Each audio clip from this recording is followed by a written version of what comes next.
No, that's too high. No, Prof. There's steps. Just at the side. Prof, Prof is a struggle prof. Oh.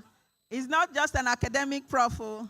It goes back a long way in terms of struggle. So it's like Gani. Gani too would have tried to climb the stage. Doesn't have time to waste. Prof, here, sir. Yes, sir. Professor Akin Oyebode. And we're going to be asking next our keynote speaker, Mrs. Charlotte Kesson-Smith Osei, to please come up to the stage. That's our keynote speaker. She's flown in from Ghana. She's going to be with us today.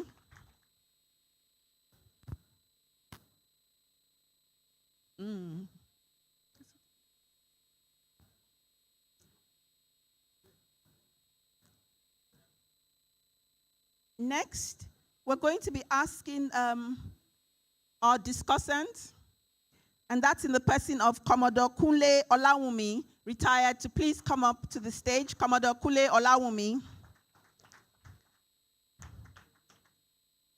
And as we wait for Mr. Igini,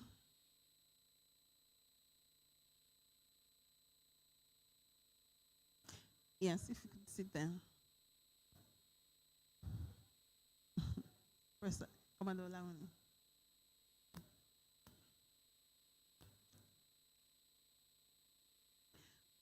Okay, and yes, I hope everybody else is seated, up front. We're going to go straight into the essence of today's program. So we're formally kicking off at this point in time. And I'd like us to rise up for the national anthem and the opening prayer. And you can find that, I hope the video man has that. Okay, yes, so he has national anthem. You find that on the inside page of the brochure. I hope everybody has the brochure. Can we please rise to our feet to take the national anthem, please? And we're just going to the second stanza. Sorry. First stanza. Okay.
Hello.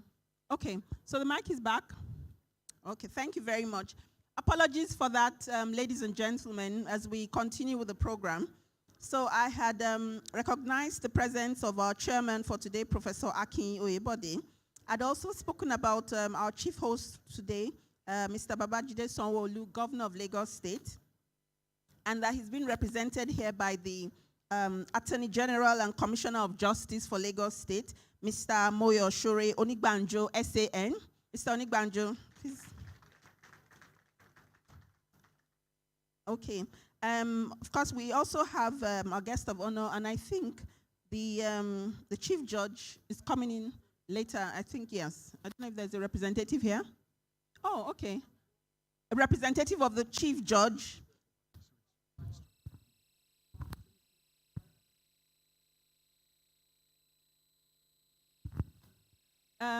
We're going to do that. My colleague will, mention that later for the name of the representative of the Chief Judge. I think it's the Chief Registrar. I don't have the name at this time. And of course, we have a keynote speaker who's come, our sister, our colleague, who's come all the way from Ghana, Mrs. Charlotte Kesson-Smith Osei.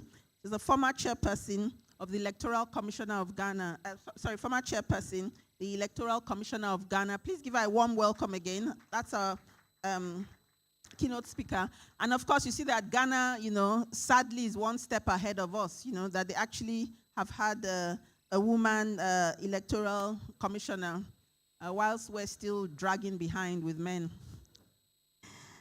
We have a discussant here. We'll talk about that later. In the person of Commodore Kunle Olawumi. He's going to be speaking after our keynote speaker. And we also have a representative of the Commissioner of Police.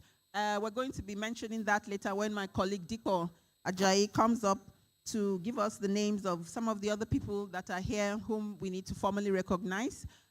For now, I see Mr. Olu Akpata, former president of the Nigerian Bar Association. Please stand up, sir, for recognition. And thank you so much for coming out this morning.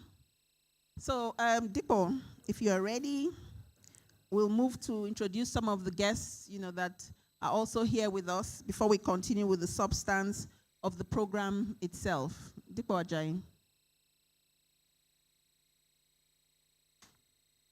Thank you very much. Good afternoon, ladies and gentlemen. Good afternoon, everybody. We once again apologize for the break in transmission and would like to acknowledge the presence of some special people in our midst. Everyone here is special. In no particular order, ladies and gentlemen, I would like to acknowledge the presence of the Chief Registrar representing the Chief Judge of Lagos. That's Mr. Tajuddin Elias. Please put your hands together for Mr. Tajuddin Elias. You're welcome, sir. It gives me so much pleasure to also acknowledge the presence of the Commissioner of Police, Lagos State, ably represented by the Commander, Area E, Festac, ACP, Ajamolaya Olusegun. Put your hands together for him once more, please. In no particular order, I would like to acknowledge the presence of some National EXCO. We have the PRO, that's the Publicity Secretary, Akorede Abi. Please stand up for recognition. And my wonderful brother, the Assistant Publicity Secretary, that is Ajiboye Charles. Very active man. He's a national officer. We have Mr. Dave Ajetumobi, the former chairman, MBA Ikeja. Please kindly stand up for recognition. You're welcome, sir. We also have the General Secretary, MBA Adeshino Adegbite. Please, with a resounding ovation, please welcome him here. AA, as we fondly call him. And at the same time, we have the former chairman, Lagos branch, Ikechukwu Wana. Current, apologies, please, the current chairman, please.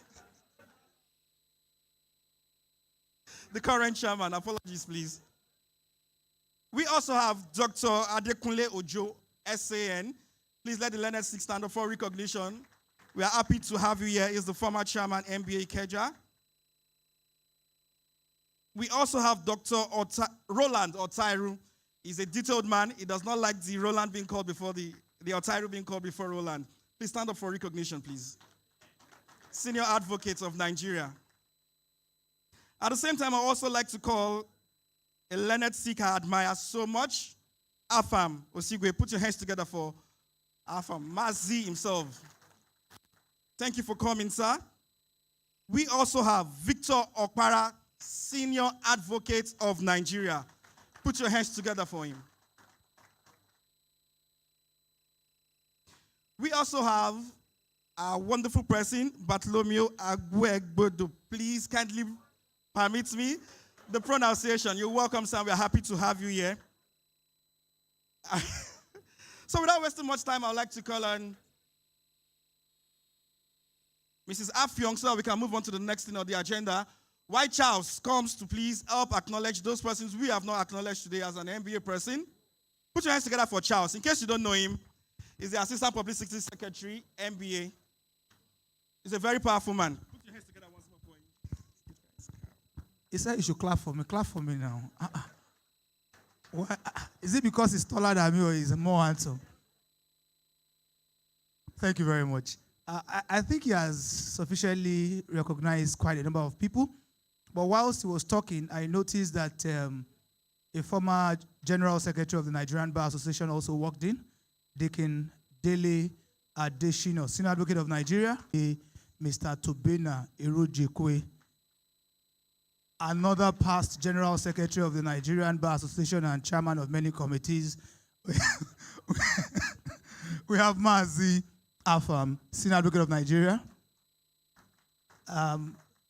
Mrs. Muna Esegine, former Secretary of the NBA Lagos Ikeja branch. I wanted to take her to national now. Mr. Adebola Lema, the former Secretary of NBA Lagos branch. You are very welcome. I can see MMA Sani, the Chairman of the Etiosa Lawyers Forum. You are very welcome, sir. Mr. Adeshino Ogunlano Sherubawon, former Chairman NBA Ikeja branch. A round of applause for him. You are very welcome. I see very senior members of the branch, NBA Ikeja branch. Mr. Dari Akonde, leader. You're very welcome, sir. Dr. Fred Odutola, we are very welcome. Mr. Dan Okoye, you are very welcome. Thank you very much for coming. Mr. Okpara, thank you very, very, very much for coming. Senior Advocate of Nigeria. Mr. Otobo, that's a very senior member of the bar. I don't know why you're sitting far back. For 30-something years at the bar. Thank you very much for coming. You are very welcome. It's good to see you. Mr. Dave Ajetumobi, the former chairman MB Atokpare. You are very welcome, sir. I guess Dipo and my learned senior will continue as TP, and he's been very, very warm. ACP Olusegun Ajamolaya, Area Commander, you're very welcome. A round of applause for him again. He's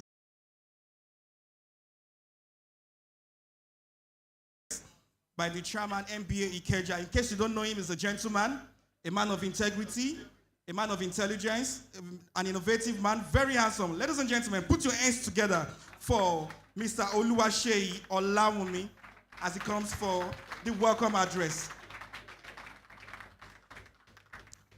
Welcome, Chairman. Thank you.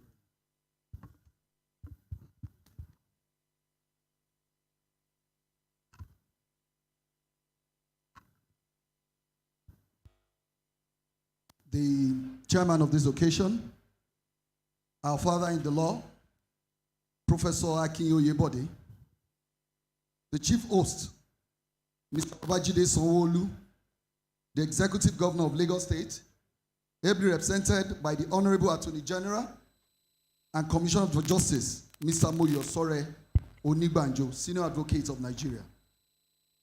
The guest of honor, my Lord, the Honorable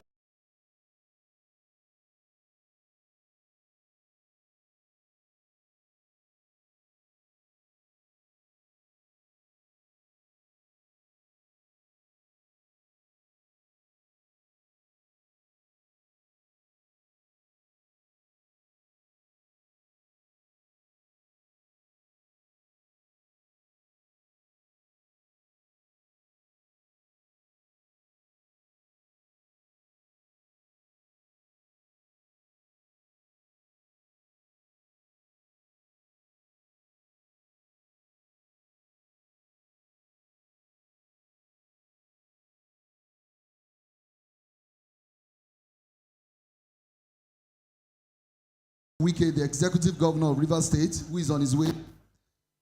The guest of honor, my Lord, the Honorable Chief Judge of Lagos State, Honorable Justice Kasim Alugba, ably represented by Mr. Tajuddin Elias, and other judges of the High Court serving and retired here in present. Your worships here in present, the President of the Nigerian Bar Association, whom I understand is very close, and the co-host of this event, Mr. YC Mikiao, Senior Advocate of Nigeria, CON. Other distinguished members of the National Executive Committee of our dear association, chairmen and officers of various branches of the Nigerian Bar Association here present, learned senior advocates, distinguished seniors, colleagues, members of the National Association of Nigerian Students, and other pressure groups here present, ladies and gentlemen of the Fourth Estate of the Realm. It is with every sense of honor and humility that I welcome you all to yet another Gani Fawehinmi annual lecture, the 19th edition of our tradition, commonly referred to as Fawehinmism, which was conceived in 2005 to celebrate the life, ideas, ideals, and ideology of an uncommon achiever, one of Nigeria's greatest citizens of all time, a man whose contribution to the legal community is unparalleled, a legal icon, a social crusader, Chief Abdulganiyu Oyeshola Fawehinmi, Senior Advocate of the Masses, Senior Advocate of Nigeria, GCON, who was called to the Nigerian Bar. Thank you. Who was called to the Nigerian Bar this day in 1965. A man who broke the record of being celebrated during his lifetime. A man who in death is still standing tall. Gani did not acquire his reputation by saying one thing and doing another. He became renowned for his ability to speak truth to power and was always prepared to face unpleasant consequences, which many times included imprisonment. He was also an uncommon defender of the defenseless citizens of Nigeria, who practiced what he preached throughout his lifetime. Gani is credited with democratization of law reporting in Nigeria. And before the advent of the Nigeria Weekly Law Report, Supreme Court judgments were like scarce words of God in the Bible days of Prophet Heli in Israel. But with the introduction of the Nigerian Weekly Law Report, the legal profession became better for it. Gani was the friend of beggars and the not so privileged of the society. It is on record that he set aside a day to feast with beggars in his GRA Ikeja residence. This program was first held in 2005 during the lifetime of Chief Gani Fawehinmi under the able leadership of Dr. Adekunle Ojo, Senior Advocate of Nigeria, as the chairman of the NBA Ikeja branch. And the reason was because Gani stood for everything the Ikeja bar stands for, coupled with the need to send out a clear message that posterity never forgets anyone who takes sides with the oppressed masses in any society. The Gani Fawehinmi annual lecture is an ideology that has spanned over time, and successful administrations of the Ikeja branch have continued to uphold this legacy even after his passage in 2009. And I can proudly tell you that Gani is the only legal icon that has been consistently honored for 19 years by his professional body. Without any stoppage, not even COVID-19 was able to stop the program. Over the years, the Gani Fawehinmi annual lecture has been known to address current knotty issues in our nation, while preferring solutions, and this year's edition is not an exception. Nigeria holds our general elections come February, and we believe our deliberations today will be useful to the relevant election stakeholders at various levels. May I quickly add that the national body of the Nigerian Bar Association recently passed a resolution to partner with the NBA Ikeja branch on Fawehinmism. Having observed the vibrancy and impact of the program, as well as its acceptance by the society, which is usually evidenced by the large turnout of attendees at every edition. We appreciate the leadership of the National Bar under our brother and friend, Mr. Olumide Akpata, for the interest, and also Mr. Y.C. Mikhail, Senior Advocate of Nigeria, for sustaining that interest. Thank you. I want to place on record our deep appreciation to the chairman of this August occasion, Professor Akin Oyebode, our daddy in the law and former Vice Chancellor, University of Ado-Ekiti, who incidentally was one of the speakers at the first edition of Gani Fawehinmi lecture in 2005. Thank you. And he has participated in some of the successive programs, never getting tired of the invitation of these great people of Ikeja. You are welcome, sir. My appreciation also goes to Mr. Y.C. Mikhail, Senior Advocate of Nigeria. We thank you for your all-time support, sir. I want to especially appreciate our guest of honor for sparing time to be here at a period when electioneering campaigns have become intense. Your Excellencies, we are grateful, starting from the Chief Host, Mr. Governor, Mr. Babajide Sanwo-Olu, ably represented by the Honorable Attorney General, and our colleague, Mr. Iyesom Wike, the life bencher. There is a common denominator between these two governors, and that is infrastructure. They have both made great infrastructural strides in their respective states, and they have become reference points for the assessment of performance of governors in Nigeria. I want to also appreciate our guest speaker, a noble colleague, Mrs. Charlotte Kirsten Smith Osei. Thank you very much, ma'am. Who out of our very busy schedule spared the time to honor our invitation all the way from Ghana. And we are proud to say that this is the first time we have a guest speaker from outside the shores of this country for the Fawehinmi program. And our amiability has made that to be possible.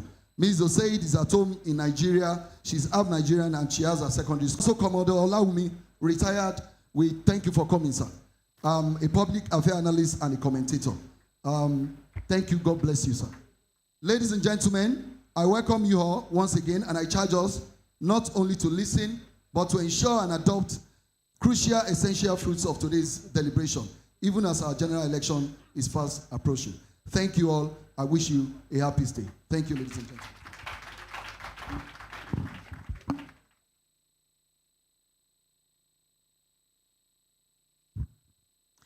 Yes, we'd like to, a round of applause, please, for our chairman of NBA Ikeja branch. Thank you so much. We're now going into the substance of today. As we open up, we're going to be calling our chair. We're going to be calling up, our chair.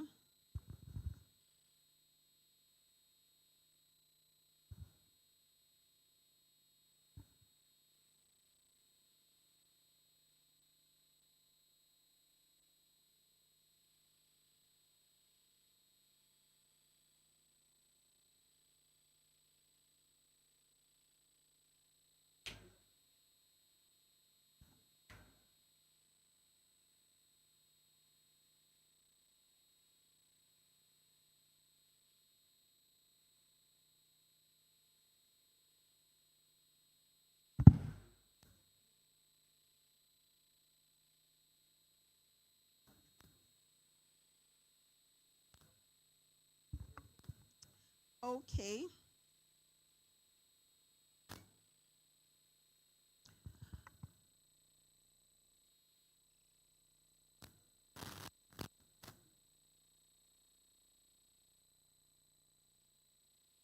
So, before we continue with the program, we'd like to acknowledge the presence of the president of the Nigeria Bar Association, Mr. Yakubu Chonoko Mekiao, ONSAN. Please welcome, sir. Thank you for your time, and he's just arrived from the airport. Thank you for coming. And before we go on into the substance of the program itself, because of the interruption, from NEPA the last time, we skipped a very important part of the program. We're going to go into that now. So I'd like to start by, first of all, recognizing the presence of a member of the Gani Fawehinmi family who have supported this program every single year. And not just this program, all other programs, from the human rights community, from the legal community, they've been consistent. We'd like to recognize, please stand up, a member of the Gani family, Dr. Ikeja Fawehinmi. Thank you so much for being here, ma'am. Thank you for keeping up the spirit, for keeping up that fight. And in doing that, at this time, it's appropriate for us to rise up for 1 minute silence in honor of our colleague, our brother, our professional colleague, a human rights fighter, a lawyer, a fellow officer in the Temple of Justice, who would have been here with us today if he had not recently passed, Barrister Mohammed Fawehinmi. 1 minute silence in his memory, and later on in the program, we're going to be coming back to him. So let's take the silence at this time for Mohammed Fawehinmi.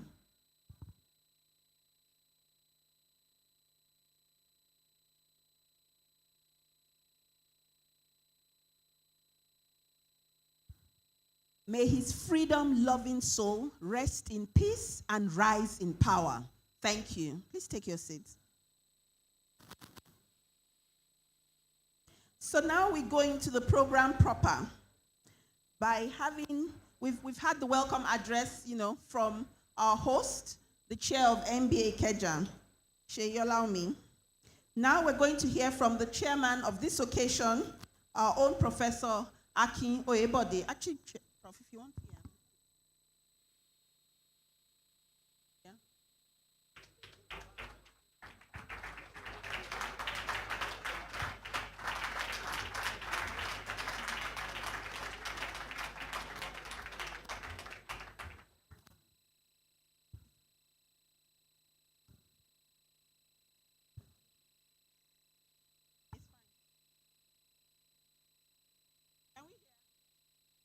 No, it's not on.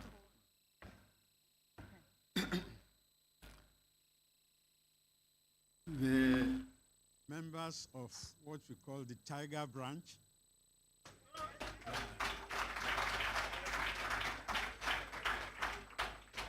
because there are branches and there are branches.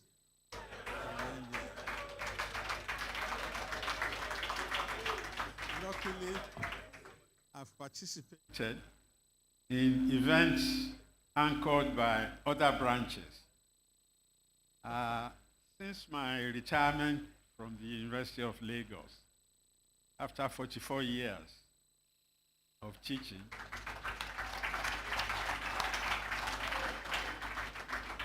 I've had the privilege of attending some bar events like symposia and that type of thing. The last time I was in these premises, it was the Gani Fawehinmi lecture. I don't remember how many years ago now, but I was here, I believe, either as a speaker or something. I know I participated when the commemoration was launched. Now, I'm lucky, I'm privileged to have known Gani, as we all call him. It's not everybody in human history that is addressed through his cognomen. You have the likes of Che. You won't say Che Guevara. You have the likes of Pelé. You won't say Edison Durantes do Nascimento. Just say one word, Pelé, and everybody knows who you are referring to. The same thing with our Gani. Just like another name that comes to mind, Fela. Only a few people are privileged to leave a mark on history by being remembered by just their first name. There are no two Ghanis. There is only one Gani. And I consider myself lucky and privileged to have interacted with him. Whenever the University of Lagos Law Society organized any event, Gani will come, whether invited or not. And you will remember what Gani has done for Nigeria. I want to congratulate the Ikeja branch for perpetuating the memory of Gani, because Gani was a unique individual. It recounted how he went to England to study law. At the beginning, he had a silver spoon in his mouth because he had well-appointed members of his family. The father took care of him until the demise of the old man. And Gani was compelled to go and work in tube stations and elsewhere to keep body and soul together. It's when Gani returned to this country that he decided to fight against poverty. And the way to do it was to use his knowledge of law and his exposure as a lawyer to be a champion of the masses.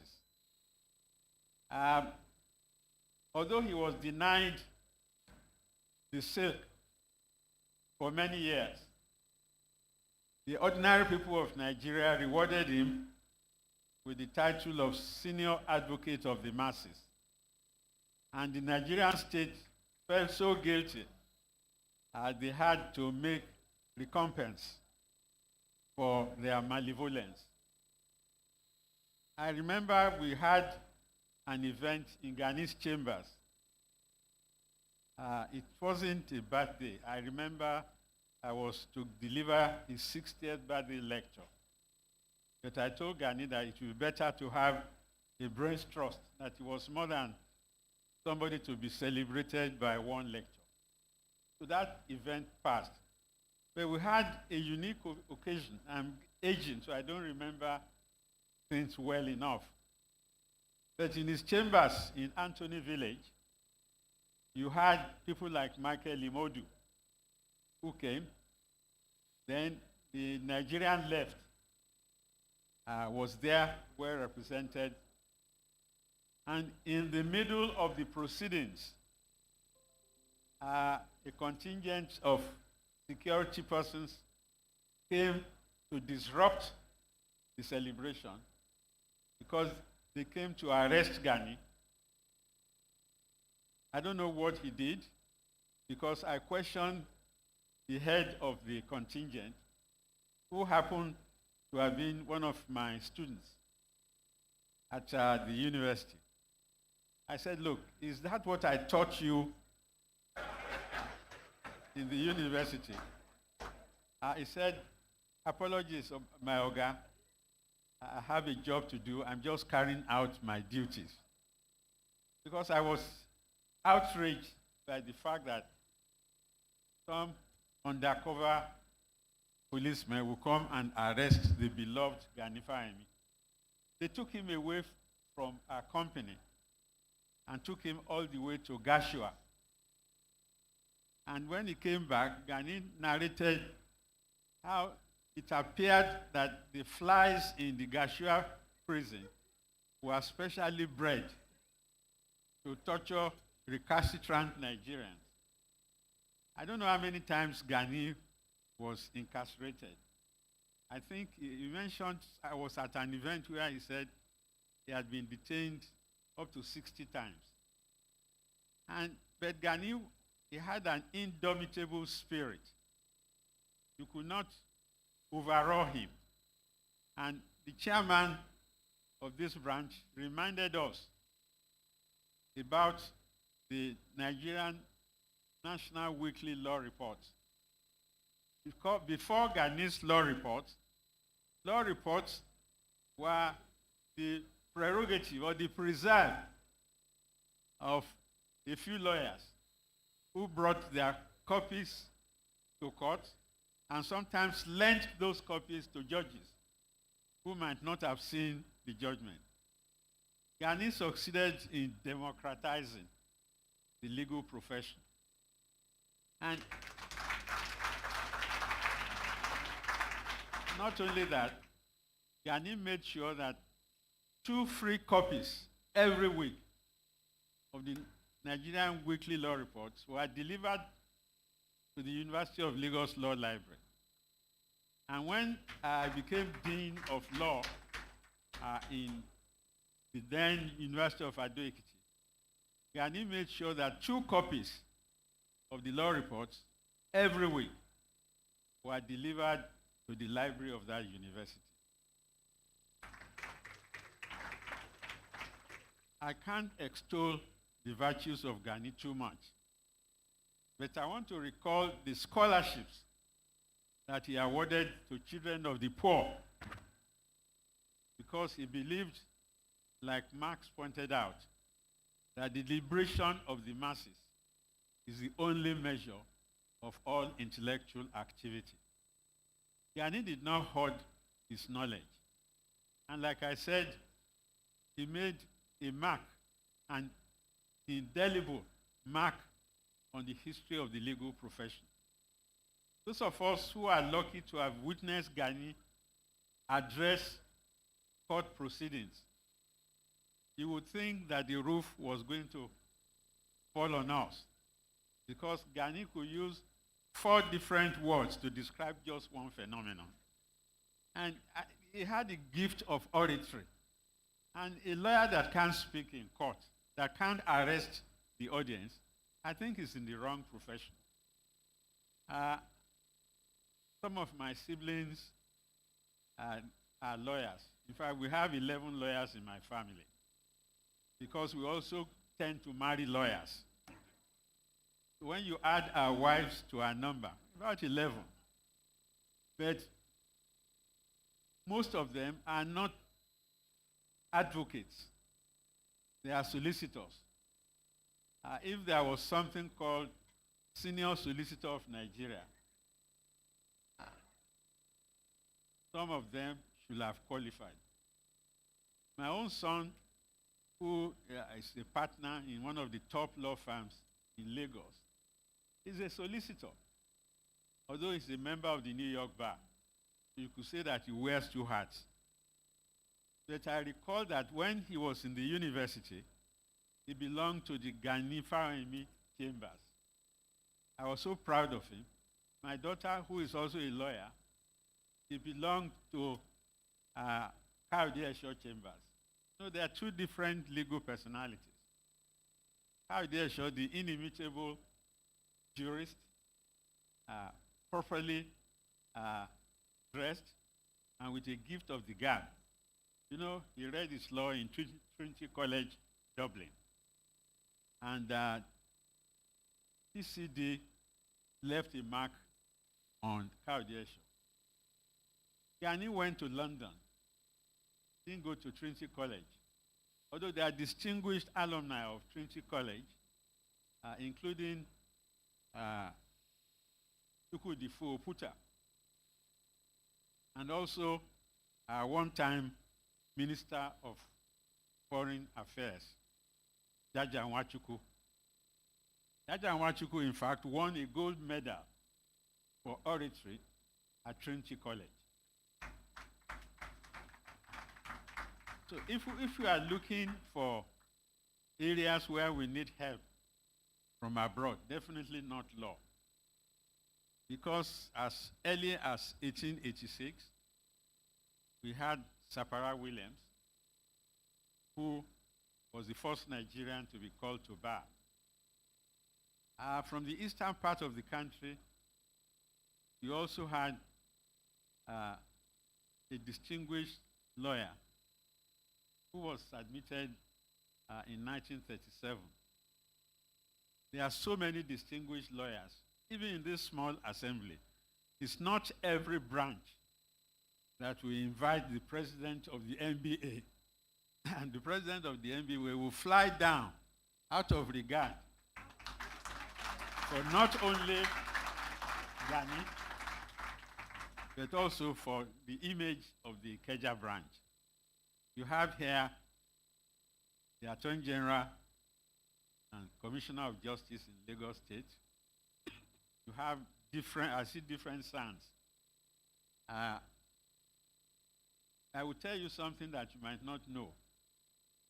One of the aficionados of using law to fight the crusade to liberate the masses, Femi Falana, he was denied his sonship about 8 times because the Nigerian state questioned his credentials.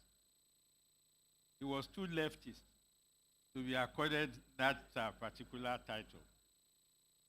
The masses did not give him senior advocate of the masses, but eventually he was rewarded with the sonship, and he has not stopped struggling. He has continued to carry the heritage of Gani Fawehinmi. They were pals, they were colleagues in legal practice. But we are not here to celebrate the living.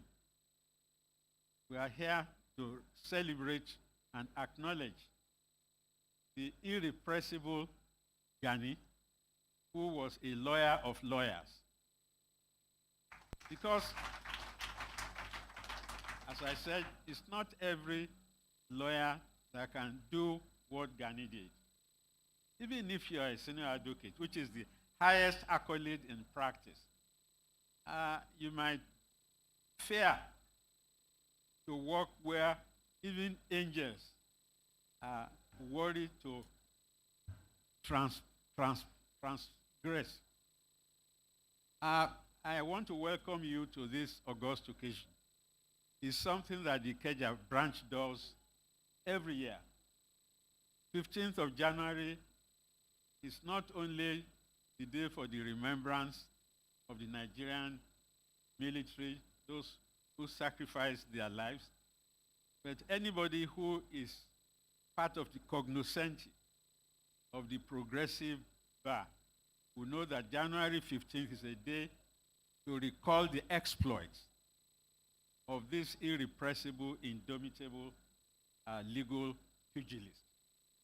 And Gani, as I said, when he came back from England for his treatment, I went to him in his house at the GRA, and Gani had lost his voice.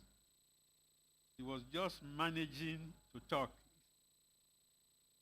Then, Professor, he said he was on his way out, that what they did to him in Gashua has caught up with him. You know, they shot tear gas at him in his prison cell.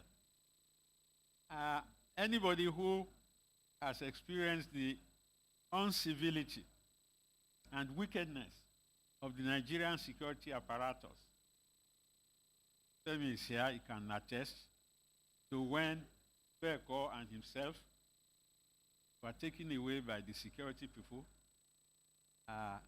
Omoyele Sowore, who says he wants to be president, he was kidnapped by the security. Not only that, he was injected with God knows what by the same security. So, but for the grace of God, he might have been in the past tense. As I was saying, Gani said he was on his way out. But he said we should never let the struggle be unattended. That was his parting shot to me. And there were other distinguished people who came to see him. Olaola Nikwekun was there. All sorts of people trooped to his home to empathize, not to sympathize, to empathize with Gani Fawehinmi. So what you are doing, many of the people here just heard of the name of Gani Fawehinmi. They never met him. They never saw him in practice. You see, the way Gani practices law, it endeared the profession to would-be attorneys. Because you'll be proud of the fact that that was one of God's biggest gifts to Nigeria, nay, to Africa. And that even some 20 years after, we are still here gathered to celebrate Gani, the testament to his heritage, to the inheritance that he has handed down to the rest of us. I don't want to give a lecture. As a law teacher, I can talk for hours. My former students know that I never use notes for my jurisprudence lectures. And so I think the day for a lecture from Akin Yebode will be another day. Yes. Today, I want to tell you how glad I am that the MBA Ikeja branch remembered that I'm still alive.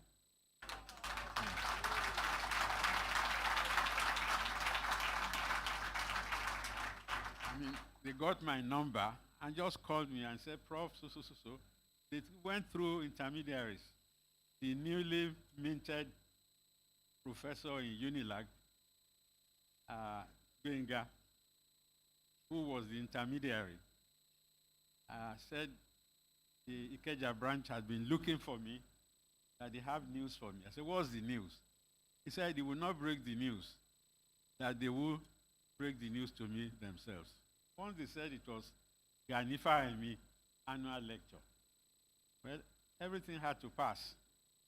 In fact, my son tried to do a videotape. I was interviewed for about 2 hours by a company. I think he's anticipating when I pass on, so that my grandchildren will recall the life and times of their grandpa. So they did the interview, and one of the things he said surprised him was that he knew me as an agnostic, that I now go to church. That am I trying to do penance, that God might forgive my discrepancies and what have you. I said, no. I'm alone in the house with my wife, and she has to go to church. My daughter is away in the US. So I said, I have to take her to church. And that has, in fact, anybody who went to Christ school like I did has had more prayers than probably he needed. Because at Christ school, you wake up, first thing is prayer. Before you go to eat, breakfast, prayer. After eating, you go to chapel, prayer. Then when you want to sleep at night, you have another prayer. Apart from siesta and all sorts of things. So I'm so glad to be here. And I'm sure you have an array of distinguished speakers. I don't want to steal their thunder, except to hope that you listen attentively. I know Gani had questions about elections in Nigeria when he set up the Conscience Party and wanted to become president of Nigeria.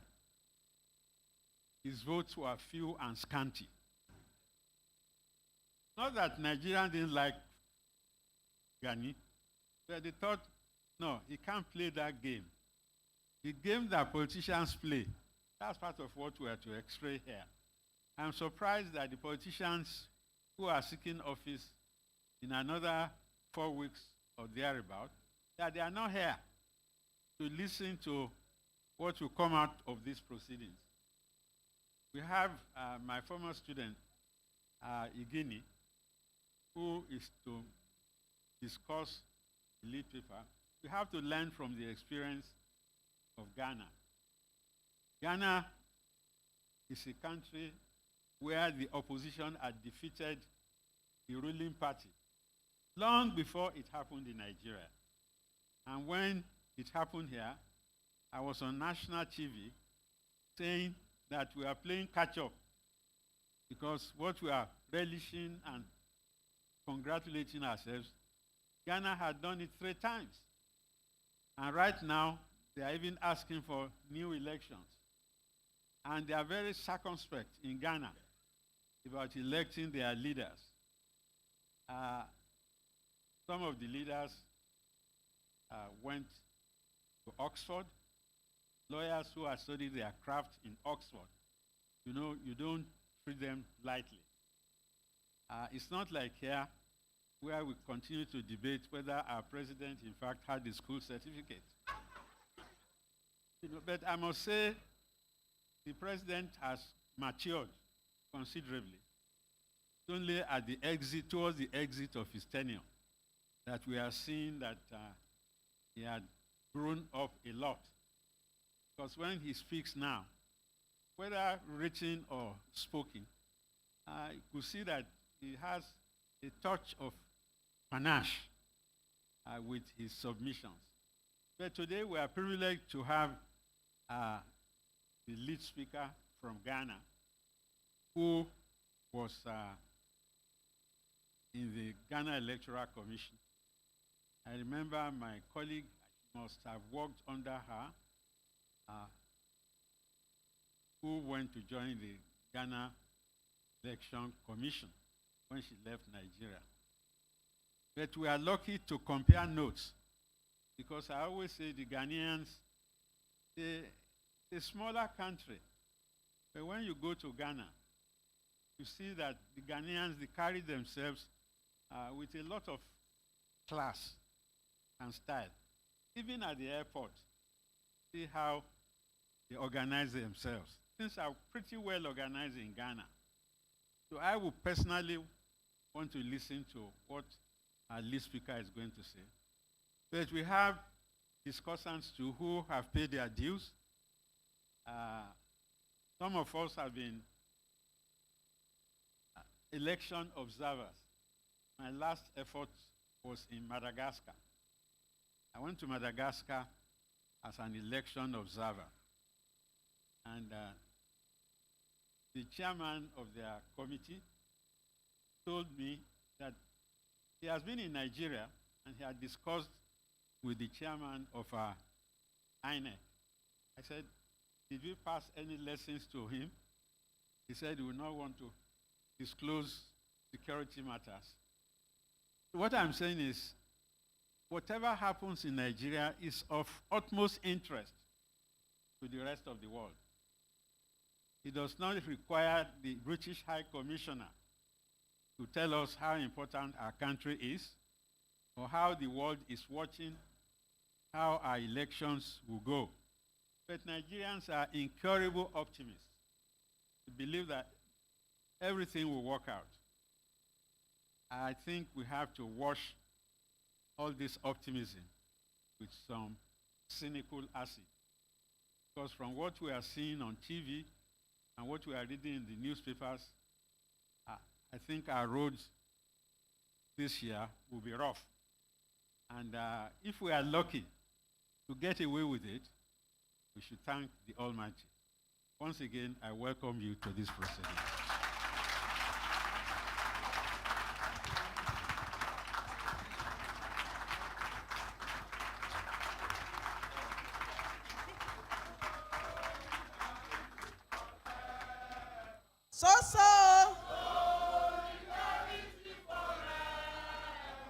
So. We shall always fight for our rights. Thank you. Africa. Isoleto. Asata. Thank you very much, comrades. Thank you. And just, we go straight to one of our, I'm going to be taking some recognitions first before we continue with the substance of the program. We go straight into the recognition of one of our icons also. And similar to Gani, is somebody who has one leg in the human rights community, in the liberation community, in the political activist community, and another leg in the legal community. Please let us give a warm welcome and recognition to Mr. Femi Falana, SAN. He's one of us on that side, and he's also one of us on this side. I'd also, at this time, want to recognize the presence of Mr. Lai Babatunde, SAN. Mr. Lai Babatunde, SAN. He's the editor-in-chief of Judgments of the Supreme Court of Nigeria and the Chief Executive Officer of Lawbreed. Welcome, sir, and thank you for coming. And also Adejoke Lai Babatunde. She's the Deputy CEO of Lawbreed. I'd also like to recognize the presence of Mr. Lanre Adebayo. Mr. Adebayo is from the Office of the Public Defender. These are people who do the work and the grind every day. He's sitting at the back there. Mr. Lanre Adebayo, thank you very much for being here, sir. I'd also like to recognize the presence of Mr. Dele Oloke. He's the former chairman of NBA Ikeja branch. Mr. Dele Oloke, thank you very much. At this time, we'll go straight into the remarks from the chief host, and we're going to be getting remarks from his representative, who's the Attorney General of Lagos State. You know, just a few remarks on behalf from the chief host, and we shall go. So, Mr. Moyoshore Onigbanjo, I hope I'm pronouncing. Yep, Moyoshore Onigbanjo. He's representing SAN.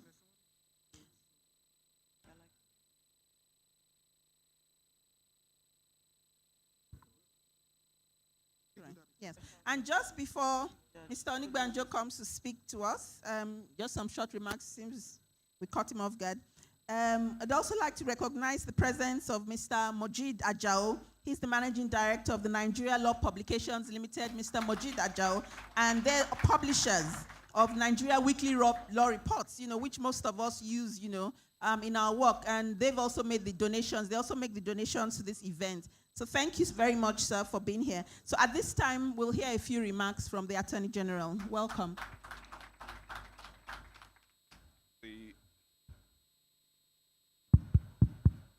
The chairman of this occasion, the most eminent and distinguished professor of professors, Professor Oyebode.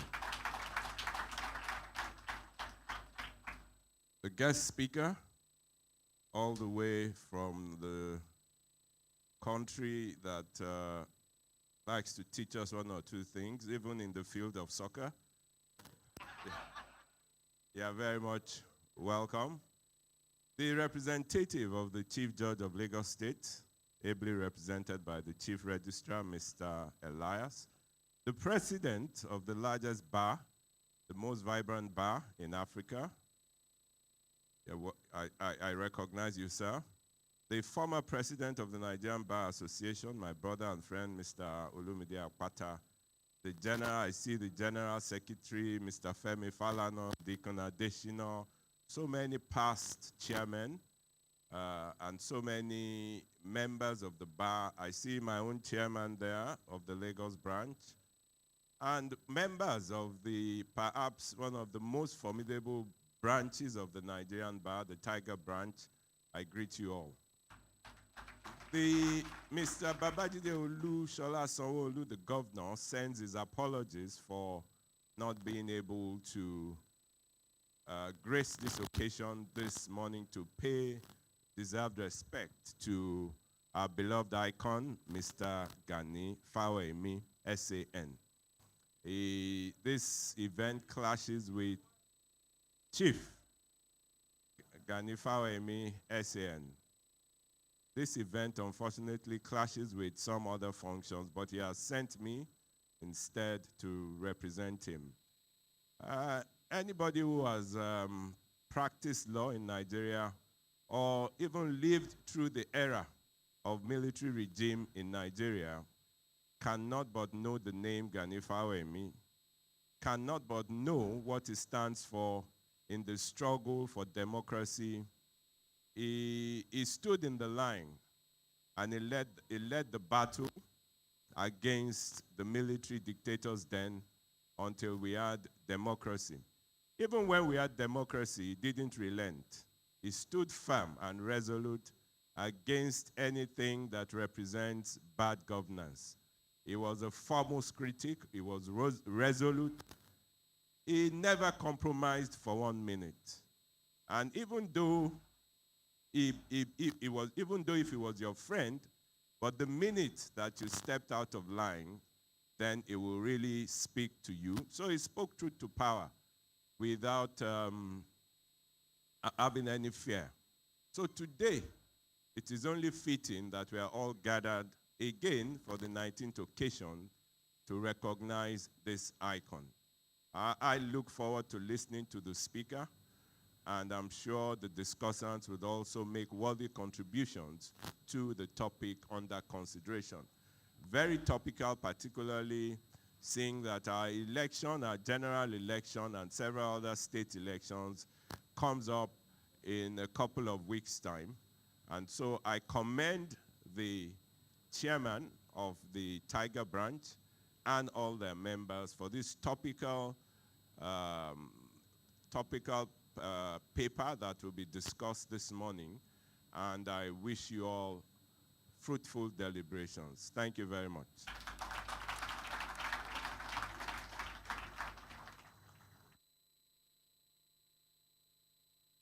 Gentlemen, please put your hands together once more for him. He's representing the governor of Lagos State, and that's the Attorney General of Lagos State Ministry of Justice and the Commissioner for Justice, Lagos State. Without wasting much of our time, we'd like to move on to the next thing on the agenda. While he was speaking, a special guest walked in, and I'll be calling on Mrs. Afiang to quickly acknowledge the presence of who walked in before moving on to the next thing on the agenda. Ms. Afiang.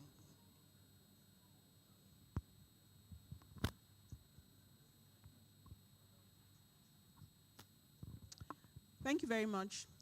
We'd like to recognize the presence of our sister and our comrade, Madam Gani Fawehinmi Biobaku. She has just come in. This is a member of Gani's family and his eldest daughter, Madam Gani Fawehinmi Biobaku. Thank you so much for coming, ma'am.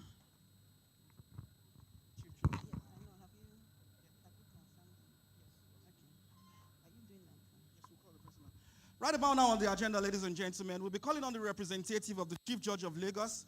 He is ably represented by the Chief Registrar of the High Court. He is no other person other than Mr. Tajuddin. Ladies and gentlemen, please put your hands together for Mr. Tajuddin Elias, representing the Chief Judge of Lagos. You're welcome, sir.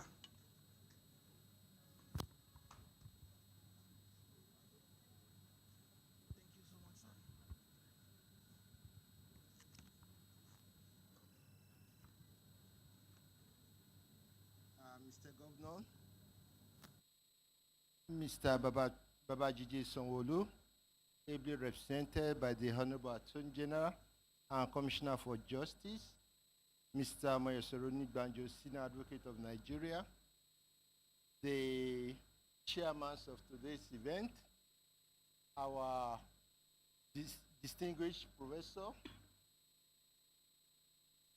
my Lord, the Honorable Chief Judge, who used to speak dully about you, and he counts himself so fortunate to have drunk from your from the fountain of milk of your knowledge, and we appreciate that you are able to be here to celebrate our legal icon. The President, Nigeria Bar Association, and equally the President Emeritus of the Nigeria Bar Association, the Learned Senior Advocate of Nigeria present, the members of the Gani Fawehinmi family here present, the chairman of the Tiger branch, the chairman Lagos branch, the ESCO of the Nigerian Bar Association here present, the Etiosa Lawyers Forum chairman present, distinguished ladies and gentlemen. I'm sorry I stand on existing protocol for all those that have missed out in the protocol. Today's event no doubt a solemn one. Solemn in the sense that we are here to celebrate life and times of Gani Fawehinmi, a legal icon who contributed immensely to legal profession. During his time, he's a dogged fighter, and no doubt the democratic structure that we are enjoying today is one of the big fighters for it. My Lord, the Honorable Chief Judge, would have loved to be here in person, but unfortunately, he has some other commitment, and he couldn't be here, and asked me to stand in to attend this program. He would have loved to mix with the legal icon that are here, that are being present here, but deserve to be celebrated. Those that are here, like Mr. Femi Falana, that has been the forerunner for the human rights in Lagos and Nigeria in particular. The Chief Judge asked me to congratulate the chairman of the NBA, Ikeja branch, for this event and for keeping on with this event up to the time that we are celebrating 19th Gani Fawehinmi annual lecture. He is not aware that there will be so many legal icons here, and I would have loved to mix with them. Gani Fawehinmi, no doubt, a dogged fighter for human rights, and contributed to the development of law in the country. No doubt, he enjoined all of us to follow the footsteps of Gani Fawehinmi, because Gani Fawehinmi, apart from fighting for the masses, make sure that the institution, the democratic institution that we have in the country are balanced and maintained as much as possible. He doesn't just look at himself, but the issue of the masses is very paramount in his mind. We are now mindful that this is election period, and so many focus will be so much on judiciary. Judiciary know that we have to play a vital role in this year election, and in the words of the Honorable Chief Justice of Nigeria, he has sent a red flag to all judges, and I want to assure you that for 2023 election, please count on judiciary. Will play our role very well to make sure that the institution remain and the institution is not, nothing affect the institution as it is, and credibility of 2023 election, no doubt will affect all of us, and I assure you that 2023 election, judiciary will remain credible for it. I thank you all for listening, and thank you very much.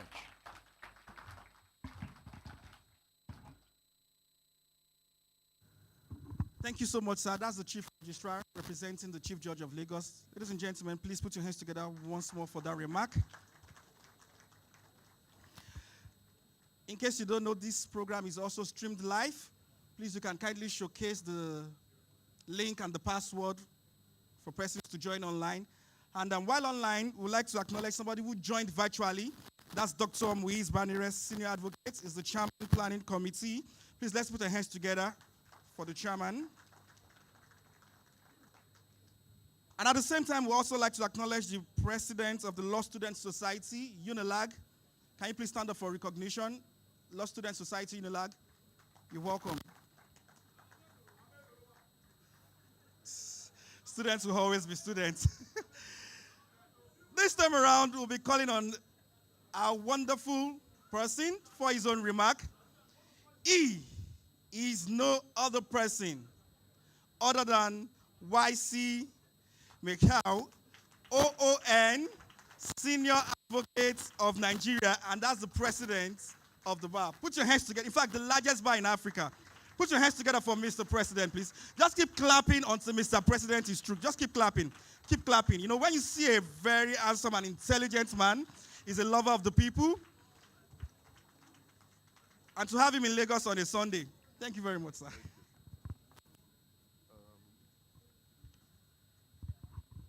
Thank you so much. I was warned by a very good friend of mine that when I come in here, I should be very brief. I said, well, the Nigerian Bar Association has already declared its desire not to be brief by electing a president this size. And that deliberateness is clearly seen in the fact that my immediate predecessor is one that is also, you know what I mean? And he will usually say that I would not stand on existing protocols because when I do, by reason of my weight, the protocols would come crashing. And I said, well, that he enjoys better weight than myself. I am slightly taller, so my center of gravity is slightly elevated. And in order to gain my balance, what I do to protocols is to lean on the protocols to get my balance. But while I do that, permit me to acknowledge His Excellency, the Governor of Lagos State, ably represented by the Honorable, the Attorney General, Mr. Moyo Onibanjo, Senior Advocate of Nigeria, someone that has demonstrated exemplary leadership as Attorney General. I had cause to commend that style of leadership, purposefulness that he has brought to the office of the Honorable Attorney General to other Attorneys General in this country. I said to them, if you are looking for a template to serve as an Attorney General, don't go anywhere else. Look the direction of the Attorney General of Lagos State. Let me also pay respect to Professor Akin Oyebode. Thank you so much, sir, for that that lecture, actually, that you delivered. I struggled to find a word to describe it, but it was just a lecture, and I will be looking forward to that day when we would now listen to the lecture as stated by you. And of course, my immediate predecessor in office, Mr. Olumide Akpata, who has graciously led us into accepting this event as a national event. My immediate predecessor in office was here at the 18th annual lecture, and there he made a commitment that the Nigerian Bar Association would step in and not only partner with the Tiger branch, but take over this program. And when I say take over, don't be scared. And that's why I'm giving an take over in the sense that the costs associated with this program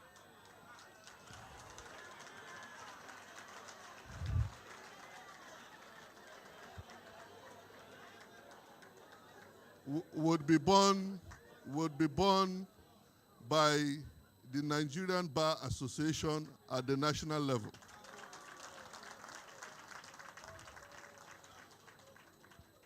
So building on that commitment, I couldn't have been anywhere else but at this event today and at this time in this particular venue to show commitment to what my immediate predecessor has made and to assure that we would stay by that commitment and build on it. So the 19th annual lecture is one that has been given a national coloration, and we intend to continue to do that. By next year, by the special grace of God, is going to be a more elaborate ceremony. This is this is already very good. I commend the work that has gone into the preparation of this annual lecture by my good friend Sheyi, who has just taken over the mantle of leadership in charge of these tigers that are in Ikeja.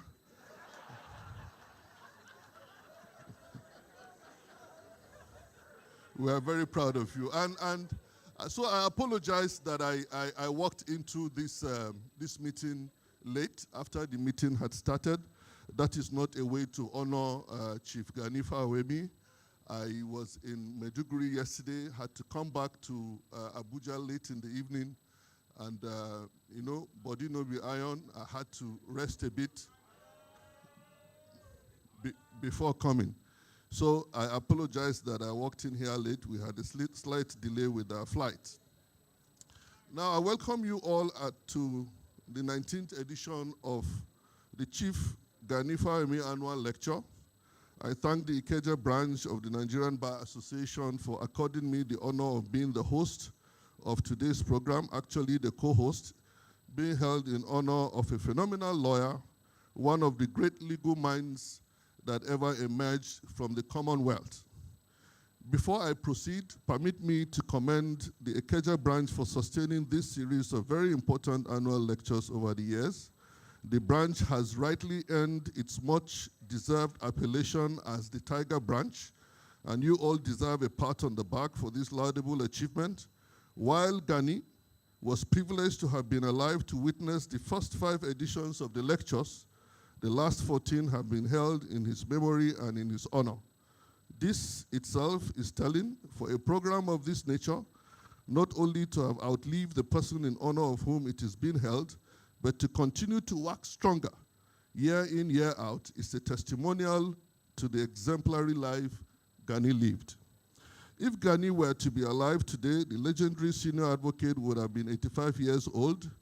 He would have no doubt continued to enrich our jurisprudence and encourage us to interrogate each and every policy of government for the purpose of getting the best for the Nigerian people. I am certain that if Gani were to be with us in this gathering this afternoon, he would have wholeheartedly endorsed the theme of this year's lecture, free, fair, and credible election as an indispensable tool for national development, as it aptly encapsulates some of the values he spent most of his lifetime fighting for. Your Excellency, distinguished colleagues, ladies and gentlemen, you may have noticed that I have been referring, and Prof alluded to that, to the man in whose honor we are all gathered this afternoon by his first name. It is deliberate. I have read somewhere that in Nigeria, there are 3 Nigerians who have, by their devotion to the cause they stood for, earned the exclusive privilege of being identified only by their first name. Mention their first name anywhere in this country and even beyond, the people will instantly know who you are referring to. Prof talked about Fela. The iconoclastic legendary Afrobeat king is one. The second is Tai. And I know that the only Tai that we have in Nigeria is no other than Tai Solarin. The third of the trio is the indefatigable advocate, the fiery legal practitioner, the fearless and irrepressible activist, our one and only Chief Gani Fawehinmi, GCON, SAN. Chief Gani Fawehinmi was referred to by his supporters as the scourge of sphygmomanometer, with which the blood pressure of dictators is gauged, the veritable conscience of the masses, of the nation, and the champion of the interests and causes of the masses. You will also find Nigerians calling him the people's president. Little wonder he was first recognized as a senior advocate of the masses. When the duo of Dr. Moise Banire and Sheyi Olawumi, the chairman of the branch, invited me to attend the program, I had no hesitations rescheduling my other engagements to make room for this event. The annual Gani lecture is not another talk shop. It has indeed become a foremost think tank where issues affecting our collective national interests are critically analyzed and intelligently interrogated. I am therefore confident that our keynote speaker that came all the way from Ghana, I take the liberty to welcome you to Nigeria. Another area of competition between Nigeria and Ghana is in the area of jollof rice. You may have beaten us a couple of times in soccer, but I think we still retain our right over jollof rice. So shall it be, and I so hold. On my way from the airport, I could not but notice billboards and posters of many political parties vying for one elective position or the other. I observed the same thing in Ibadan, Ilorin, Sokoto. I was in Maiduguri yesterday, and I saw all these posters. I recall that in 1999, when this present republic started, Nigerians were limited to only 3 parties. If you did not want any of the Alliance for Democracy, the All People's Party, or the People's Democratic Party, you would have no other choice.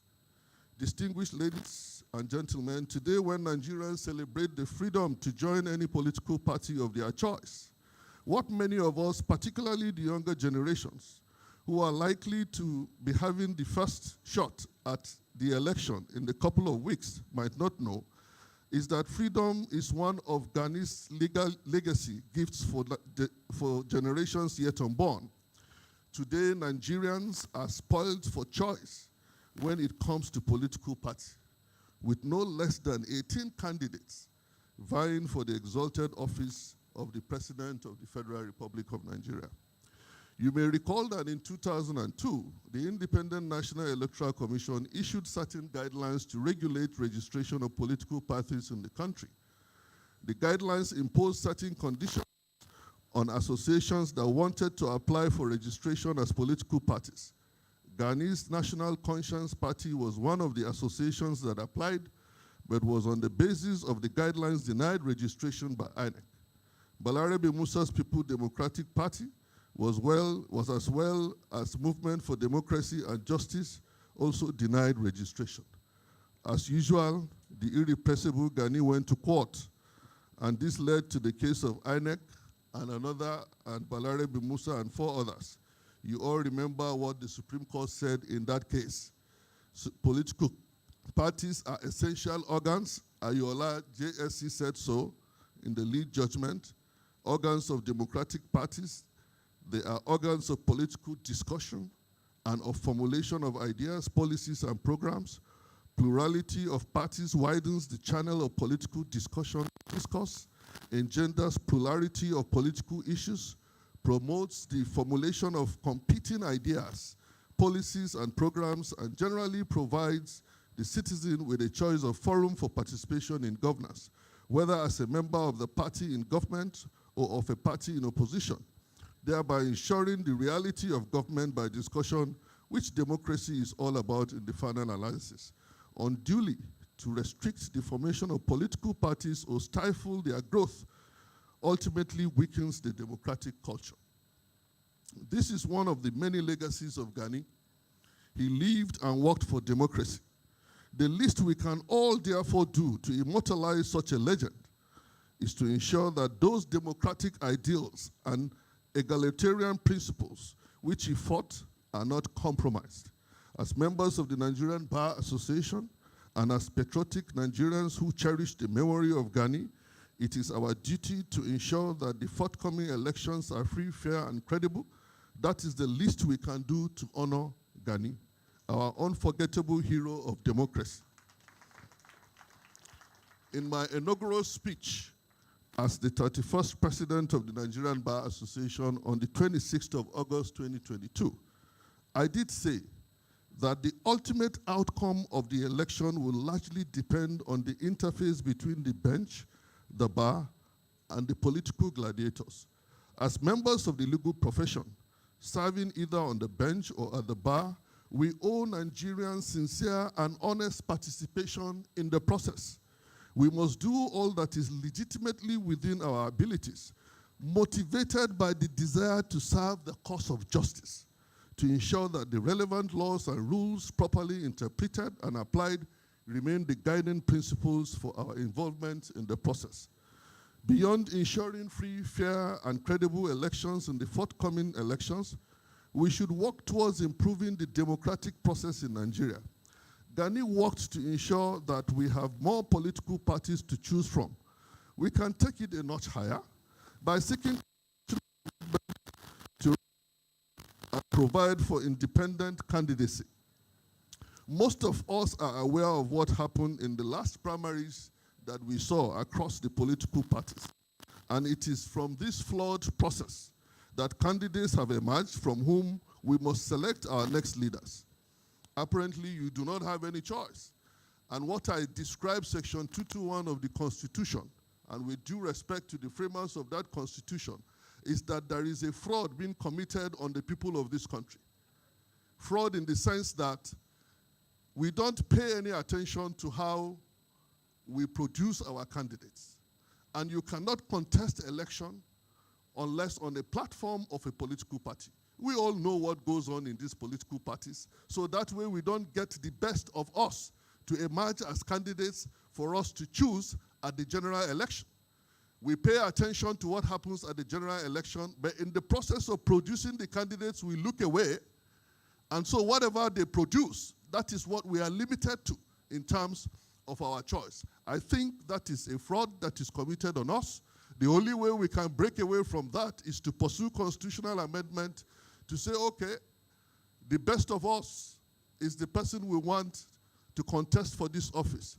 It could be Femi Falana, Senior Advocate of Nigeria, and we say go on the platform of the independent candidature. You don't need any set of people to come together and determine whether you should contest or not. We come behind him, and that is the only way we can break away from these shackles, from this fraud that I have seen, and we can now begin to have an expression of our own choice. I must not conclude these brief remarks, and you know it is brief, without mentioning something I discovered in the course of putting down my thoughts for this address. When I was informed about the date of the annual lecture, I recall that the 2022 lecture was also held on the 15th of January. I discovered that the others in the series were invariably also held on 15th of January. Why January 15th? I began to ponder. I know that Gani was born in April, and he passed in September. So, why January 15? Was Gani one of the fallen heroes of the armed forces of the Federal Republic of Nigeria? Certainly not. Gani was never in the military. It can only be a coincidence that we have been holding this event on the same day as the Armed Forces Remembrance Day. But can this be a coincidence? I do not think so. I do not believe in coincidences. There must be a connection between the life of Gani and the Armed Forces Remembrance Day. Without any iota of doubt, no member of the Armed Forces of the Federal Republic of Nigeria will be worth his salt if she does not remember Gani Fawehinmi. Gani was one who fearlessly deployed his God-given talent, intellect, and resources, and consistently fought the military for the democracy we now enjoy. He is, I also submit, a fallen hero of the military, in the sense of one who fought the military decrees to get the armed forces confined to its constitutional responsibilities, which the military has now come to cherish. And I'll say why. On the 14th of December 2022, I paid a courtesy call on the Chief of Defense Staff, General Leo Irabo, CFR, where we discussed the 2023 general elections and other matters of national importance. The leadership focus of the CDS is to foster a professional armed forces capable of effectively meeting constitutional imperatives. That is coming from the Nigerian military. I dare to say that implicit in this declaration by the CDS is an acknowledgement of the efforts of our own fallen hero, Chief Gani Fawehinmi, GCON, SAN. While we remember and honor our fallen heroes on this day, we do no less for our Chief Gani Fawehinmi, SAN. But how did he achieve this? Perhaps this is where we find the connection between the Gani, our own fallen hero, and 15th January. It was on 15 January 1965 that Gani was called to the Nigerian bar, same as the Armed Forces Remembrance Day. And how did Gani fight the military decrees to get the armed forces back to the barracks? The answer can be found in the statement by the Secretary General of the Commonwealth, Right Honorable Patricia Scotland QC, who described lawyers in the following words: "We lawyers are a dangerous breed. We challenge, we refuse to let anarchy and unfairness and inequity reign. We stand in the gap. We refuse to be silent. We fight, not with arms, but with words. We use the law as our weapon, and we wield it with skill and determination. We must teach the next generation to do the same. You play a central role in setting the parameters for the next generation of lawyers who will have the formidable task of safeguarding the rule of law in the new and challenging context in which we now live." This can sum up as an apt description of the life of Chief Gani Fawehinmi.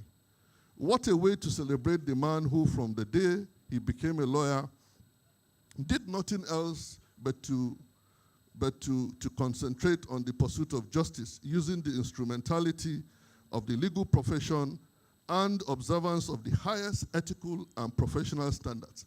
We had it here that you never can associate Gani with compromise, with assault on the professional conduct of lawyers. No, he made provisions. If Gani was going to travel out of this country, he would announce that, look, I withdrew my money. I am traveling out of this country. Nobody paid my fees to travel. He would display all those things for you to see. So he stood independent of government. He did not allow himself, of course, during the military, it was very easy for the military to blackmail you. I mean, they could put in money into your account without you knowing. Nothing like that happened with Gani Fawehinmi. In conclusion, as one who is privileged to lead the bar at this time, and you know, Mr. Olubete Apata will tell you, anointing did this officer. I commend all of us to God, first and foremost, and to the exemplary professional life of Chief Gani Fawehinmi, GCON, SAN. And always remember that the weapons of our warfare as lawyers are not carnal, not the guns, not AK-47, AK-49, or the Scud missiles. They are mighty indeed, allowing the gift of legal practice we are privileged to have to find expression towards attainment of justice to the people. For me, the gift I received from Chief Gani Fawehinmi, Senior Advocate of Nigeria, on 2nd of October 2001, at the venue of the Human Rights Violations Investigation Commission, otherwise called Oputa Pana, sitting in Abuja at the Women's Center, is a constant reminder to me to devote attention to the promotion of the rule of law, protection of the integrity of the bar, the independence of the judiciary, and this I shall do, so help me God.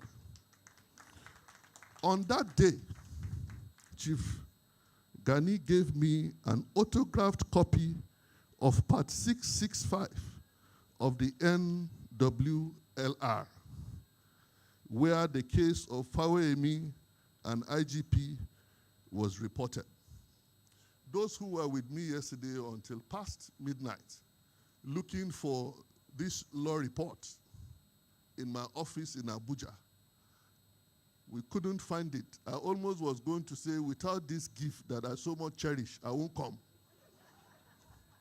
So, but I said to them, you know, Holy Spirit can guide you. He can guide you. And I went home by about 1 a.m. I sent a text to 2 fellows in Kebbi and said to them, please go to the house very early in the morning, go to my office, open the office, I will tell you what to do. They called me. Lo and behold, this law report is in Kebbi, and I asked them to take a picture of it. I was going to come with the report itself. I have the 665 in Abuja, but that particular one that he autographed, see the signature? With best wishes from Gani Fawehinmi, 2/10/2001. This is a constant reminder. And you know, this is something I cherish. No one can get such a gift anymore from Gani Fawehinmi. So if you will, please clap for me another time.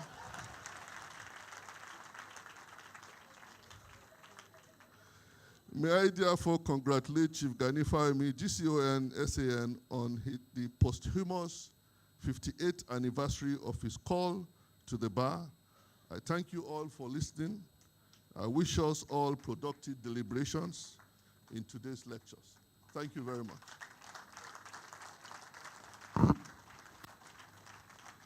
Put your hands together for Mr. Chairman, for the President, please. I have a very humble request.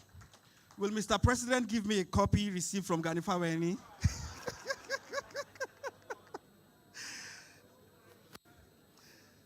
Please put your hands together once more for him. In fact, he's a very dynamic man. I was surprised when I knew he's aware of the jollof rice rift between Ghana and Nigeria. You hardly find lawyers who are such dynamic. Let's put your hands together once more for Mr. President. I would like to acknowledge the presence of Gani Fawehinmi student chambers in the prestigious Faculty of Law, Lagos State University. Students of Gani Fawehinmi chambers, please stand up for recognition. From Lagos State University, thank you very much for coming. And please, all members of civil society of Nigeria, please kindly stand up for recognition. All members of civil society in Nigeria. Solidarity forever. Solidarity forever.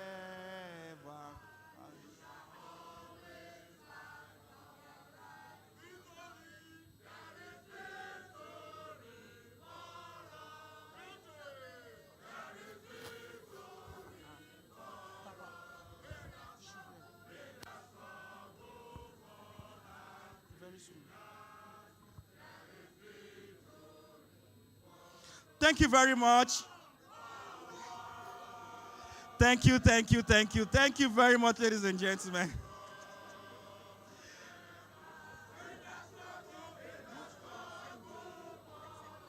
Let me write it.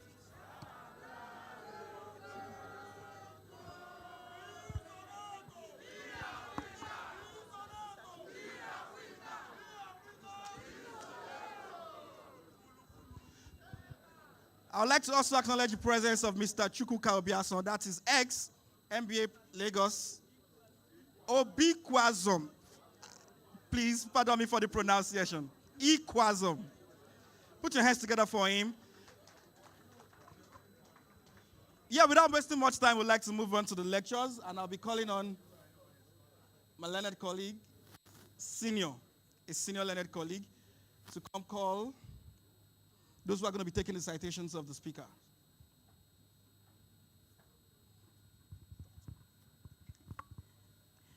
Thank you very much. Dr. Fred Odutola, where are you, sir? He's going to be taking the citation of our guest speaker, Madam Charlotte Kesson-Smith Osei, Dr. Fred Odutola from MBA Ikeja branch. Please give him a warm welcome.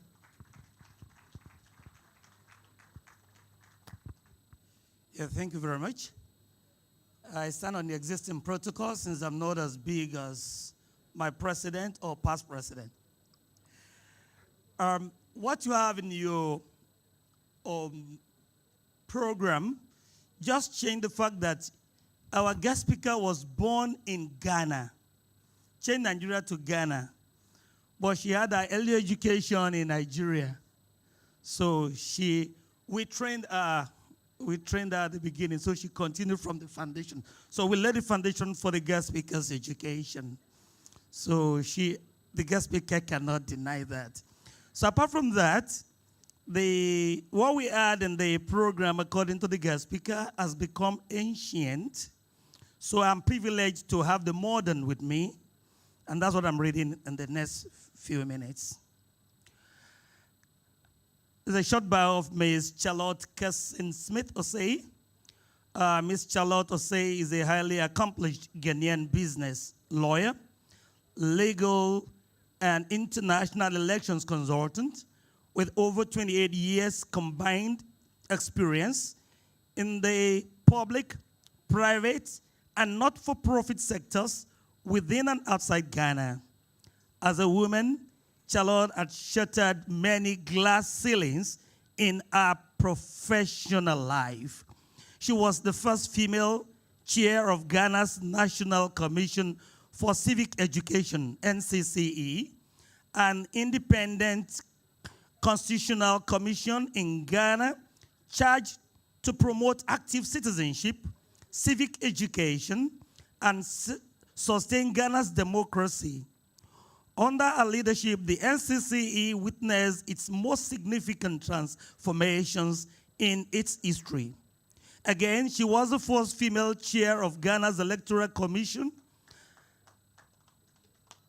and within 2 years, presided over a local government election, parliamentary by-elections, and Ghana's best ever presidential and parliamentary elections under its fourth Republican Constitution. She was also the first woman to assume the role of the president of the African Association of Election Authorities, and again the first woman to be appointed as the vice chairperson of the executive board of the African Capacity Building Foundation, headquartered in Zimbabwe. Charlotte was the first Ghanaian to be appointed by the United Nations and the president of Afghanistan in 2019 as an international elections commissioner to the Electoral Complaints Commission of Afghanistan, and mandated to build the capacity of the country's electoral body to manage and resolve its elections-related disputes. I won't go there. I wouldn't have gone there if they sent me there. We bow, madam, we bow. Afghanistan, no, I won't go there. Don't send me there. In 2020, Charlotte was appointed as the leader of the ECOWAS technical mission to Liberia to clean up the country's voters' roll ahead of December 2020 senatorial elections.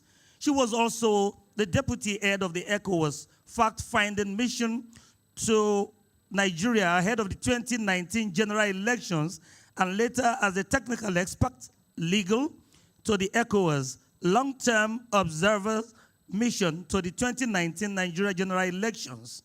In 2017, Charlotte led the ECOWAS fact-finding missions to Sierra Leone ahead of the country's 2017 election. In view of her phenomenal success in organizing what was described as one of the world's best elections during her tenure as the chair of Ghana's Electoral Commission, Charlotte was nominated as one of the 3 finalists for the internationally renowned Chatham House Award for her leadership and transparency in respect of Ghana's 2016 elections. She was also awarded the Women's Courage Award 2017 by the U.S. government in recognition of her achievements. Charlotte is the founder and managing consultant of Cyrus Law, a modern boutique business law firm with expertise in corporate and commercial transactions, wealth management, dispute resolution, property, family-owned businesses, intellectual property, protection, among others. In 2020, she started Business Compass, a TV show for coaching and mentoring young entrepreneurs.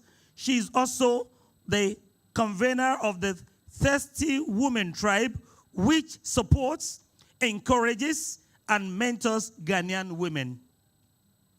Charlotte is a graduate of Queen's University, Ontario, Canada, with a Master of Laws, LLM degree. She holds a second master's degree in Business Leadership, MBL, from the University of South Africa, Pretoria, a Bachelor's of Law degree from the University of Ghana, Legon, and a qualifying certificate of law, QCL, from the Ghana School of Law. She has been enrolled in Ghana as a barrister and solicitor of the Supreme Court since 1994.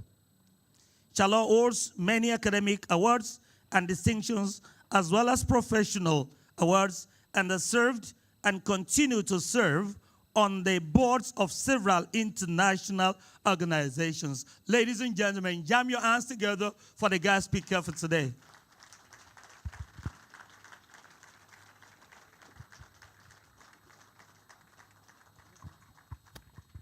Ladies and gentlemen, I wanted to ask us to welcome her in her own language. So you say, no, you say, Akwabao. Yo. Akwabao. Mijisu. Yo, thank you.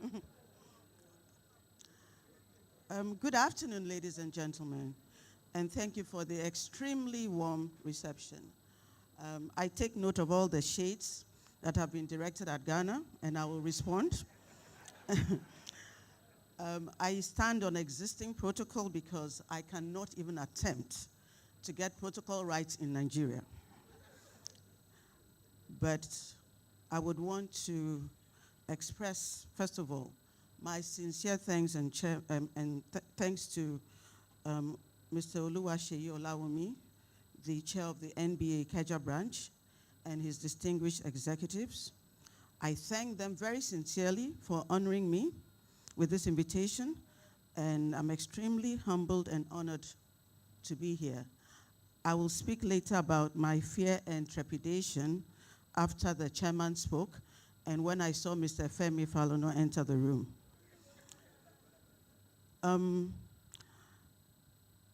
I see that on the panel, other than a very distinguished chair, is Mr. Mike Igini, who is a former resident electoral commissioner for Akwa Ibom State.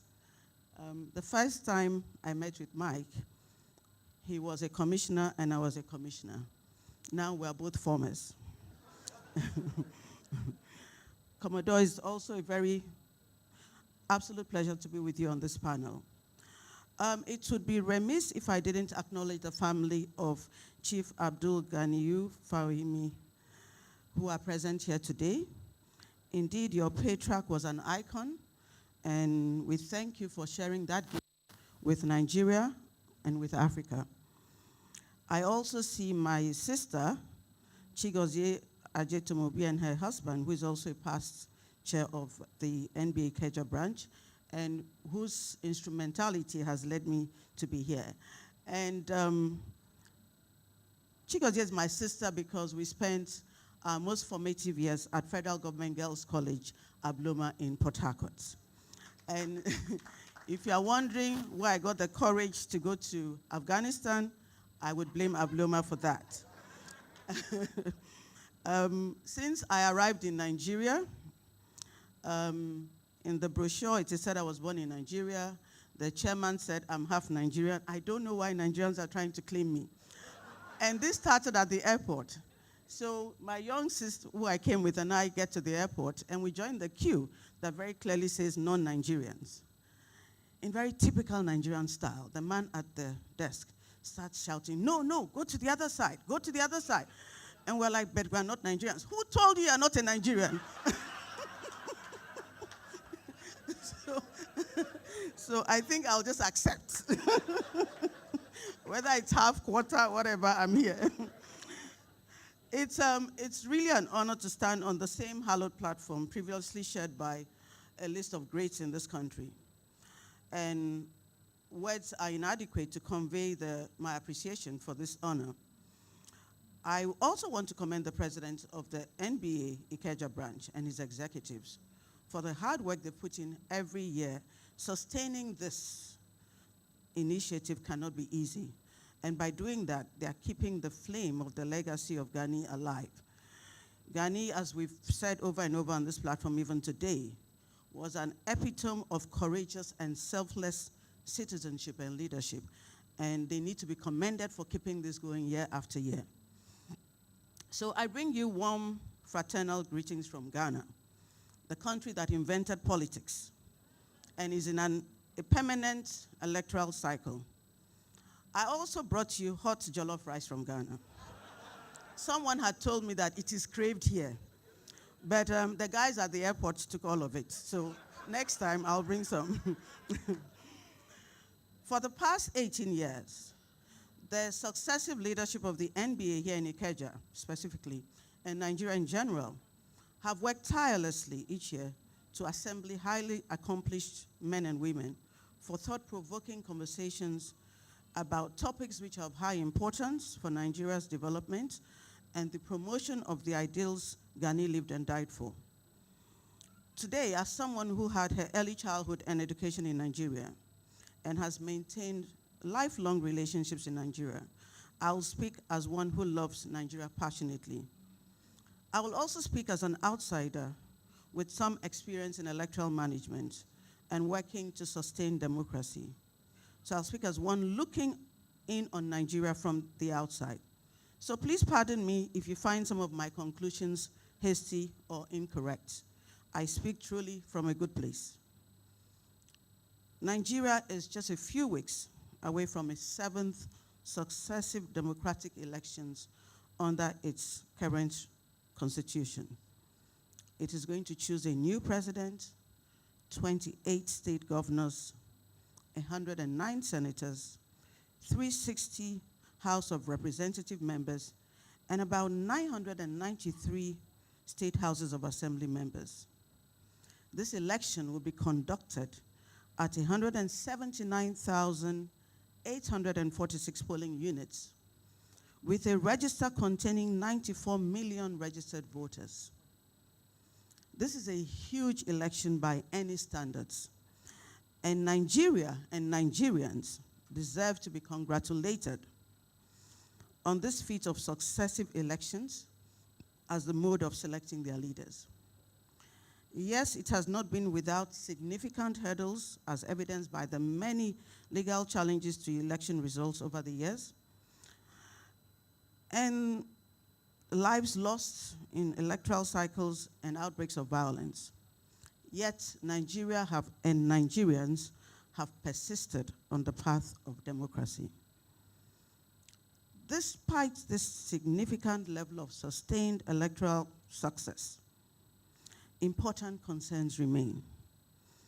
These concerns are varied and largely influenced by the fact that while we are here today, Nigeria is plagued with extremely high levels of youth unemployment and underemployment, massive security challenges, alarming levels of poverty, religious and tribal issues, and extremely high levels of inequality and exclusionary politics.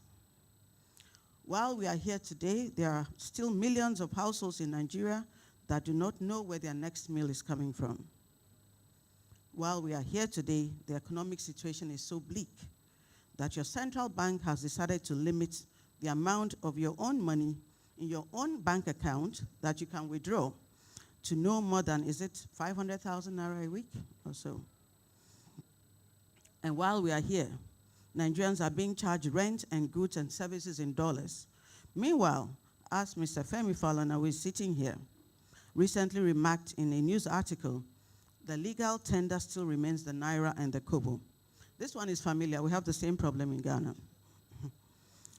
Again, according to Mr. Femi Falana, the security situation in this country is so bad that today, many local governments in Niger, Zamfara, Sokoto, Kaduna, or Borno states have been captured by terrorists. In Anambra and Imo states, there are areas where nobody can talk of going. They are even threatening now to kidnap President Buhari. Mr. Falana added in that quote that some Nigerians are praying and fasting for that to happen. Please note, I am quoting him. Recently, a friend of mine who lives at East Legon, a popular residential community in Accra, with probably thousands of Nigerians, told me that he met a Nigerian neighbor who told him that when he was coming to Ghana, he bought a pump-action gun and registered it for his own safety. But after a few years, he sold it because he found no need for it. For him, Ghana is so peaceful that when he steps out of his house for a walk in the evening, his return home is always guaranteed, without any security concerns. But can we speak of same for this country? Do Nigerians not deserve the same level of peace? Perhaps the question that should be on our minds today is whether the late Gani will be happy with Nigeria's current situation. In other words, have Nigeria's 6 previous democratic elections produced the dividend of development for its people? Yet these elections were deemed by either election observers or Nigerian courts to be free, fair, and credible. Elections are the true essence of democracy.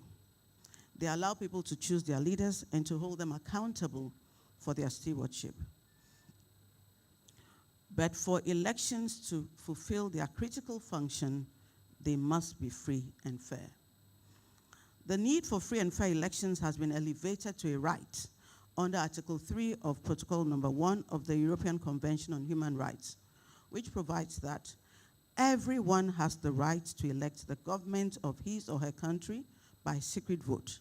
Without this right, there can be no free and fair election. As one writer puts it, if consent of the governed is the most fundamental concept of democracy, its most essential right is that of citizens to choose their leaders in free, fair, and regular elections.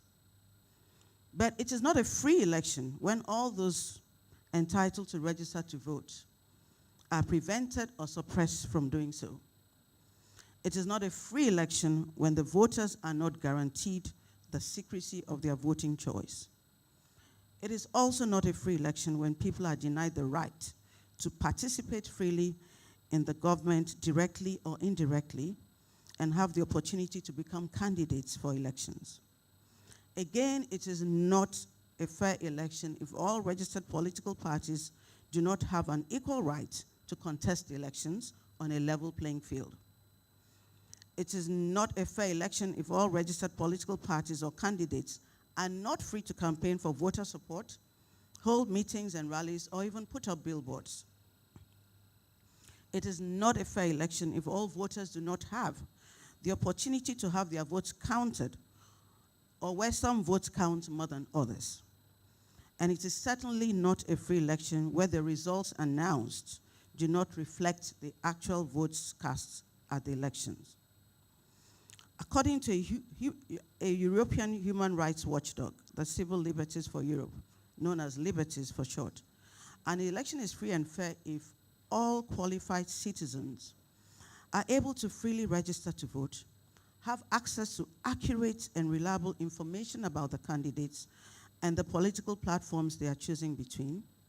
They are eligible to vote and run for office as candidates, actually cast their ballots freely without any limitations or inhibitions, are not intimidated nor feel intimidated either directly or indirectly outside or inside the polling stations before or during the elections, cast one ballot only, and that ballot is counted the same as every other legal ballot, get their ballots counted accurately and the correct results reported without any alterations, and get the results accepted and respected by both the loser and the winner.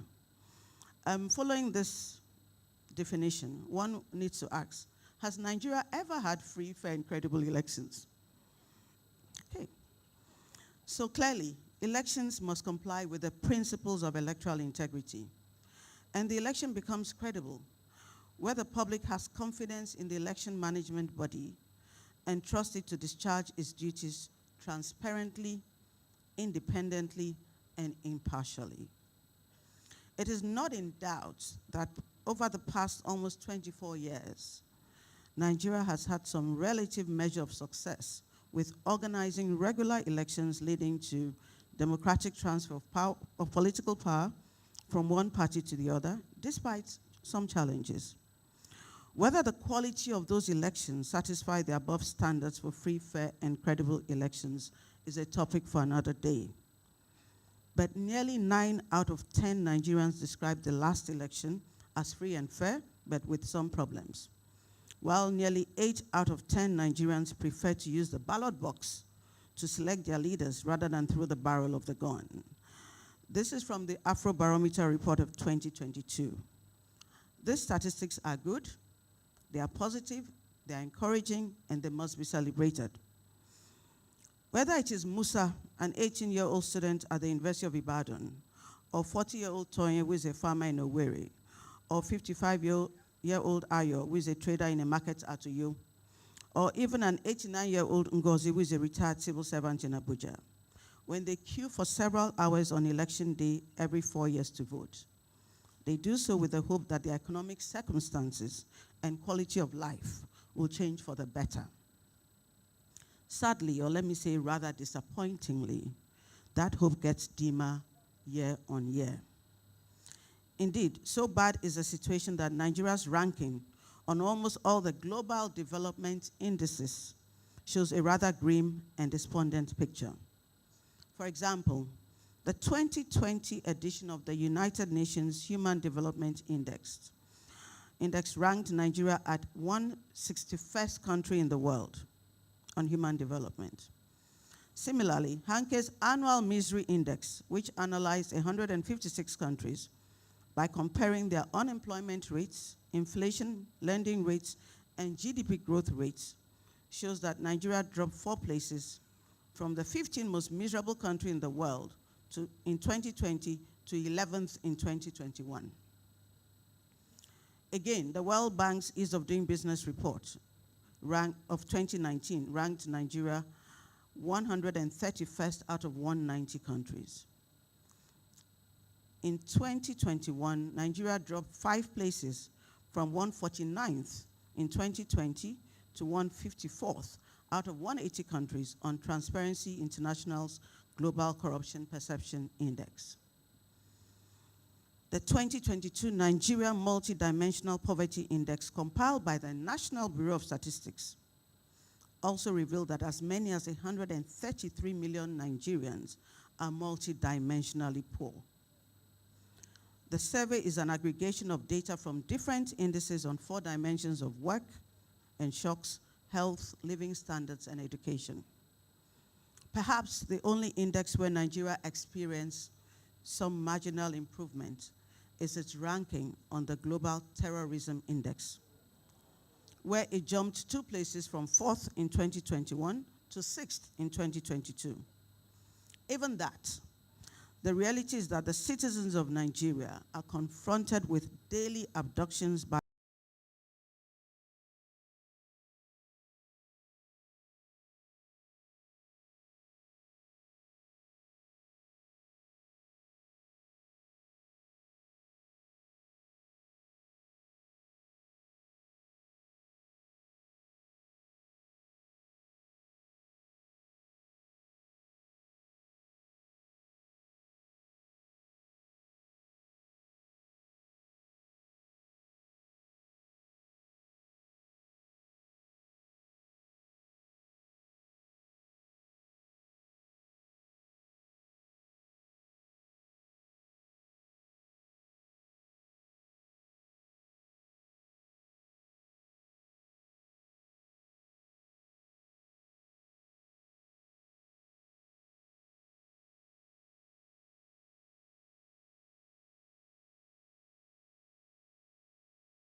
and our continent abounds with disastrous examples of conflicts, chaos, and civil wars resulting from when elections fail.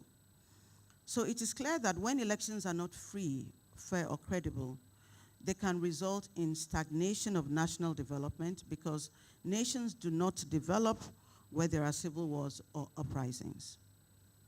It still begs the question, do free, fair, and credible elections automatically result in national development? The basic needs of the ordinary Nigerian are very simple to list, but appear elusive to realize from one democratically elected administration to the other. Every Nigerian wants uninterrupted access to power in their homes and businesses, and to finally forget what in Ghana we call doomso, to wit, power cuts. I have been told that in Nigeria it's not cuts, but outages. Every Nigerian wants access to decent shelter. Every Nigerian wants access to good roads. Every Nigerian wants access to good quality education, and if possible, for free. Every sick Nigerian wants to be assured of good quality and affordable health care close to home. Every Nigerian wants access to clean, potable water in their homes, clean and safe environments, and food staples at reasonable prices. Development is when 1 naira can take the ordinary Nigerian far enough. Development is when the ordinary Nigerian does not have to pay a bribe before receiving basic services they are entitled to. Development is when every Nigerian has access to opportunities to be gainfully employed. And development is when no Nigerian would have to be worried about their safety and security of themselves and their families on a daily basis. So, is a free, fair, and credible election an important tool to development? I would say the answer is a resounding yes. But the development dividend of democratic elections will not come by themselves. It calls for sustained citizen action to hold the elected leaders and representatives accountable. Democracy is a tango. It requires active and engaged participants to succeed, good leaders and good followers. This country needs citizens who will no longer think that once they have voted, their duty is done. This country needs citizens who will make it their continuing duty to demand accountability from their leaders at every level of government on a daily basis. This country requires citizens who are able, willing, and courageous to offer themselves as sacrifices to fight for the cause of the poor, the voiceless, and the powerless until their governments at federal, state, and local government levels begin to work for them. This country needs more Ghanese. This is the kind of citizen Chief Gani Fawehinmi was during his lifetime. Not only did he fight for the rights of defenseless and powerless citizens against the powerful establishment, he fought against both civilian and military dictatorships. He was so resolute in his conviction that he became the target of the system he was fighting. He was arrested, detained, charged, and tried several times. His passport was seized several times.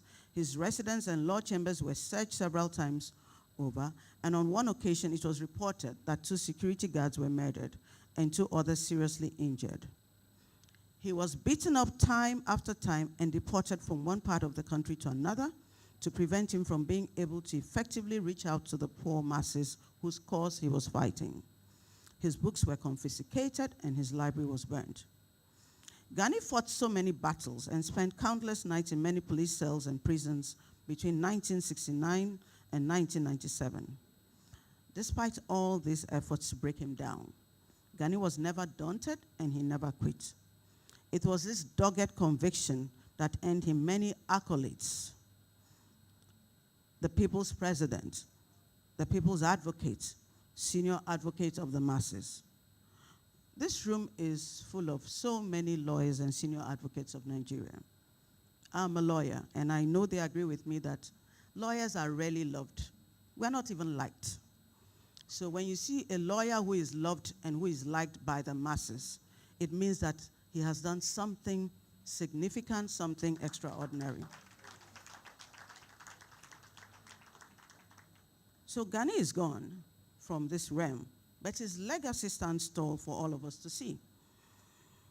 He was a lot of things, but he was primarily and essentially a lawyer who understood that law could truly be used as a tool of social justice. His selflessness was so exemplary that even on his deathbed, he rejected the highest honor accorded him by the Nigerian government because of his disappointment with the abysmal state of his country and his people. It is this kind of readiness to sacrifice personal comfort to demand the development dividends of democratic elections that will bring the development to Nigeria and Nigerians. And that's why we celebrate him today.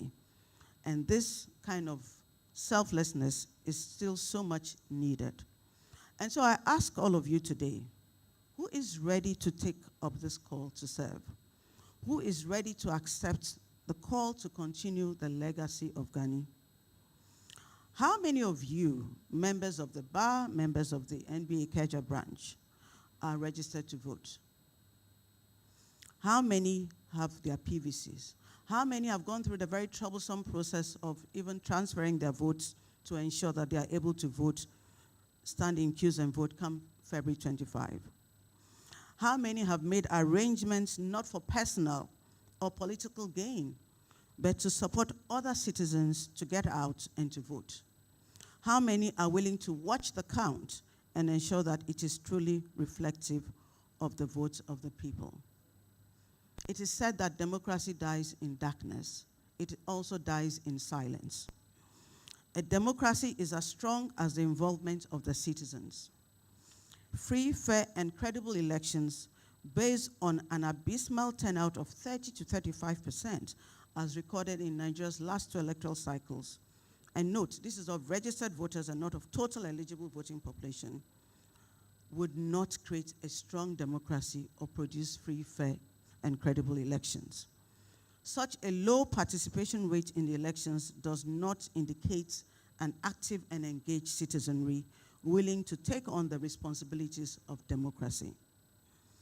If most people do not care enough to vote, who will make the greater sacrifice of holding a government accountable? The likes of the great Gani, whom we are celebrating today, made onerous sacrifices, not just for the development of Nigeria, but for the rights of Nigerians to vote and to have their votes counted.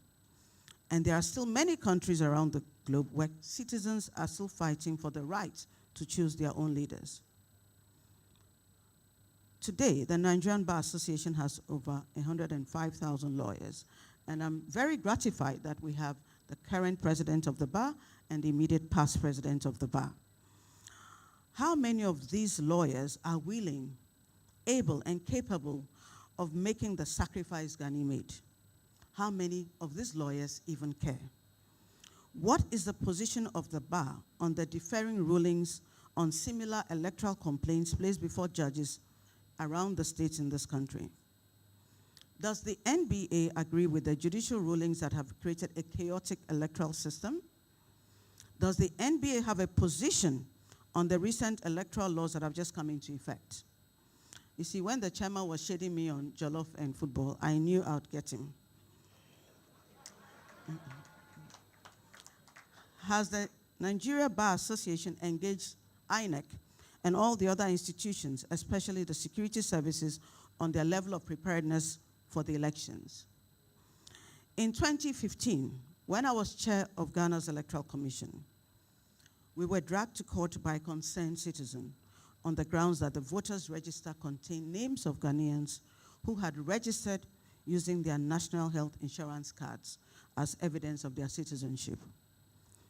At the time they registered, the constitutional instrument regulating registration of voters listed the national health insurance card as one of the cards you could use to show eligibility. Subsequently, after an election, the Supreme Court directed that the Electoral Commission should no longer accept national health insurance cards as evidence of citizenship.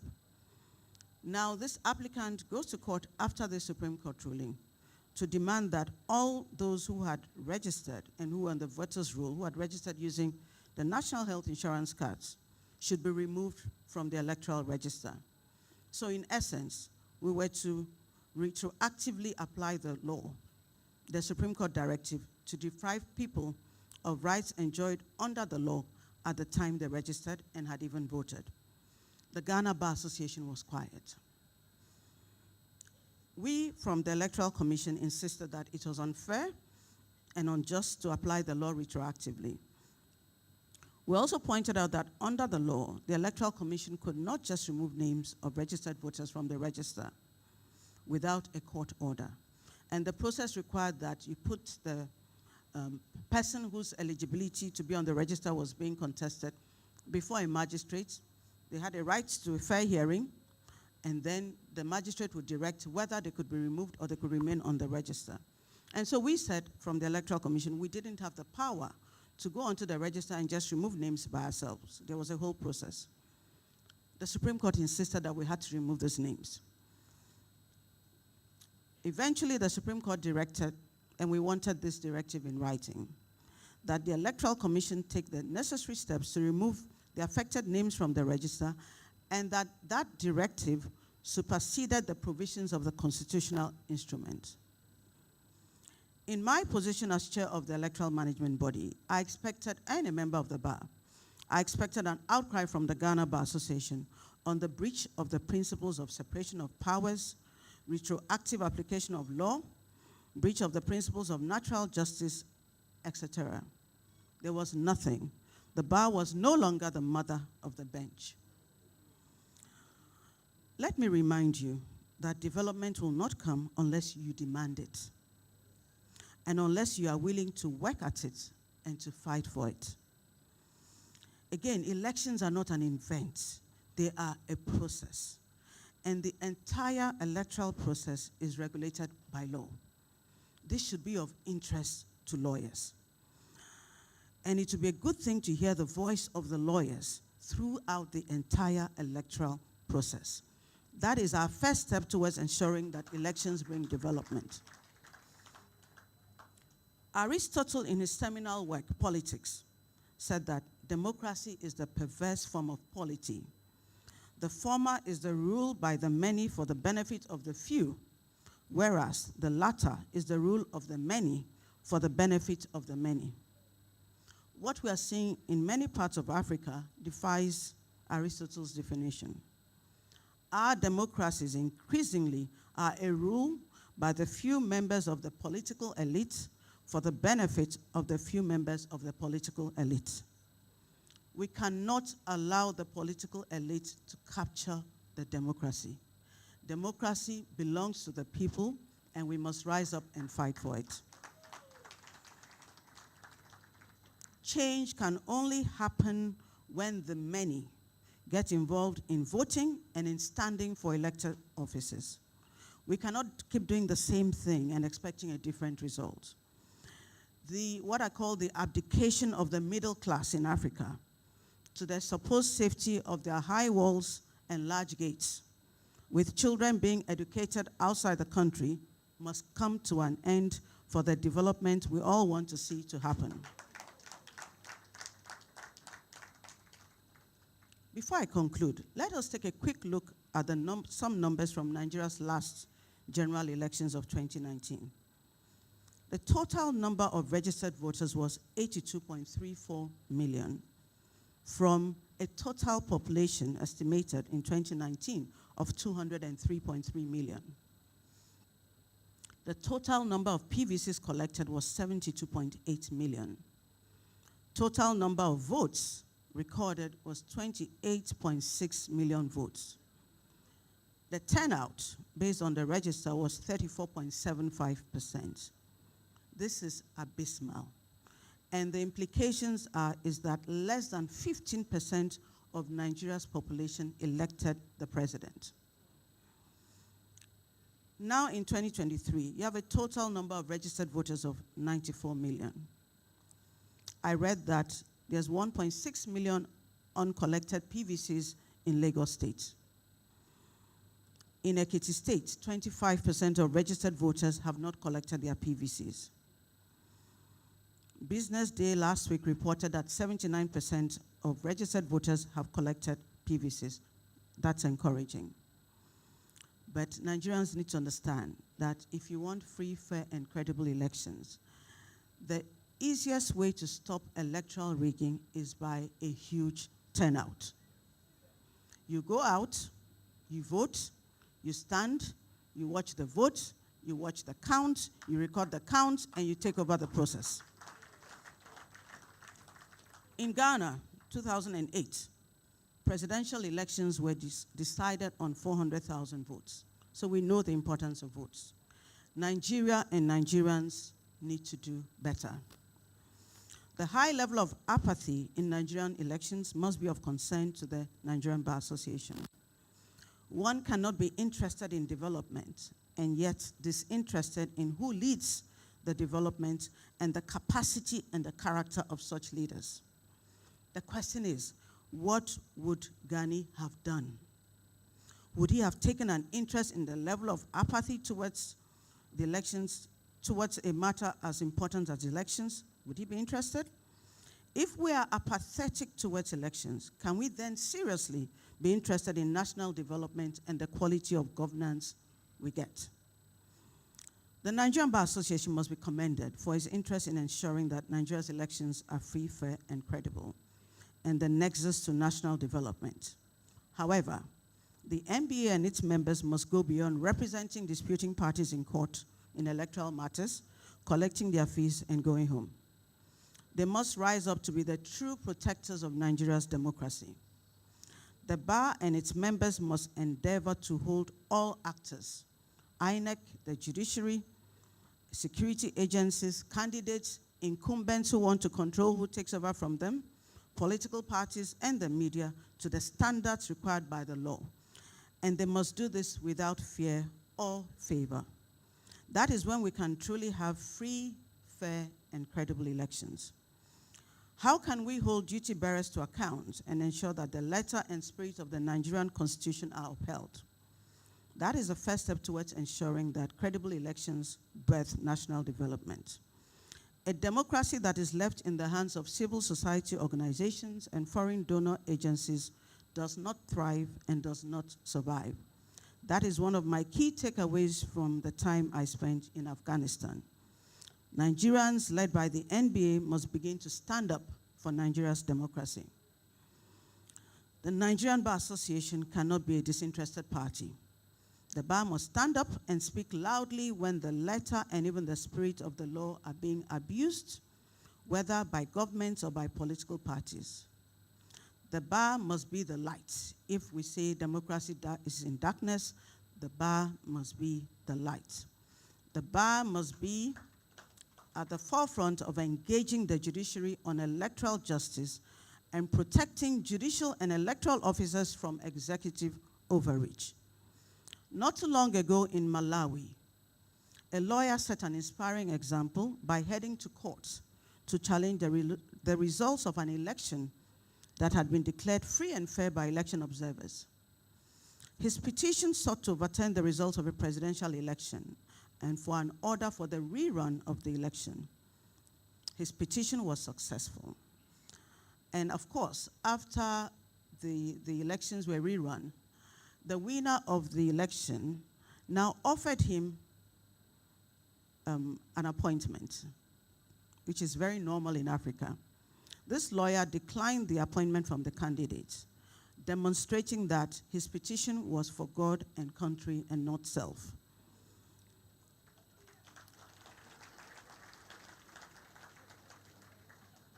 Is it possible for the NBA to consider setting up a team of lawyers dedicated to electoral integrity through the entire electoral process?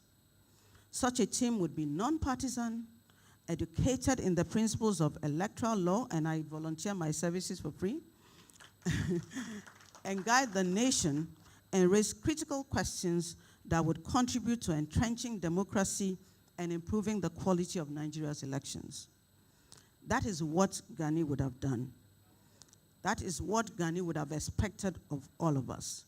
Gani was a light fighting the darkness of oppression and injustice. So, Mr. Chairman, I want to thank the NBA Ikeja branch again for honoring me with this invitation to speak at this very hallowed platform. I wish this country well in the upcoming elections. It is my hope that Nigeria will pass this test of democracy for the 7th time and pass it well. And it is my prayer that these elections will usher in true development and prosperity for the people of this most beautiful and blessed country. May the labors of our heroes past, so well exemplified by Chief Gani Fawehinmi, never be in vain. Thank you very much for the opportunity and for your time and attention. I'm honored, I am grateful. As we say in Ghana, midasi. Sosong, nagode, edukpe, kao, dalu, imela, eshe.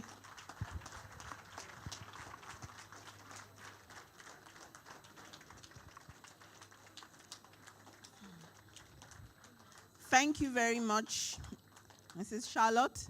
And as they would say in Ghana, Medasipa. Okay, thank you so much. Please give her a warm round of applause again. Thank you. And now I'm going to be calling up a colleague, Mr. Lanre Barua, to come and share with us the citation for our first discussant for this afternoon, Commodore Kunle Olawumi, retired. Mr. Lanre Barua. Thank you. Please welcome him. Thank you very much. Good afternoon. May I stand on existing protocol, please?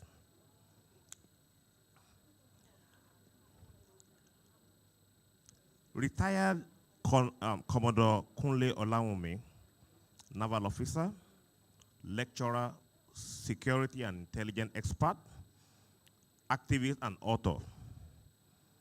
As a student, he spent various periods of his life, early life and adult life, studying at the primary and secondary school, Nigerian Defense Academy, Kaduna, Command and Staff College, Jaji, University of Nigeria, Nsukka, Sheila International University, Paris, Galilee International Management Institute in Israel, Harvard University John F. Kennedy School of Government, Massachusetts, to mention but a few.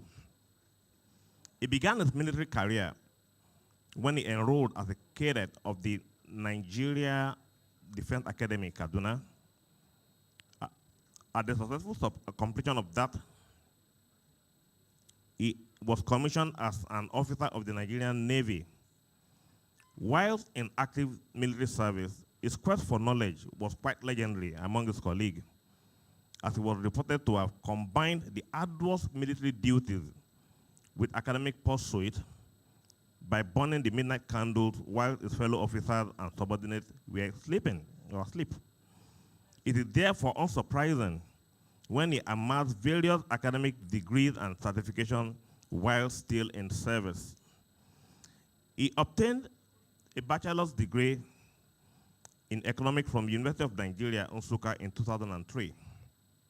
From 2003 to 2007, he was a student of international relations and diplomacy at Sheila International University, Paris, where he backed both the bachelor's and master's degree and later proceeded to the prestigious Centre d'études diplomatiques et stratégiques in Paris. Sorry for my bad French. In Paris, to earn his PhD degree. In addition, he obtained a Master's of Science degree in Military Strategic Leadership in 2012 and equally holds Advanced Diploma in International Relations and National Security Studies from Galilee International Management Institute. He is an alumnus of the United States Naval War College and an Harvard University John F. Kennedy School of Government, Massachusetts. He is also a member of Amnesty International and International Society of Military Law and Laws of War, respectively, and a professor of Global Security Strategic Studies. Commodore Olawumi is presently a senior lecturer of International and Security Studies, Novena University, Ogume, Delta State, Nigeria. He has authored several books, one of which titled Nigeria, one of which is titled Nigeria, Global Peace and International Protection of Human Rights. Ladies and gentlemen, please allow me to welcome and put your hands together for retired Commodore Kunle Olaomi. Welcome, sir. Thank you. Do I really need this?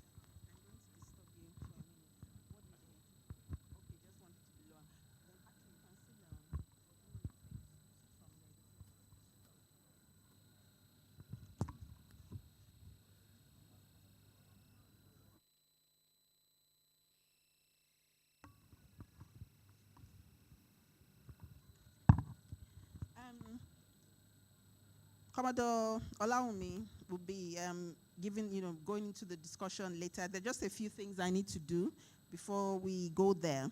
First of all, I'd like to recognize Mr. Clement Onwumano, SAN. Did I get the surname, the pronunciation correct? Mr. Clement Onwumano, SAN. Yes, we'll do that later. Also to recognize the presence of Mrs. Rolly Craig, and also to recognize the presence of Mrs. Mandy Asagba, our third MBA Vice President and the Amazon of MBA Ikeja branch, Mrs. Mandy Asagba. So quickly, where's Mr. Barua? Maybe I should call you back up to come and do the citation for Mr. Igini, and then we'll go into the conversation proper. So please come and do the citation for Mr. Igini before Commodore Olaomi. Thank you very much. May I stand on the existing protocol once again?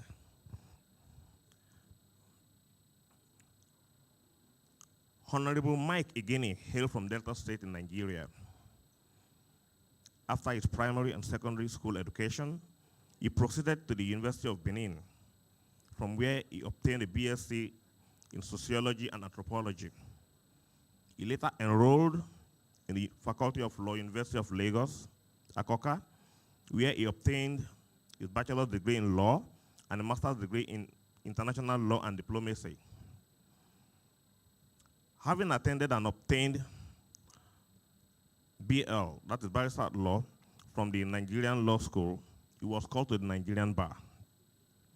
Thereafter, he founded the law firm of Mike Igini Law Chamber, where he was a senior partner until his appointment by His Excellency, President Goodluck Ebele Jonathan, on the 8th day of June 2010 as Resident Electoral Commissioner to Cross River State. He also served in an interventionist capacity in several states, including Imo in 2011 and 2015, Anambra State, and finally in Edo State, where he served out his tenure in June 2015, after the 2015 general election as a commissioner. He has been involved in election study, knowledge sharing mission to South Korea election 2011, US election in 2012, Ghana election in 2012, and Kenya election 2013. IRI NDI Ghana pre-election mission in August 2016, and the US election of 2016 too. Being a former student, union leader, Mr. Igini seems to have carried his activism, dogged resilience, personal and dedication to public service. He nurtured in jurisprudence, his courage, patriotism, determination, dedication to duty, firmness and impartiality as an electoral umpire, display of non-committal impartiality and election management are notorious facts that stood him out to weather the storm of accusations and counter-accusations from politicians, as he was upright in upholding the fact of event and truth of the statute. Hence, the Guardian newspaper of Nigeria, that Guardian newspaper, described Mr. Igini as a guinea pig of integrity in his publication of the 7th day of June 2019. With his commitment to ensuring free and fair election and overt exhibition as an electoral shepherd dog to chase corners cutting politicians back to the people, it was unsurprising, therefore, when he was reappointed by President Muhammad Buhari as Resident Electoral Commissioner for another term of 5 years on the 21st day of March 2017. He is the immediate past Electoral Commissioner of the Independent National Electoral Commission. Ladies and gentlemen, please put your hands together and welcome Mr. Mike Ikeja.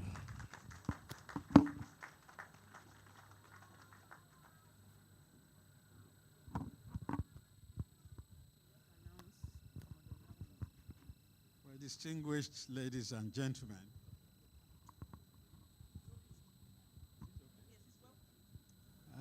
we've come to the discussions. I think I'll call on Commodore Lawumi. You have 10 minutes to discuss the paper presented by the keynote speaker. You can just sit and use your mic. Much. Before I go on, I'd like to mention that I've not really come out like this in the past 1 year plus since I had issues with Buhari, you know. But that issue was quickly resolved by Mr. Femi Falana, SAM. Please, a round of applause for him. Please, more clap for him. I shouldn't be here. There's no way I could have been here without the SAN, so I just want to recognize him. All protocol duly observed. I'm going to be a little bit different from the speaker, even though I just hinted her that most of the things that actually needed to be touched has been done. But let us look at the topic itself. I actually discussed with the planners that the topic is a little bit everywhere, you know. Usually for a paper like this, for somebody of this caliber, the topic should have been hitting hard already on the participants in some of these electoral processes that we have seen. So I tried to break it down, and I saw that, you know, there are variables within variables. Usually in academic environment, when you look at a topic, you want to look at the variables. You want to know which one is dependent on which one, so that it will be easy for you to actually approach that topic and break it down. So I observed that we have like the main variable, that's the dependent variable, which is the electoral process or elections.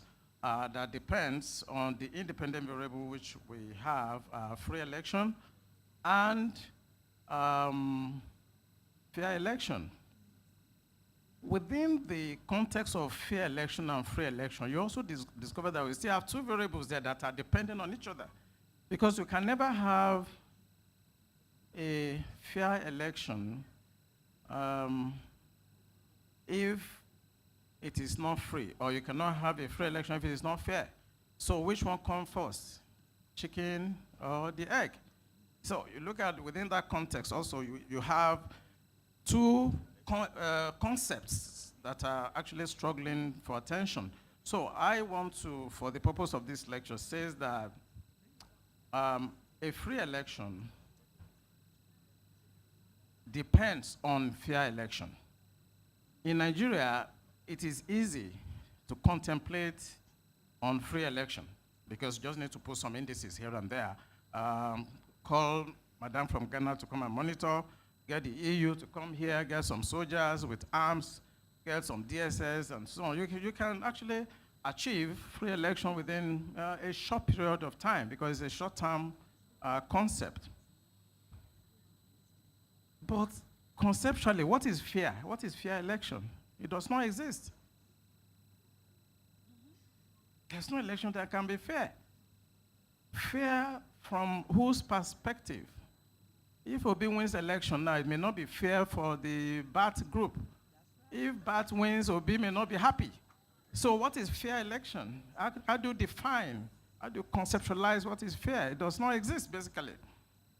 And I want us to see that issues of election in Nigeria is actually destroyed from the electoral processes itself. In other words, how do you choose your candidate within the party? How do you choose? You gather some people, give them so much money, you call them delegates, and they vote somebody among themselves, and that is your candidate. Then the rest of us have to line up and vote for that person. It's a charade. It's nonsense. It's a charade. We must begin to change these processes, because if I have so much money, I mean, I've been in the government for some time. It's not here I'm going to expose some of the things that happens. I was in government when Obasanjo actually emerged as the PDP, candidate. I knew what happened in Jos. So it's a charade, basically, in most cases. And we should put ourselves together, because this is not a jamboree where we just come and sit down and talk and make ourselves happy. By the time we leave here, we shouldn't be that happy, because we have to cancel that process that everybody will go and gather in the hotel, then they will start carrying dollars and sharing the money. Then the second day, you go and queue up. And perhaps, you bring forward the worst character that the country can afford. How do we get to this point? How do we get to this point where every time this country, as if we are caused, we bring up the worst character in the system? How do we get to this point? So for me, I don't think we should start looking at whether it's free or fair. There's nothing like fair election, because the people that we are trying to vote for in a few weeks' time may not be the best candidate or the best character that this country can afford. So why are we wasting our time? So now, let me tell you also that in this country, there cannot be fair election. I will tell you why. Any country where you see the ruling party controlling the judiciary, 100% is paying their salary, is appointing them, you can never get justice in that system.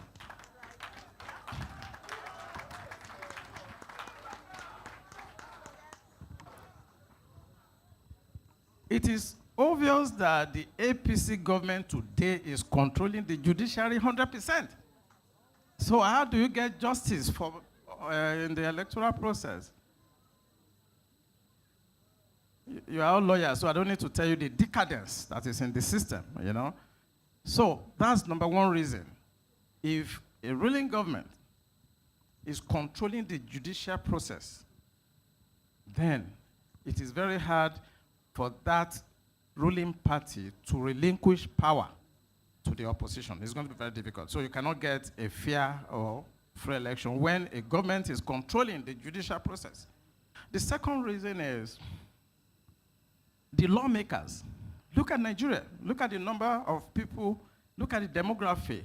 Look at the nationalities at the National Assembly and the House of Representatives. Look at the people there. Anything Buhari wants, he gets. Yes or no? Then what is the concept of separation of powers? If the executive is equal to the judiciary and the judiciary in this country is equal to the legislator, it's just one and the same. So we cannot come and sit down here and be speaking about free and fair election. It cannot work in this country as it is now. And it is late in the day to make amends, because you cannot start, throwing away those people that are in the Senate, that are just collecting money, and doing whatever Buhari wants for them. Now, look at the judiciary. You cannot begin now to change all those people that are heading your judicial system. And if the executive is equal to the judiciary plus legislator, then if this election that is coming, that I'm thinking is going to be very close, there's a lot of noise in the hall Am I disturbing?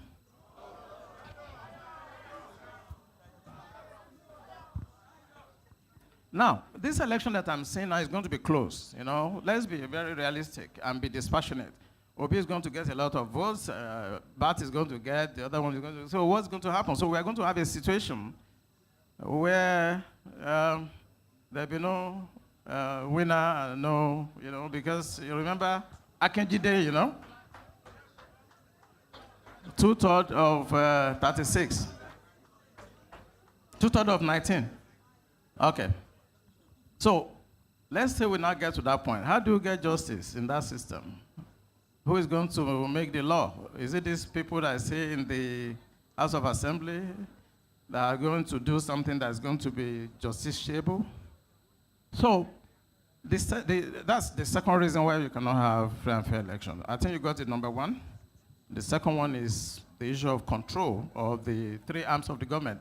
The other one is what the lecturer actually mentioned, issue of economic woes in Nigeria. Inflation rates today. Look at the interest rate. I'm an entrepreneur. I don't know how this country has survived up till now. It's very difficult for me to understand. Because if I borrow 10 million from FCMB, I pay rate of interest. If they borrow me 10 million, I pay interest rate, isn't it? Some of us that are economists here, there's a difference between interest rate and rate of interest.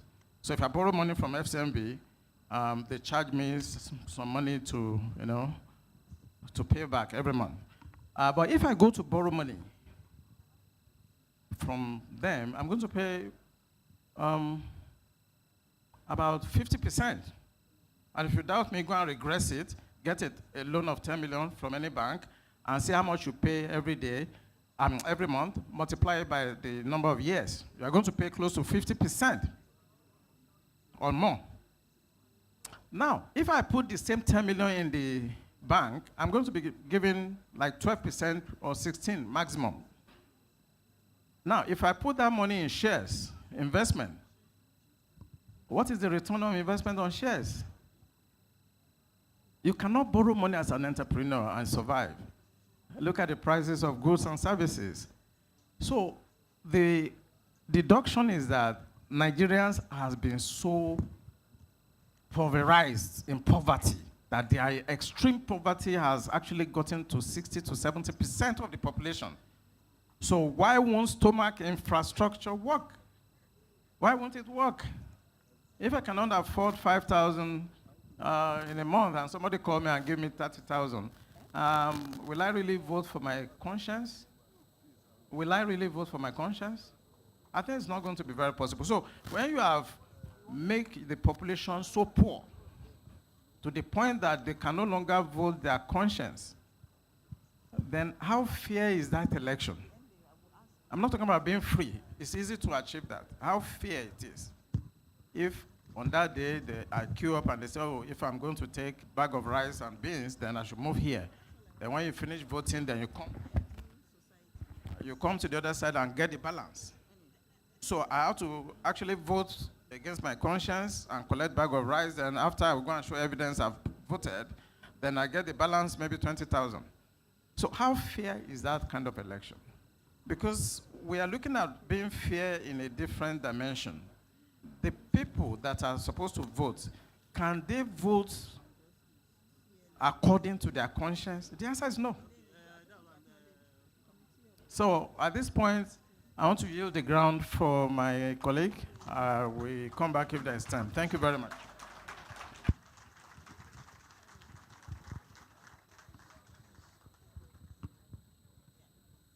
That's a rather cynical approach.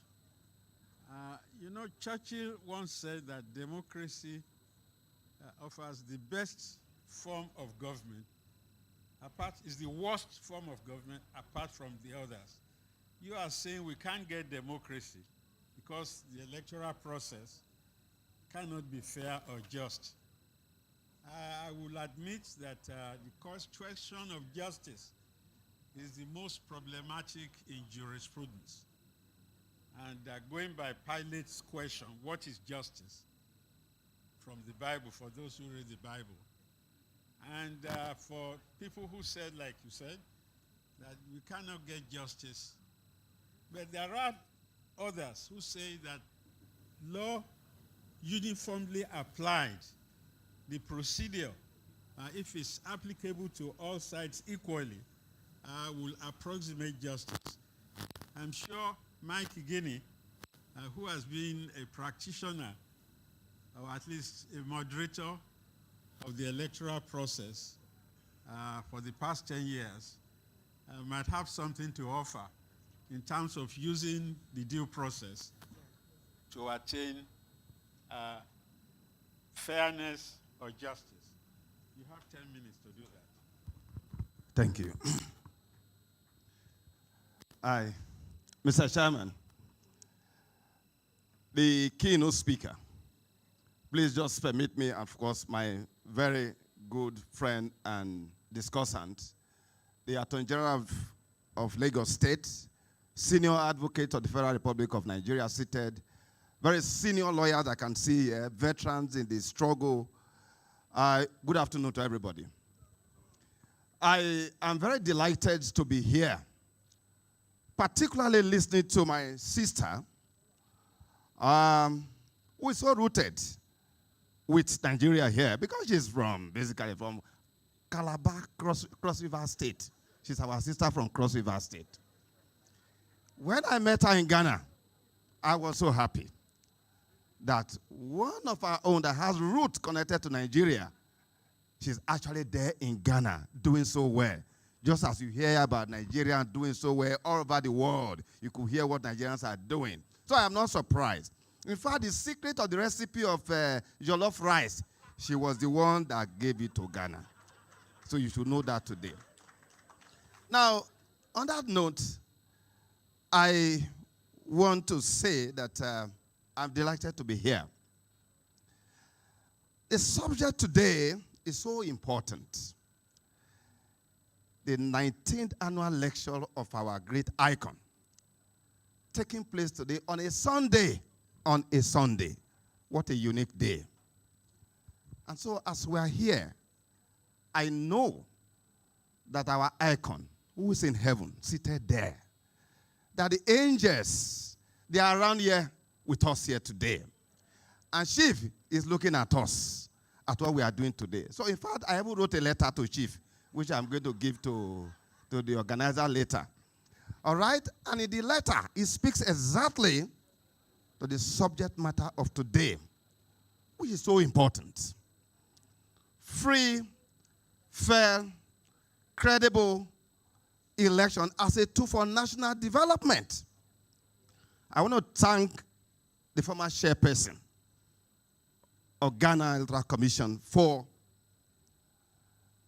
his lecture, her lecture,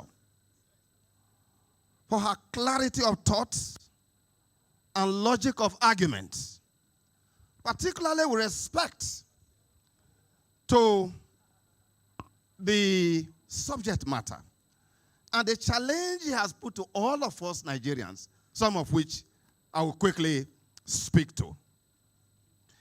Every civilization has a primitive past.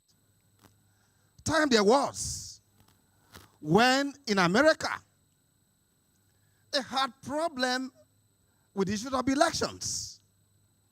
The fourth governor of New York, Alfred Smith, perhaps frustrated with the kind of thing that we are going through in Nigeria, that Ghana has also now, as a model in the West African sub-region, has gone through, had this to say, that fellow Americans, no matter what we are going through, the ill of democracy can only be cured by more democracy.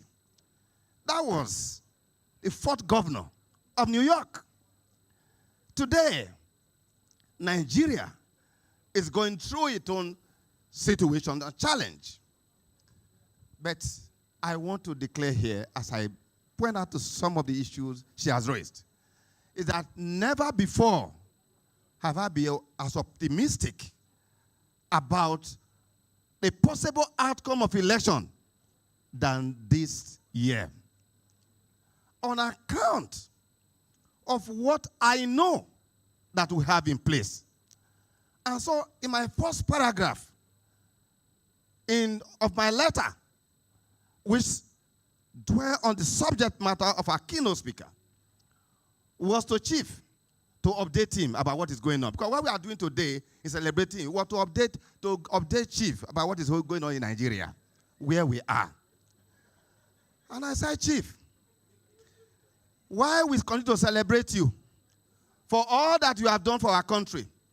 But let me quickly hastily to inform you that the celebrated case to expand the frontier of participation in the electoral process in Nigeria through party registration, that regrettably, most of the new parties are now supporters club supporting the main parties in Nigeria. This was not what you fought for. Number 2 paragraph, speaking to the same subject matter, and that you use the law as an instrument of social engineering. All your battles were fought in the law courts. In fact, you kept telling us to key on to what Sapara William told us, that the duty of lawyers is to use the law, for the service of the people and for the direction of his country. But that, Chief, as you have left, many of those who were with you, who stood by us, many of them have gone to the other side. They are now involved in revisionism. Some of them have repudiated the ideas for which you fought for. But however, the rule of law is alive in Nigeria, no matter the assault. And that currently, speaking to the subject matter about how are we challenging the process, and that some of those provisions that you challenged 20 years ago, several years ago, that we've been fighting for, as contained, for example, Section 40 of the then 2002 Electoral Act, that says that a presiding officer has a kind of an ultimate power, that whenever he's satisfied that a voter before him or her could vote, he will issue a ballot paper. That statutory provision, which has been used for rigging election, for buying voters' card, that we fought for over 20 years, that, Chief, the law has changed now. We are now having Section 47 of the now 2022 Electoral Act. That is now the reason why you see PVC be dumped in various places in Nigeria. Except those who are still buying now ignorantly. They don't know that the law has changed. Also, Section 41 of the then 2002 Electoral Act, that have been replicated in all the acts up to the last one that have been repealed, which encourage what you call a rigging of a massive scale.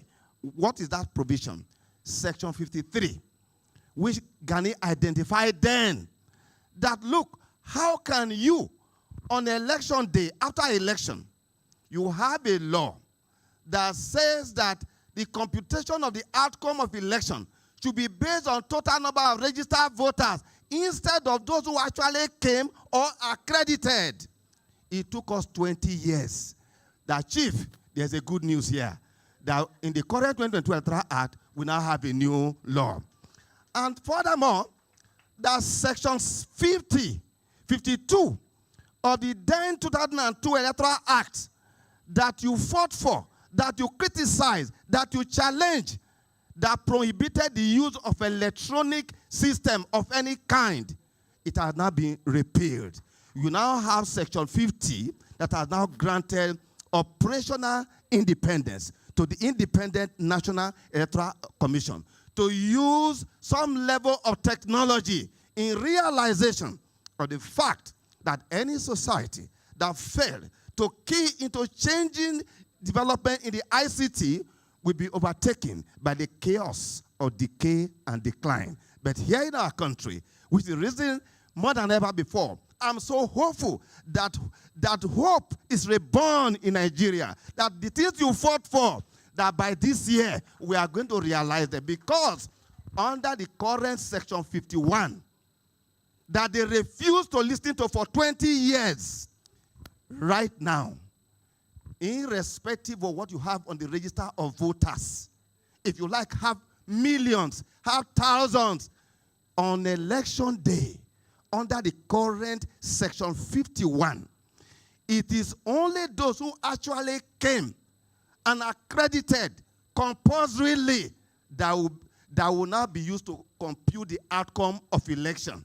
Therefore, no more margin for people to rig. For instance, under the old section, where you have 500 people in a polling unit, because the law says total number of registered voters, what politicians will do is to ensure that at the end of election, where only 100 people came on that day, which is the issue about voters' turnout she spoke about, because you have extra 400, that became an incentive for them to connive with INEC officials as they were in the past to now do thumb printing because they have a margin of 400. But today, what has now happened is that at the end of the poll, a new register will emerge. A new register based on those who actually came and accredited and not the total number of registered voters anymore.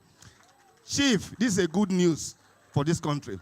Now, furthermore, and perhaps far more important, speaking to the subject matter of our keynote speaker, is the fact that today, under the current regime of the use of the biomodal accreditation system, known as the BVAS, which means that unlike in the old system, where in the unlikely event that we created, for example, our president of MBA, well known by everybody, he came before a presiding officer because we were unable in the old regime to confirm either of his 10 fingers.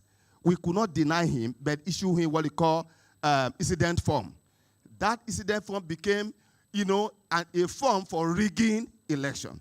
Now we have moved beyond that process of SCR to now what you call the BVAS, in which case, in the unlikely event that just one of your 10 figures could not be confirmed, what about your face? We have gone to that level.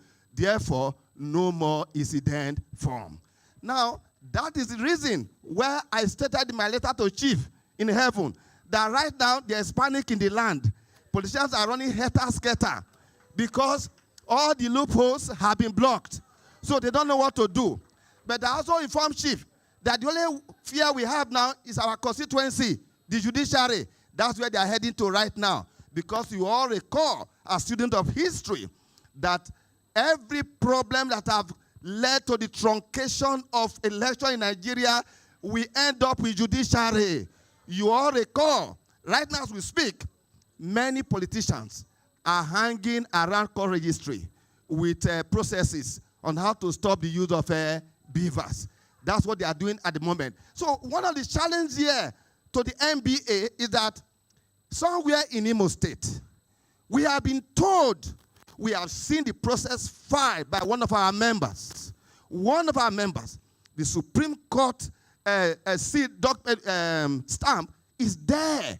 Why is it that MB has not called that lawyer to come and explain taking an action that may lead to widespread disruption of public life in the Federal Republic of Nigeria? Because as I'm standing here, Mr. Chairman, I cannot beat my chest to guarantee that one of our own in the bench who has been told that we will settle you for life, give us an order, 11th hour to the day of election, will not grant an order to stop the use of BVAS. Reminiscent of what happened, it happened before, in June 12th, on the 11th, on the eve of election, Justice Basi Ikpeme gave an order to stop the election on June 12th. That's when the country was put on a journey that we are yet to fully recover from.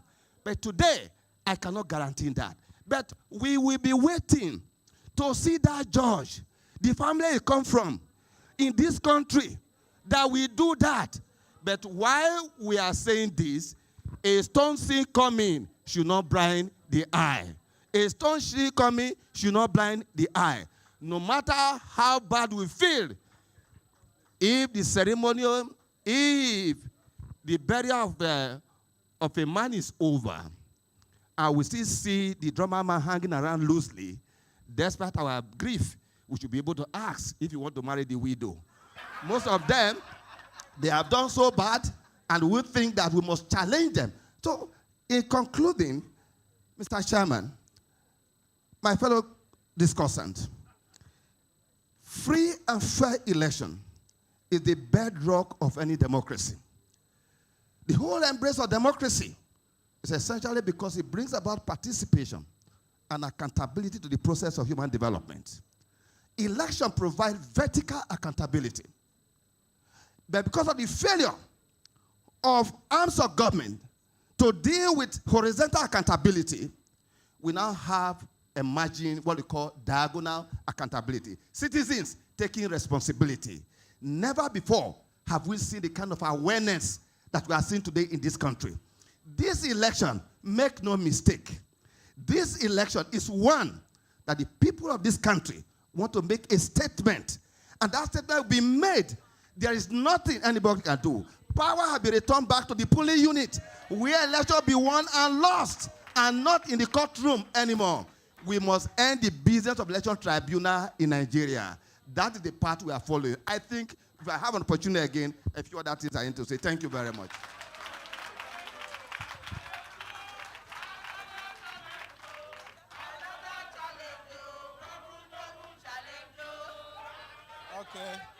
Okay.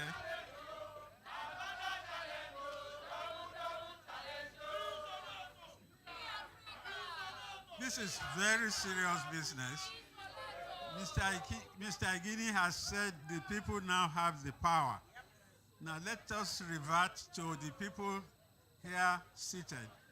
I will take questions not more than 2 minutes per question from the floor. Okay. Call them.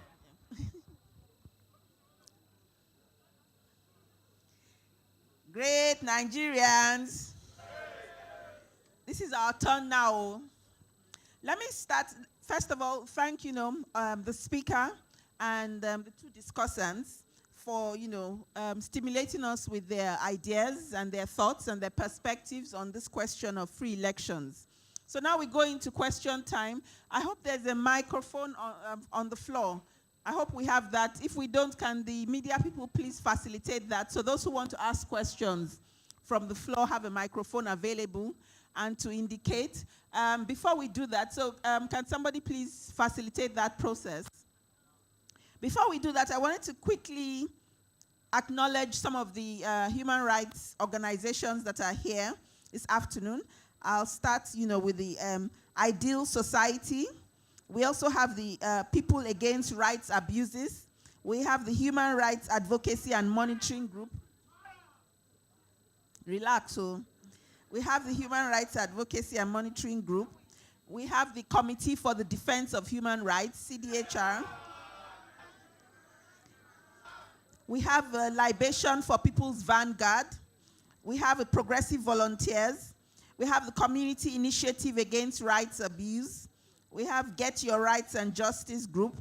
We have the CLO. We have the Committee for the Defense of Human Rights. I've mentioned that. We have the UAD, United Action for Democracy. We have the United Action for Democracy, UAD. We have the Gani Fawehinmi Memorial Organization, GAFAMOG. We have the National Conscience Party. There's also the Foundation.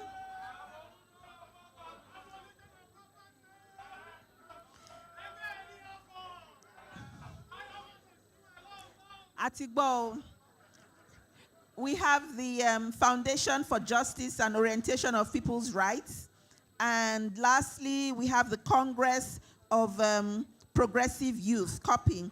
And I'm sure I mentioned, the CLO, Civil Liberties Organization. So just to formally acknowledge those of us from the human rights community who are here, and to say that on behalf of the NBA and the Gani committee, we appreciate, your presence. So now, yes, let's go into questions, comments and answers. Who would like to open the floor? I see a gentleman in, okay, there's Gray here. Number one. Number two, I see Mr. Falano. Who is going to be coordinating from the floor for me, because the lights, won't allow me to see clearly. I see Mr. Olu Akpata, so that's number 3. Number 1, you're number 1, Mr. Falano is number 2, Mr. Olu Akpata is number 3. Yes, sir, you're number 4. Okay, the president is number 5. Madam Bassi is number 6, but these are people in front of me, so this is locked down now. Dr. Odutola, maybe you will help with people. Take the numbers of...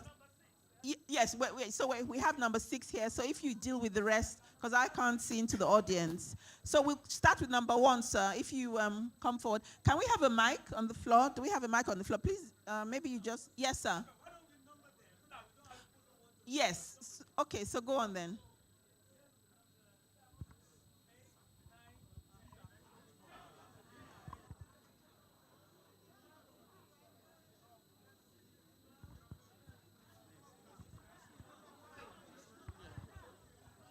Me. Oh, yes, that's fine. No, 14. Okay, sir. So when Dr. Odutola, when he gets to number 7, Dr. Odutola, when it starts to number 7, you take over indicating who it is, because I can't see from here. So yes, sir. If we introduce ourselves so that they know who is speaking, and then yes. Yeah, Olashupo Ojo is my name, and my question goes straight to the keynote speaker. Speak up a bit for us, sir. Yes, my question goes to the keynote speaker. And the basis of my question is just to state that election is just a leadership recruitment method. How can the recruitment method guarantee national development? The fact that you have recruited certain persons, especially with what we know, that the primary elections, political parties, all of them, they don't really throw up capable persons almost all the time. How can we then say that mere election is a tool or is a guarantee for national development? I know they have said it is indispensable. They didn't say it's a guarantee, but I'm asking that even when we agree that it is indispensable, we now have election. Does it still guarantee national development? Thank you. If we give the phone to Mr. Fallon, the microphone to Mr. Fallon. Yes, sir. I would like to thank the guest speaker, our sister, and just to inform her that I was once briefed to stop one of your elections in Ghana through the ECOWAS court. And I advise the party, because you are doing very well, they should go back to Ghana and not set a dangerous example. Please keep up your very good work. Mike, it is not true that Gani limited the struggle to the courts. Gani led us in protest on many occasions. And I remember in 1993, 3 of us were captured in Lagos and charged in Abuja for organizing the protests against the annulment of the June 12 election. And you know, Gani, as usual, said in the court, in the dock, that the man who should be charged for annulling the election is not here, General Ibrahim Babangida. The second point is the role of the NBA. Madam, you have said it very well. And luckily, the president of the NBA is here. I do hope that after this program, the NBA will go beyond monitoring election and monitor the entire process. And Mr. President, in 2011, and I know Mr. Akpata started this battle, you have to continue it. When INEC does not provide money for prosecuting electoral offenders, in 2011, the NBA was able to mobilize young lawyers that prosecuted the electoral offenders. This time around, I think the NBA should do that.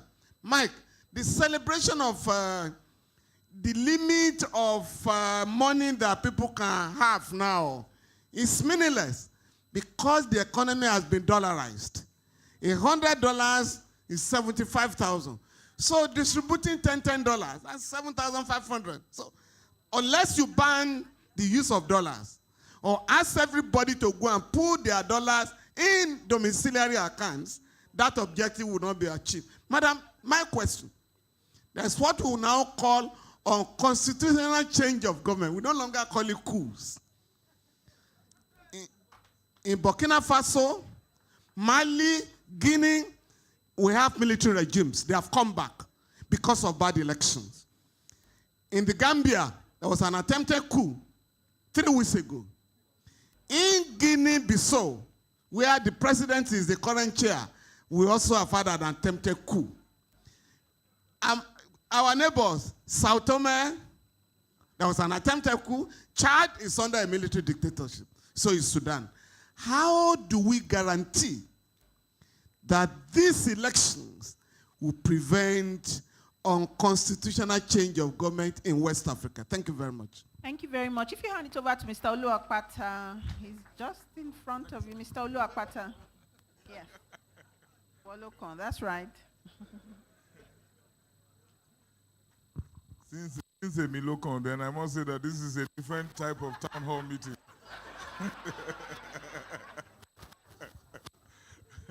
A totally different type of town hall. We don't have that much time, but I must just simply say, give kudos to our chairman, our father. We honor you, we respect you. We are so grateful to have you with us. Thank you, sir. That's right. And of course, to the family of our late sage, Gani Fawehinmi. I have met already with a couple of his children here. I want to thank you for this, allowing us to ride on the coattails of your great father. Mr. Chairman, mine are a couple of comments. Our keynote speaker, distinguished panelists, I have very little patience. I don't indulge in it, and I discourage it, or I'm unable to stomach it when I see it in others. First, Nigeria Bar Association, physician. Oh, let me backtrack. Being ex-president allows me to say what I really want to say. Somebody approached me today to say I will speak when we were having good messages. I said no. The NBA has spoken, and in the of the bar that we came to meet, once the NBA president has spoken, nobody else from the bar speaks. And that was enough for me. But this opportunity came for questions and comments, which is not really, so Mr. President, this is not a breach of protocol. But like I said, opportunity for me to speak my mind. NBA, physician, heal thyself. We used to have a flawed delegate, because I say this because everybody says NBA must do this, NBA must do that. We used to have a flawed delegate system for our elections. Money bags in politics. There was money in NBA elections, so let's stop lying to ourselves. People were handing money. At least the first time I confronted NBA elections, people were handing money in, I was about to say Ghana must go, but I would just say in GMGs. And then there was the attempt to amend the NBA constitution to try and limit this nefarious practice. So we have universal suffrage. It is still being challenged till today by the status quo in the NBA because it doesn't suit their purposes. There are those who say, how can a young lawyer who just called out of the bar, called to the bar, have the same vote as me? So that's the problem. You want to intervene in the affairs of the nation when your affairs are dirty and not in order. Mr. Falana says money is still being handed over. Mr. Falana, at least to a certain degree, the elections I ran, they used to come to us for, please pay my practicing fee. And we told them, I can't pay your practicing fee. If you want to vote, go and vote. If you don't want to vote, don't vote. So to a certain degree, we have reduced it. What is wrong with the NBA elections now is the traveling all over the place and people having to go from branch to branch and risking their lives. So it's a work in progress. But I want to alert you to the fact that there are those who want to revert to status quo ante and go back to delegates. Now, these are those who have assured the politicians that the legal profession is under their control and that there's no shaking. That when time comes, the legal profession, which includes the judiciary, will be presented on the table. If NBA is going to fight any of this, we must look inwards first. It's an existential battle that fought within the organization. We have the enemy within. We are sleeping with the enemy. They will go out there and sell us for peanuts, for personal gain. We are talking of the NBA. The lawyers have become active participants in the political process. They've all taken sides and make it impossible for the association to speak as one voice. Somebody said to me the other day, we must listen to the elders. I have no problem with listening to the elders. But I said, when the interest of the elders conflicts with the interest of the NBA, what do we do? That's what I said at the last NEC meeting. When the interest of the elders conflicts with the interest of the NBA, what do we do? I am loyal first to the association. Now, NBA should do this, NBA should do that. There is a lack of capacity. When we say organize NBA, they say, oh, Olu has come again, you're a commercial lawyer. Even not-for-profits organize themselves if they want to make impact. You go to NBA Secretariat, cronyism. Who brought you here? I'm this one's sister. I'm that one's brother. Totally not fit for purpose. I've told them NBA Secretariat is not a law firm. They're two different things. If you want to do the things that you want the Nigeria Bar Association to do, you must organize. And Luther can only get you so far. The NBA must organize for impact to deal with the issues that you say, observe elections, call the government to order. If you don't have a secretariat that can empower or that can support, you are not going anywhere. You know, it's business school 101. If you don't do it, it's not going to work. So, as for the judiciary, they have been captured. The judiciary, I make no bones about it. Quote me. The judiciary is captured. One, by our opaque appointment process, whereby those who have no business even being court clerks end up being judges. No apologies. Of course, you and I know this, not everyone, but even if you just let one or two like that get in, you're causing problems. And then you come, and they come in there, and they emerge as judges. Then two, lack of financial autonomy. Right? And the attendant impoverishment of the institution, rendering the institution destitute and pauperizing its players. The judge wants to send his kids to school, like everybody else, and so you drop $100,000 in front of that judge. What do you think is going to happen? Whatever order. I will not name any names, but I was informed from very high authorities that one of those judges whose home was attacked in Port Harcourt, I think it was, or somewhere. Mr. Akpata, round up. I will say no more.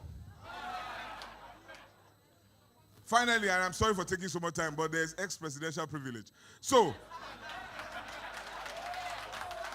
read the electoral process. Mike, my dearest brother, is optimistic. I am not. Nigerian elections are probably the biggest logistic undertaking on this continent. It cannot be successfully pulled off without deliberate effort. Security, logistics, finance, are those things in order? I applaud you. I know the work you did for the Electoral Act, a necessary first step. But are people even going to be able to come out to vote in certain places? My brother and your brother in Burutu, in Bomadi, in Patani, are we going to get them electoral materials? I rest my case. Thank you all. I'm going to ask, who's number 4? Who was number 4? Okay, so I'm going to ask that we do need to, keep our remarks so that we're able to go on. Yes, this is just a very short remark. Thank you. My very good friend, Commander, talked about stomach infrastructure. I will make a little detour from what he has said. There is what I consider as intangible infrastructure. And what is that intangible infrastructure? That is patriotism. We are not patriotic in this country. Before we can have a free, fair, and credible election in this country, we must be patriotic. And patriotism must be built from the pyramid. And what do I mean? I am talking about human pyramid. We have to teach our children what the act of patriotism, the spirit of patriotism, to the top. Once that one is lacking, we cannot attain any free, fair, and credible elections in this country. So we have to tell ourselves the truth. Even as lawyers, we should exhibit that spirit of patriotism so that we're able to teach the other arms of government on what to do. And I will end this by quoting the 44th President of the United States of America, President Barack Obama, who said, if you want to change the nation, you should use your anger to go to the polling units so that you can change the president dispensation in a country. And I want to say with due respect that Mark Gani, my very good friend too, you have spoken so eloquently, but I want to assure you that the only way and the only means by which this country can attain what we have stated should be on the platform of patriotism. Thank you so very much. Thank you very much. Who's number 5? The president? Yes? I'm number 5. Okay. I just want to speak to what Mr. Mike talked about concerning the issue in Owerri. Now, you would understand that the Nigerian Bar Association has limits to what it can do, particularly with respect to someone exercising his right to go to court. So, once we got information about that matter being filed in Owerri, I immediately instructed the chairman of the branch to do me a report of what happened. What caught our attention on that particular matter was the allegation that one of the council used the stamp of another council to file that action. Now, whereas we cannot question the right of whoever wanted to go to court to challenge beavers, we were very, very interested, and we still are, in the issue of a council taking the stamp of another council to file an action that borders on professional misconduct. So, at the end of it, we got a report that that matter has been discontinued by the person who filed it. But I tell you, the issue of professional misconduct, having used a stamp, and that has not been denied, is still very alive, and the Nigerian Bar Association, under my leadership, will deal with it. Now, the problem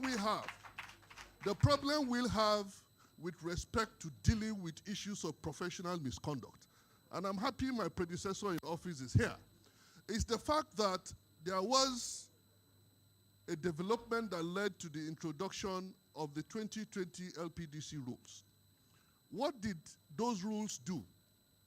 They took away the Nigerian Bar Association in the process of the discipline of its members. So the Nigerian Bar Association that I lead today is a toothless budlock, if you like, because I can only file a complaint against my member before the LPDC, just like any other person who is aggrieved by the conduct of a member of the profession would go there, file a complaint, and prosecute his complaint. The Nigerian Bar Association cannot assess the conduct of its members make a finding of prima facie case, prosecute that member before the LPDC. And so when Mr. President talked about Mr. Past President, talked about the fact that the judiciary is captured. I agree with the past president to the extent that we saw a communication in this country that came out of one of the top law firms in this country, where it was alluded that someone, by reason of the position he occupies, has literally the entire judiciary in his own pocket, can manipulate the entire judiciary. Now, I have not seen any court, or even the body of benchers that this fellow presides over, condemn that action, come out to say that what was said about us in that document is not a representation of who we are. It is not something that we accept. We condemn it. It's despicable. It is disgusting.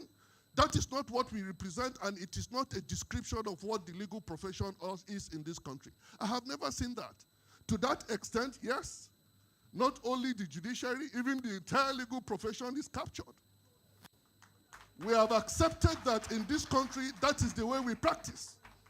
I took objection to it, and I'm still on it. Under my watch, I made a commitment that there is no act of professional misconduct that would go unpunished. None. It doesn't matter who you are, has nothing to do with your age, has nothing to do with your status, because the rules of professional conduct that we have is just one. One for the old, one for the young, those that were admitted into the bar on the 5th or 6th and 7th of December are as much under that same rules. And they enjoy the benefits, if there are benefits. So we cannot afford to have double standards in this country. Well, our fight now is to get back to the process of dealing with our members, so that whoever crosses the line, this administration by YC Mekyo, by the special grace of God, will deal with that particular issue. Thank you. And I say to you that that issue of the person who took someone else's stamp, put it on a process to file against beavers that are so cherished. I attended a meeting of the Nigerian Bar Association in Makurdi, where the importance and the benefits of beavers were discussed extensively. So soon thereafter, I saw that action. Oh, I knew that someone is ready or is preparing to truncate that benefit. We will not allow it. But subject to that limitation, we said, since we have seen an issue of professional misconduct, that is the way we will get into that matter, and we will deal with it. Mike, you will see the result of what we will do in that matter. Thank you very much, Mr. President. Now, before we go on, who was number 6? Sorry, no, we've had 1, 2, 3, 4, 5. No, just a minute. Who was number? Okay, Dr. Odutola, before we go to number 6, Dr. Odutola, where did your own numbering start from? Okay, fine. That's fine. So I'll put number 6. You know, I think I miscalculated. I'm sorry. No, Mr. President has spoken. So I will ask Mr. Adeshina Ogulano to speak as number 6, and then Dr. Odutola, you take it from there, number 7 onwards. Mr. Ogulano, please, take the mic. Adeshina Ogulano, former NBA. And can I just say, especially to all the people that are going to speak later, this really is about the elections, you know, and I know there's some areas where it crisscrosses, but it's not about the NBA. This is a public human rights, forum for the public. So, Mr. Adeshina Ogulano, please. I think it's very important for us to remember that this is not about the NBA. Yes, sir. Yeah, thank you, madam, and thank you, the chairman of this occasion.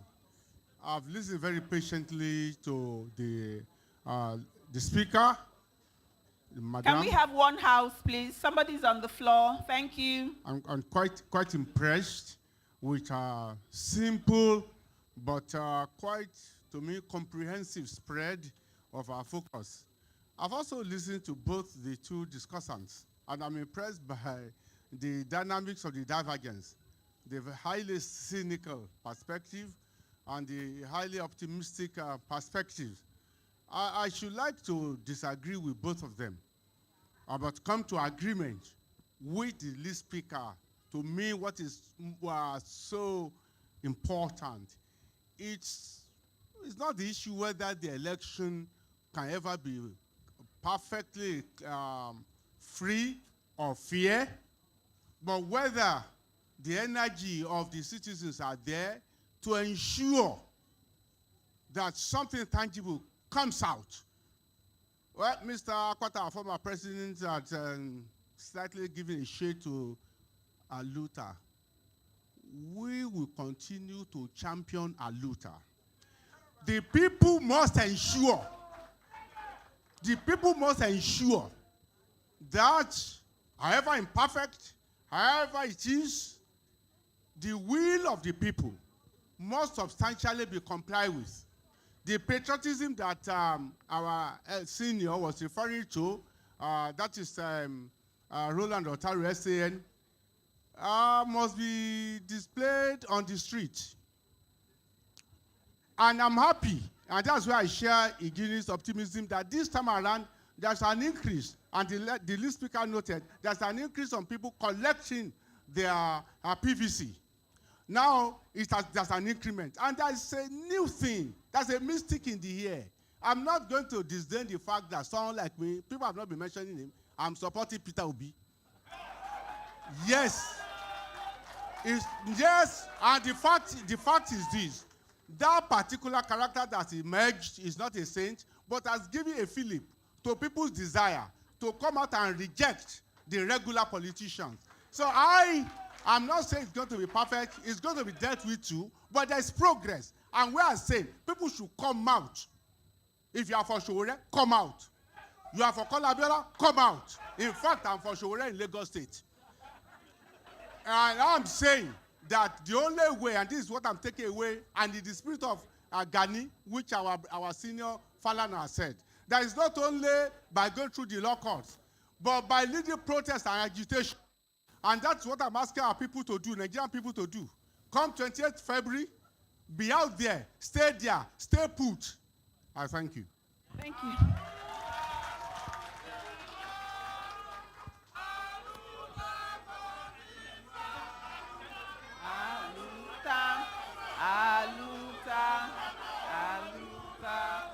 Thank you very much, comrades. Thank you very much.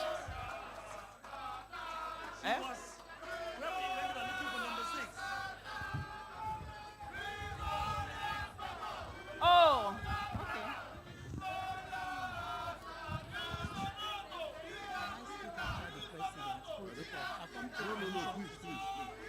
Okay, oh, comrades, thank you very much. Yes, so now we have Madam Basi Fawehinmi. Good afternoon, everybody. Yes. I'm here to just, it's a comment. I'm not here to speak very Sorry, Auntie. much. Can we have quiet, please? Please, thank you. Yes, ma'am. I want to first of all start by thanking everybody that has been here. First and foremost, I want to thank the Nigerian Bar Association. This is not a vote of thanks. There's a reason why I'm speaking like this. First and foremost, I want to thank the chairman for over 40 years of loyalty to my late father and true friendship. That is Professor Akin Oyebode. Eshesa, Eshoju Eshenyi. You will live long. I hope that in your time, Nigeria will change. Thank you, sir, for your uprightness. Thank you, sir, for showing true integrity. Thank you, sir, for shunning corruption and all the money bags that have come to you. Thank you for rejecting them. Gani spirit, Mohammed Fawehinmi spirit would always be with you too. Thank you, sir. I also want to thank my brother, Mike Igeni. I've known him for over 10 years. He used to come to my father. What he said, I agree with everything. In fact, if he didn't say that, I would have been disappointed. I also want to thank our president. I've followed him. He doesn't know, but we, the Gani Fawehinmi family, know. When he won the election, we're very happy. This uprightness, we do hope and pray, will continue in the Bar Association. I've watched your reactions on certain issues, and I'm very, very proud of you. Gani will be proud of you. Mohammed would have been proud of you. I should send him a letter. I want to thank my sister for coming all the way from Ghana. Thank you. Thank you very much. I am very proud of you. We should have more of you in Africa. Thank you so much. God bless you. I want to thank you, sir. Even if you made your point in a very relaxed way, we got the message. Thank you, sir. I want to thank my brother here. If you had done otherwise, Mudu Agoje would be disappointed. So you were trained by one of the best. Thank you. Thank you for carrying the spirit. Thank my brother here, even if he hasn't spoken. He comes from a family of integrity. Eshe, sir. I know he spoke before I came. Thank you, sir, for our own generation. Uncle FF, if you did not say what you said, I would have asked Faz to sing a song. To say you have done otherwise. Thank you, Uncle. I want to thank the Bar Association. I want to thank Mr. Shupo, Sheyi. I want to thank Mr. Shupo, those who started Fawehinmism here. Our lawyer, the Gani Fawehinmi children's lawyer, Mr. Clement Onuweno, SAN. I want to thank him. He has kept the family together after Mohammed's death. I think the greatest legacy we can leave for this election to be free, fair, and credible is to carry on and believe in what Gani believed in, and to continue what Mohammed continued, even in his condition. Mohammed did a lot in the wheelchair, what many will not do standing. Thank you very much. Okay, so we go to number 7 now. Come away, me, aye, aye, aye. Water, come away, me, aye. Water, come away, me, aye, aye, aye. Water, come away, me, aye. Remember.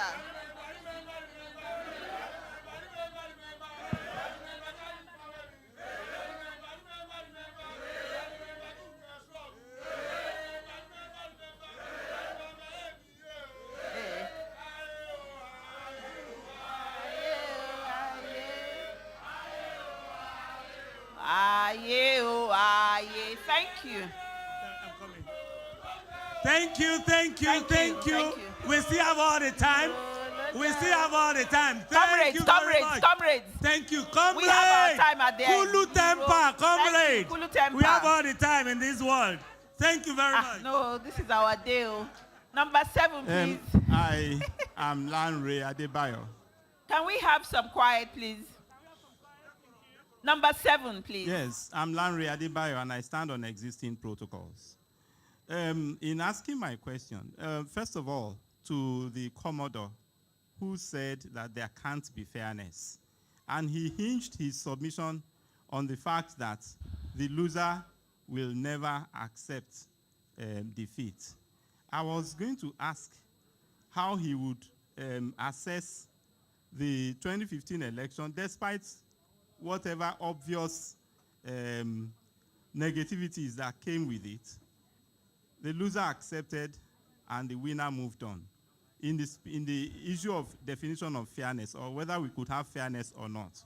Then the speaker, the chief speaker, the guest speaker, talked about election and development. And all the discussants, one thing I could get from their various submissions is the need for some systemic change. That is, it's not just enough to have the best president. If we have the best president and we still have some systems that we're practicing, we will find it almost impossible to get development even from the best president. Now, in that regard, we are all aware of the fact that there were constitutional amendments. The National Assembly passed some constitutional amendments, some of which are intended to introduce some systemic changes. But we all know what the states have been doing. Again, I will mention NBA, but not just NBA, the civil society organizations. In the spirit of Fawehinmism, what are we doing? One, to ensure that the constitutional amendments, after all the struggle to get them passed through the National Assembly, are not frustrated. What are we doing to ensure that electoral offenders get punished? Thank you. Thank you. Can we make comments or interventions quite short, please? Number 8. My name is Daniel Onwe. the president of Association of Lawyers with Disabilities in Nigeria. My reaction stems from the intervention of the Commodore, who actually painted a very bleak picture about the Nigerian electoral process. And this is so, especially in the light of the weaponization of poverty and ignorance. But my question is the situation so bad and so hopeless that we, the people of Nigeria, can do nothing about it? I understand that Gani Fawehinmi had an inscription in his chambers, which is stand up for what is right, even if you are standing alone. Yes, I know some political elite appear to have actually captured the electoral process. But I'm thinking that if we throw up our hands in hopelessness, it will be actually playing into their hands. Because it will mean that we'll abdicate our responsibility and giving a self-prophecy that what they say, what they want, their will about the electoral process is what will happen. I think differently. Thank you. Before we go to the next speaker, just to mention that the previous speaker, Mr. Lanre Adebayo, was from the Office of the Public Defender. Number 9 now. He spoke already. Number 9, okay, don't worry.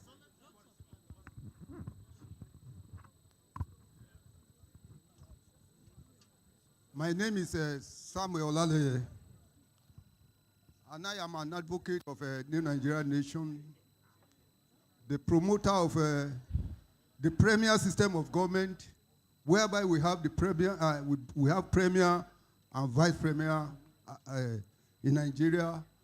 I am of the belief that no nation developed by chance. It has to be worked out. And so I try to build a culture, run our country that will unite us. I came out with a Wasobia culture that for our country to be truly united, we need to build a culture around us. I came up with Wasobia culture, and I came up with Wasobia People's Republic of Nigeria. Because in the sense that, you see, yes, please, I believe that having, yes, please, the word federal is only known to people that are enlightened, the elites. But the word Wasobia is known to everybody. Even the least person in the street knows. So if we have a culture, a name that is built around I came up with a Wasobia culture.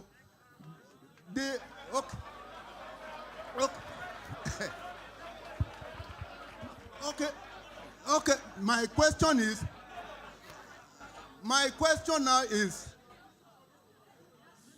in view of the situation in the country, in view of the lukewarmness and apathy in our state today, can we have a free and fair election? That is my question.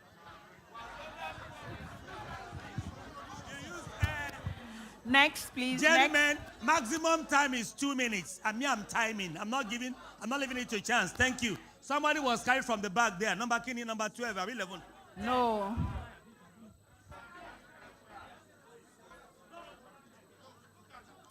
Let me stand on the existing protocol. My name is Adebamigbe Omole. My question is very simple. I'm directing it to Mr. Igini. The question is, more think is the hope that we have that we... 1, 2.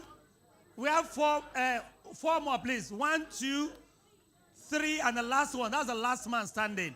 I'm timing. It's 2 minutes. Sorry, let's have one house quickly so we can round up because we're coming back to the table here. Thank you very much. I must be very brief. My question is to Mr. Mike Ikeja. Please speak up, sir. My question is directed to Mr. Mike Ikeja. We all know that education is an elementary tool for development, and that the level of education is closely related to the level of development in any nation has a direct implication, correlation with the level of education. My question now to Mr. Ikeja has to do with the level of education in the North. Because if you look at the Global Education Index, literacy index for 2022, Africa has the least numbers 1 to 10 in Africa.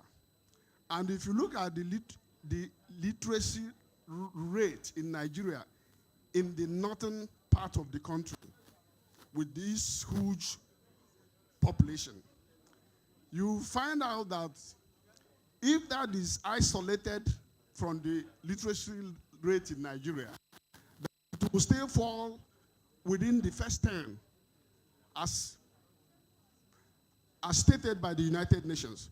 So what education, the capacity of a citizen to determine the competence of a candidate will also be jeopardized. So I'm looking at it from this perspective because the number of voters from this region apparently is usually on the high side. The illiteracy level is also massive. So I'm trying to see how we can juxtapose these two critical indices and what effect that will have in the electoral process. Thank you very much.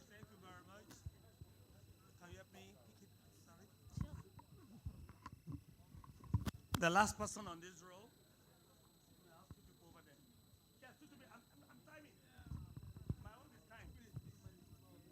The time starts now. All right. Good afternoon, everybody.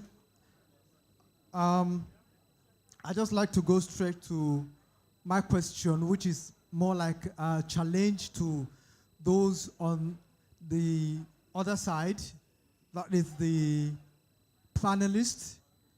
What I'm about to say now is what I've said at other fora, and sometimes, unfortunately, I have either been booed or been criticized heavily. But I ask people, my problem is this. I have my PVC. I've had this PVC since 2013. I haven't voted for once. And what is the reason? The reason is simple, because the people who are making the electoral laws and the INEC, who is making a policy of election on Saturdays, has denied me the opportunity of voting. For instance, I am an Adventist. On Saturday, I'm in church. I also have other Sabbatarians who have never had that opportunity. Why should you disenfranchise me on the basis of my religion? So I want the NBA to say something about it. That is my anger. Thank you. Thank you very much. Number 13.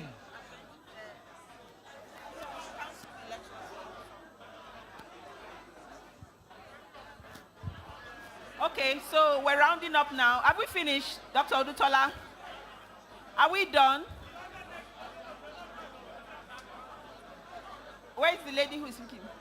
Good afternoon. One house, please. Good afternoon, ladies and gentlemen. Good afternoon. Sorry, can we have some quiet in the house, please?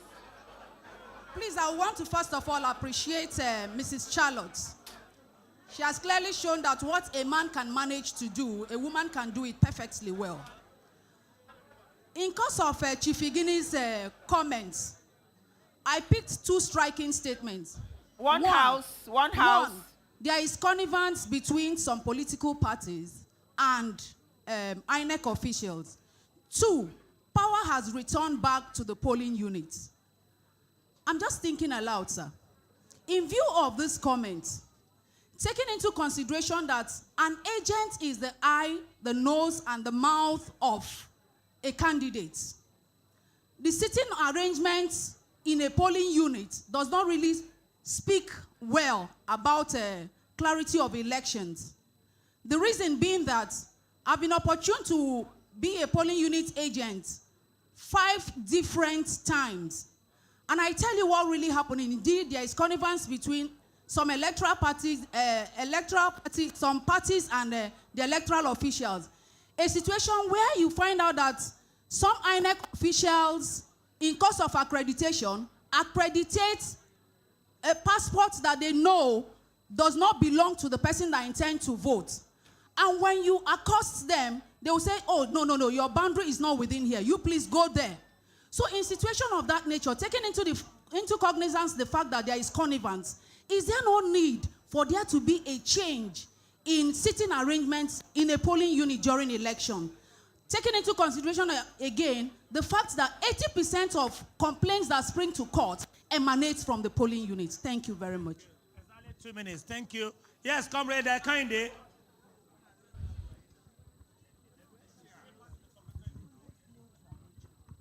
Aluta continua. I am Comrade Kehinde Adeyi, currently the Lagos State Chairman Committee for the Defense of Human Rights, and also a proud product of Gani Fawehinmi School of Activism. I want to concur with a Commodore on the point he said that there could be free election, the election could not be fair.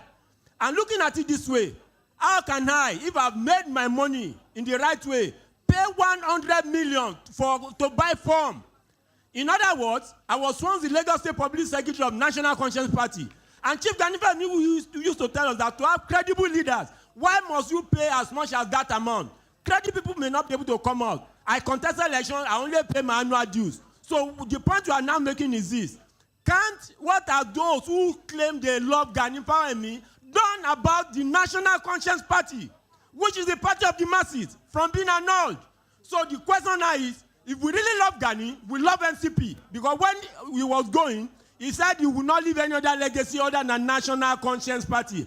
So now the point is, what are we doing? Now, Commander said that one way to have free and fair election, or rather fair election, is the issue of independent candidacy. And that's why I want to task Nigerian Bar Association. 2023 may be too late, but come 2027, let it be in the status book that independent candidates should be allowed to get rid of money bags. And that just is not the point. And MBA, finally, what are you doing about your member, Bolanle Karim, who was murdered in cold blood? And also, what is Lagos State government doing about Bamiche and Awola? Thank you very much. Thank you. So we're done. Dr. Odutola, that's the end. That's yeah? the end. We're finished. Comrade, anything that is in court, we don't discuss it in the public. Okay. Thank you very much. So we're coming back. Thank you. Let's have a round of applause for that. So now we're coming back to the table.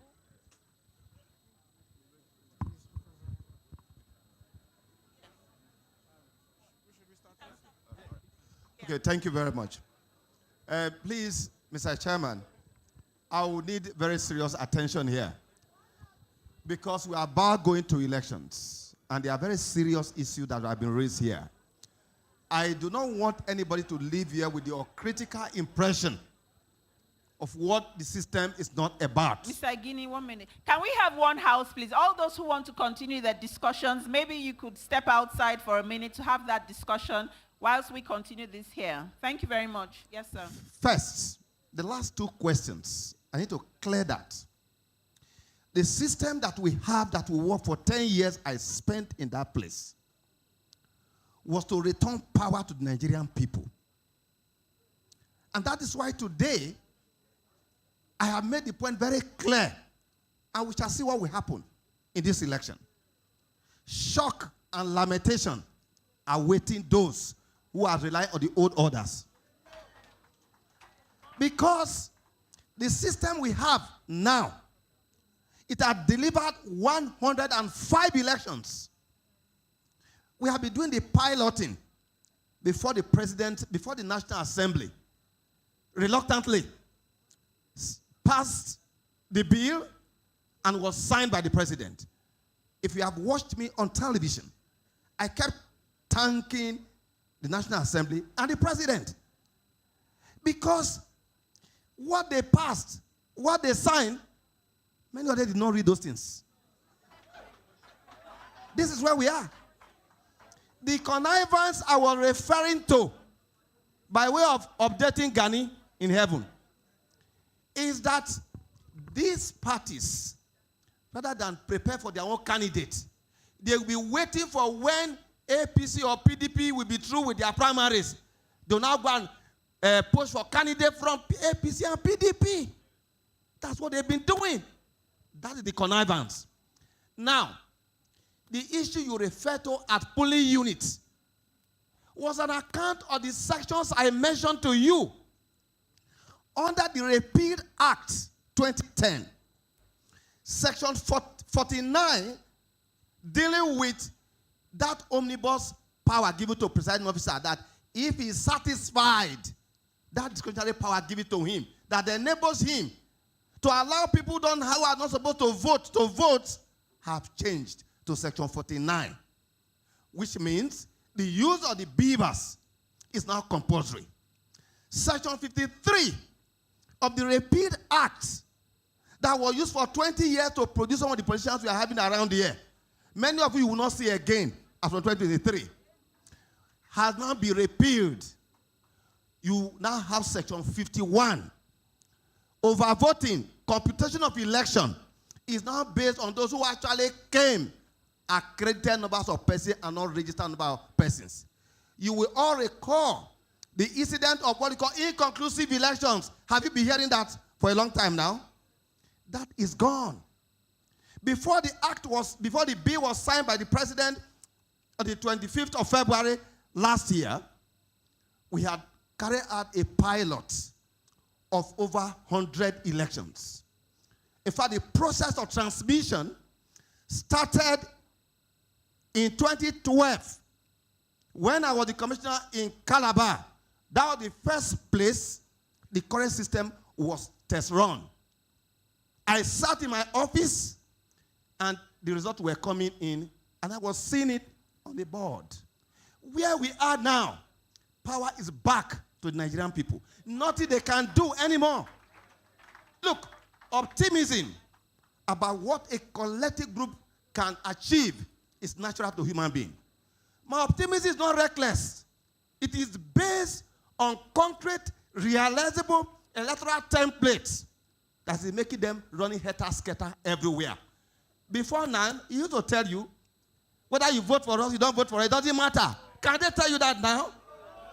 They are now paying attention to the people because effective power to govern in a democracy is based on election. And two metrics which the speaker talked about for measuring a good elections: process and outcome. Was there competition? Was there participation? Was there a legitimate outcome?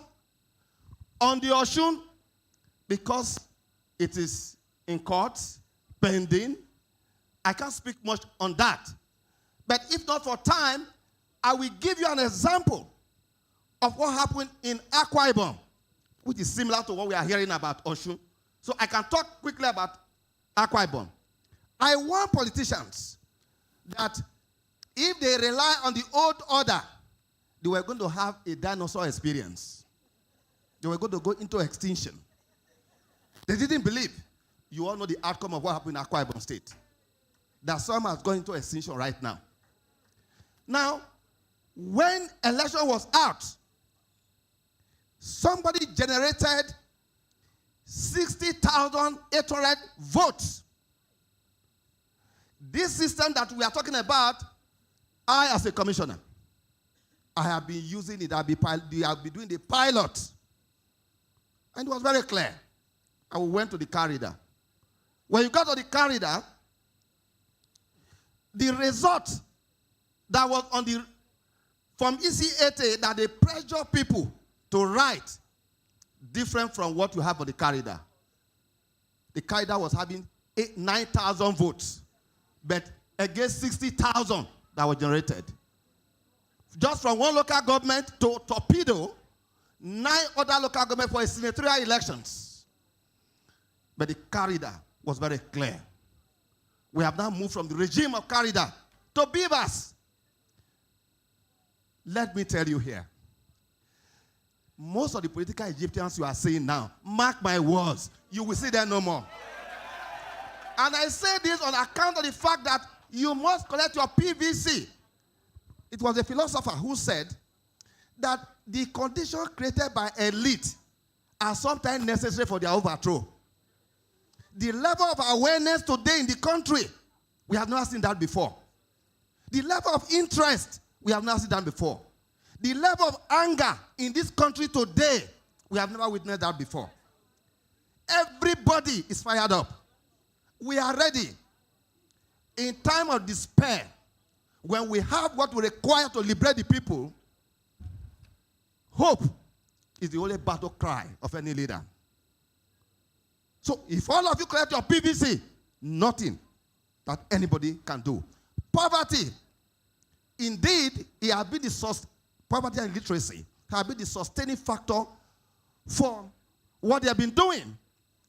But now, people will spend money, they are going to lose all their monies. Go and mark it. Who told you that there was no money spent in Edo State election? Can you imagine a country, our country, this country, if not for the system, that a governor will move from a ruling party at the center to an opposition party and survive? It was the system that saved that situation.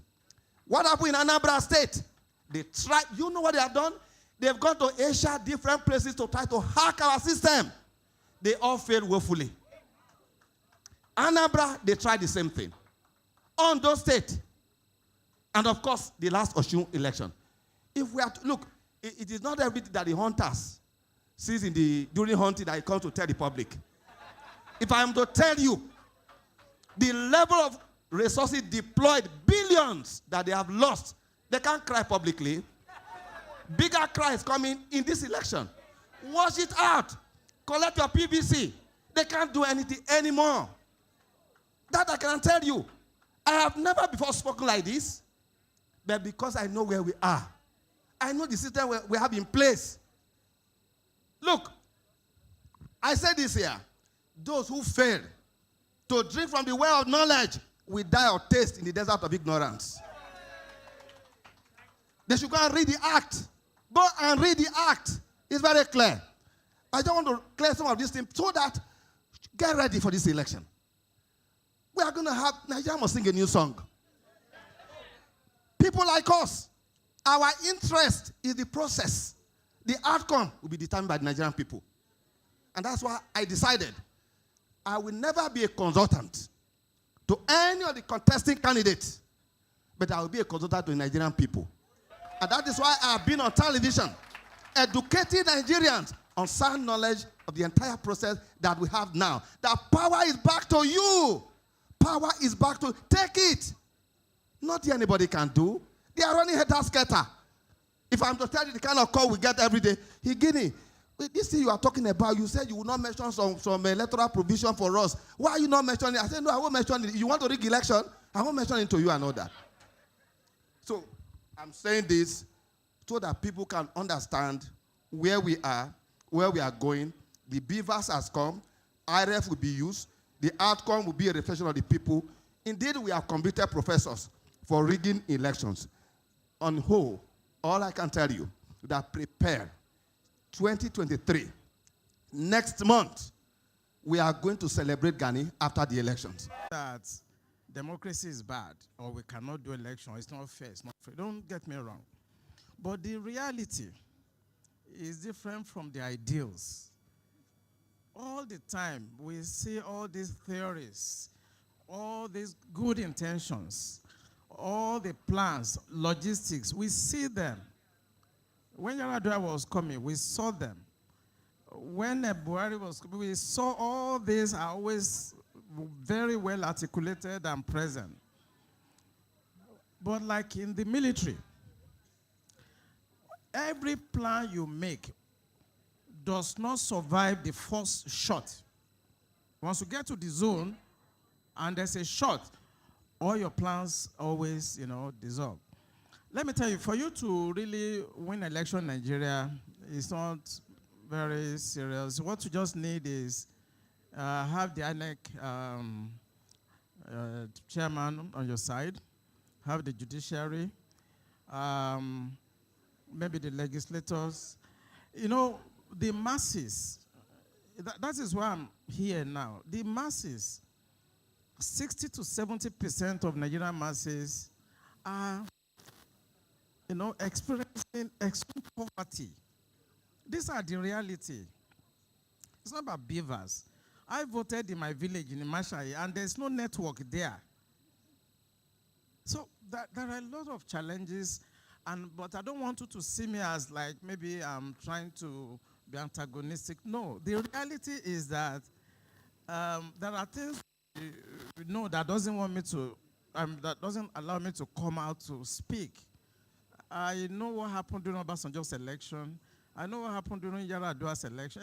Yar'Adua did not win the election. He said it himself. He said it himself. Everybody has their prizes. Our people are not educated in the real terms. And it is deliberate policy to kill education in this country. Don't you know? Is there any country in Africa that university will go on strike for months? Which country do that? And as Madam said, I want to really conclude because I don't want us to waste too much time. When you regress 3 indices that she actually talked about, the Human Development Index, the Democracy Index, and the Corruption Perception Index, if you regress these 3, divided by 3, you are going to get the value that will determine how this election, for example, is going to go. I can predict with certainty how this country will turn out in 4 years. There's going to be a lot of challenges. So it's good to be optimistic. I like it. But let us differentiate idealism from reality. If I bring out my voter's card now, I have it here. If I ask some of us here to bring out their voter's card, they don't have it. This is mine. They don't have it. This is my card. So we can keep on talking theories and saying things are going to be well. I'm not saying that. I'm not saying that. But I hope and I wish that this country come out of this nonsense and we will get it right. Thank you very much.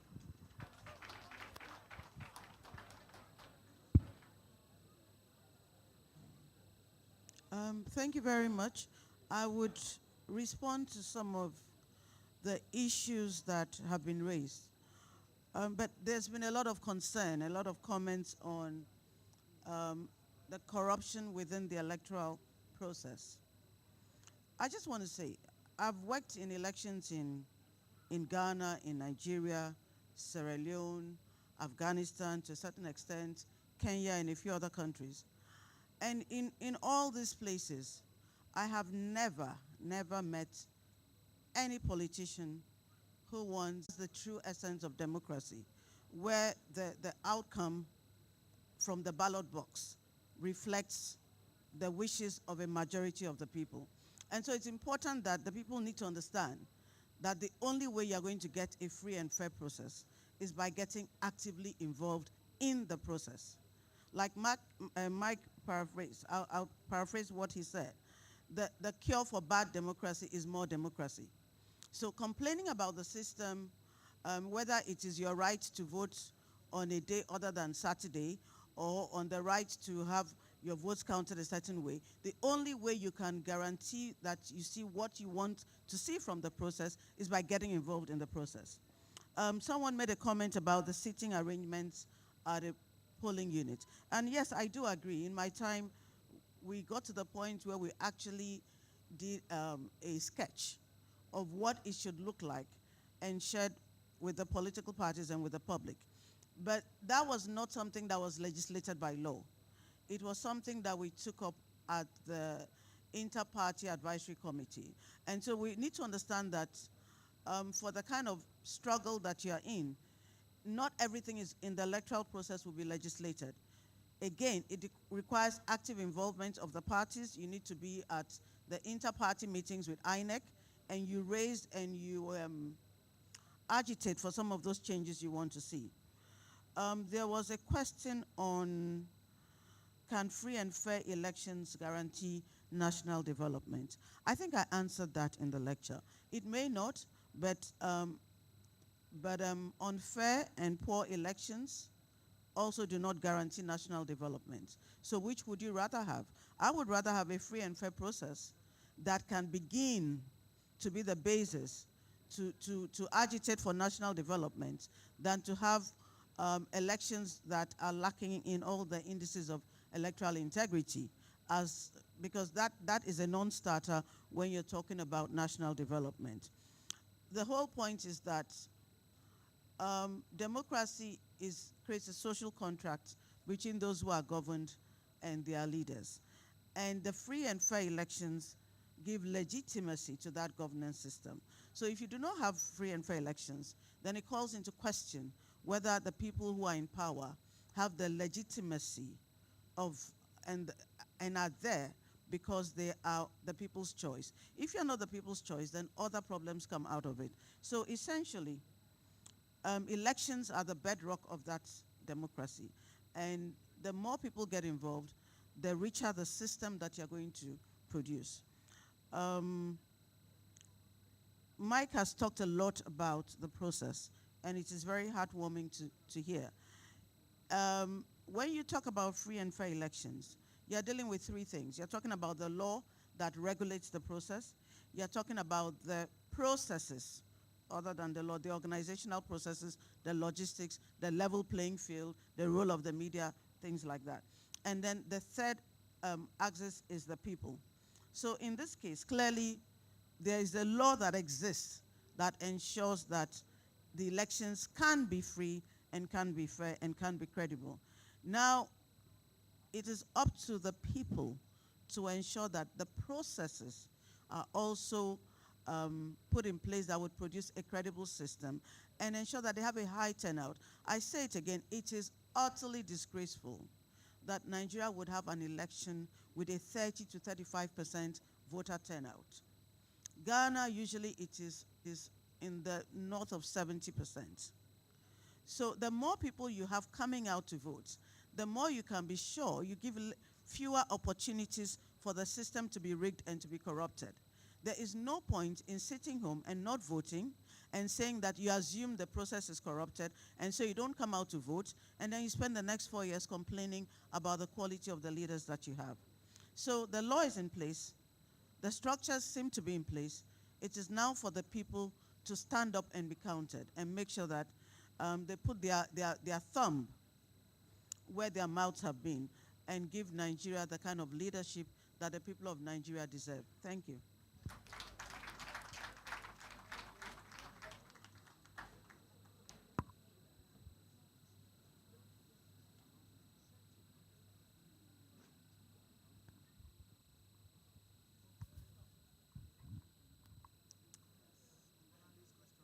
Oh, yes, thank you very much. Yes, so let's have the president, who's going to respond. I think Mr. President wants to respond to the actions taken on Bolanle's issue. So very quickly, someone asked the question about what has the NBA done with respect to Mobolale and also the Lagos state government. We are all saddened by that development. We all are saddened by that development. But the Nigerian Bar Association immediately took steps. We made sure that the life of Mobolale in the way that it was taken does not just become one of the many numbers of people that have experienced that sort of actions from law enforcement agents. We swung into action to let everyone know that no more would such a thing happen and it would be ignored or be swept under the carpet, as we say it. We say to everyone that there is no carpet big enough to swallow this kind of issue when it comes up again. We are going to deal with it. So Lagos state government, that was why I also commended the Attorney General earlier on when I spoke. They were quite proactive. The Attorney General visited the family of Mobolale. The Lagos state governor went to see the Inspector General of Police on this matter, who had no option but to give his commitment that there is not going to be any hanky-panky on that particular issue.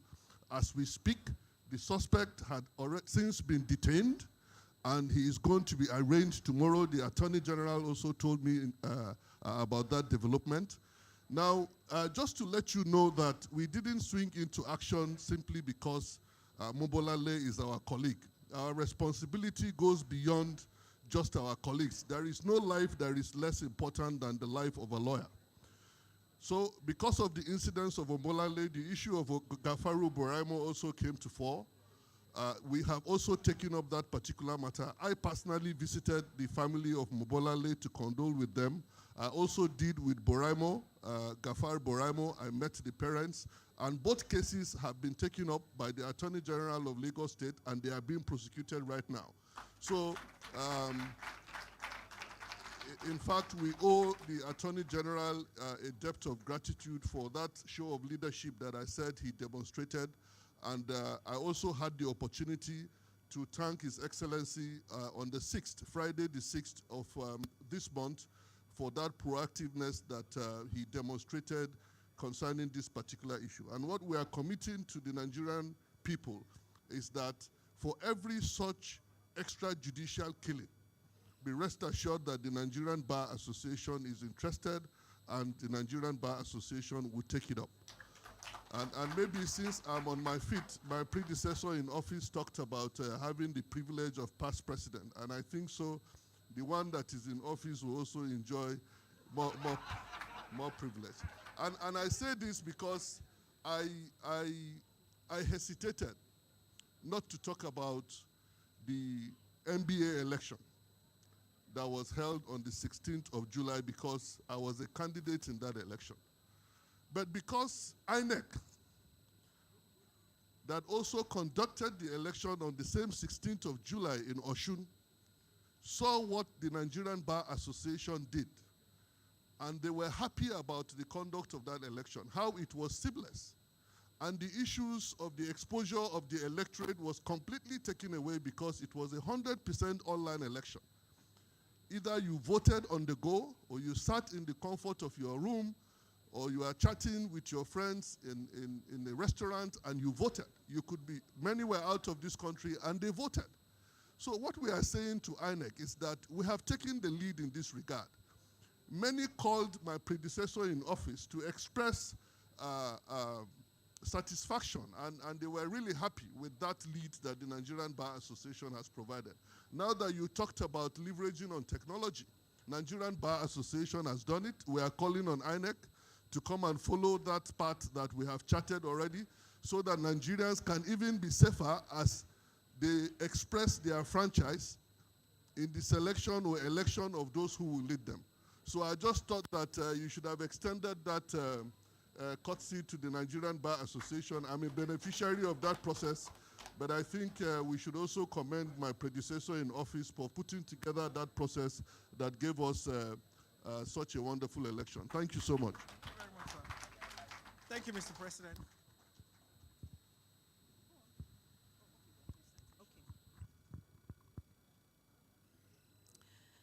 I'd like to thank everybody who has contributed to this part of the open section of the discussion, both all of those from the floor, and of course, we've come back to the table. I'd like to thank you very much, and we appreciate the richness of the discussion. Now, at this time, can I ask the video people to please put on the photograph that was given? We're going into a very special section of the program, and it's a new thing that we haven't had before in terms of this program, and that is about somebody who was one of us on both sides of the house, someone who was a fellow lawyer, a professional colleague, an officer in the Temple of Justice, a fighter for freedom, a human rights activist. So, like Gani Fawehinmi, he also had a leg in the human rights community as a front-line activist and freedom fighter here in Nigeria, and he had another leg in the legal community as a lawyer. His name is Mohammed Babatunde Fawehinmi, and as we know, he passed on recently. So one of the things that the NBA is doing for the first time is to actually formally recognize him at, this event. And we're doing that, in different ways, giving out, books in that memory, in his memory, rather. One of his sisters is going to be speaking, about him, and there's been a book done about him. It's called Mohammed Fawehinmi, a tribute by Basirat Fawehinmi Biobaku. She's going to be speaking later about it. And at this time, I'm going to be going through very quickly a citation on him. Okay, we have the picture there. A citation on Mohammed Babatunde Fawehinmi. For those of you who came later, we had a 1 minute, silence for him. And we're now doing a citation, for him. So Mohammed Babatunde Fawehinmi, an enigma, a myth, an unsung legend, full of life and jovial personality, was fondly remembered by his colleagues in school as Mannix. You could not meet with him and not be left in awe of his personality, which was captured perfectly in his profile in part 1792 of the Nigerian Weekly Law Reports, 13 September 2021, where it was said, he of imposing physique, of genuine humility, of open genial disposition, respectful, almost to a fault, forever cheerful, and always full of verve and positive energy. Such was the man. Mohammed, who was the son of Chief Ganiu Oyeshola Fawehinmi of blessed memory, and Mrs. Ganiat Ibukunola Fawehinmi, was born on the 21st of February, 1969. He had his primary school education at Kekotu Memorial Primary School in Surulere, Lagos, and at St. Saviour's Primary School at Ebute-Metta, also in Lagos. His secondary school education was at the Federal Government College, Sokoto.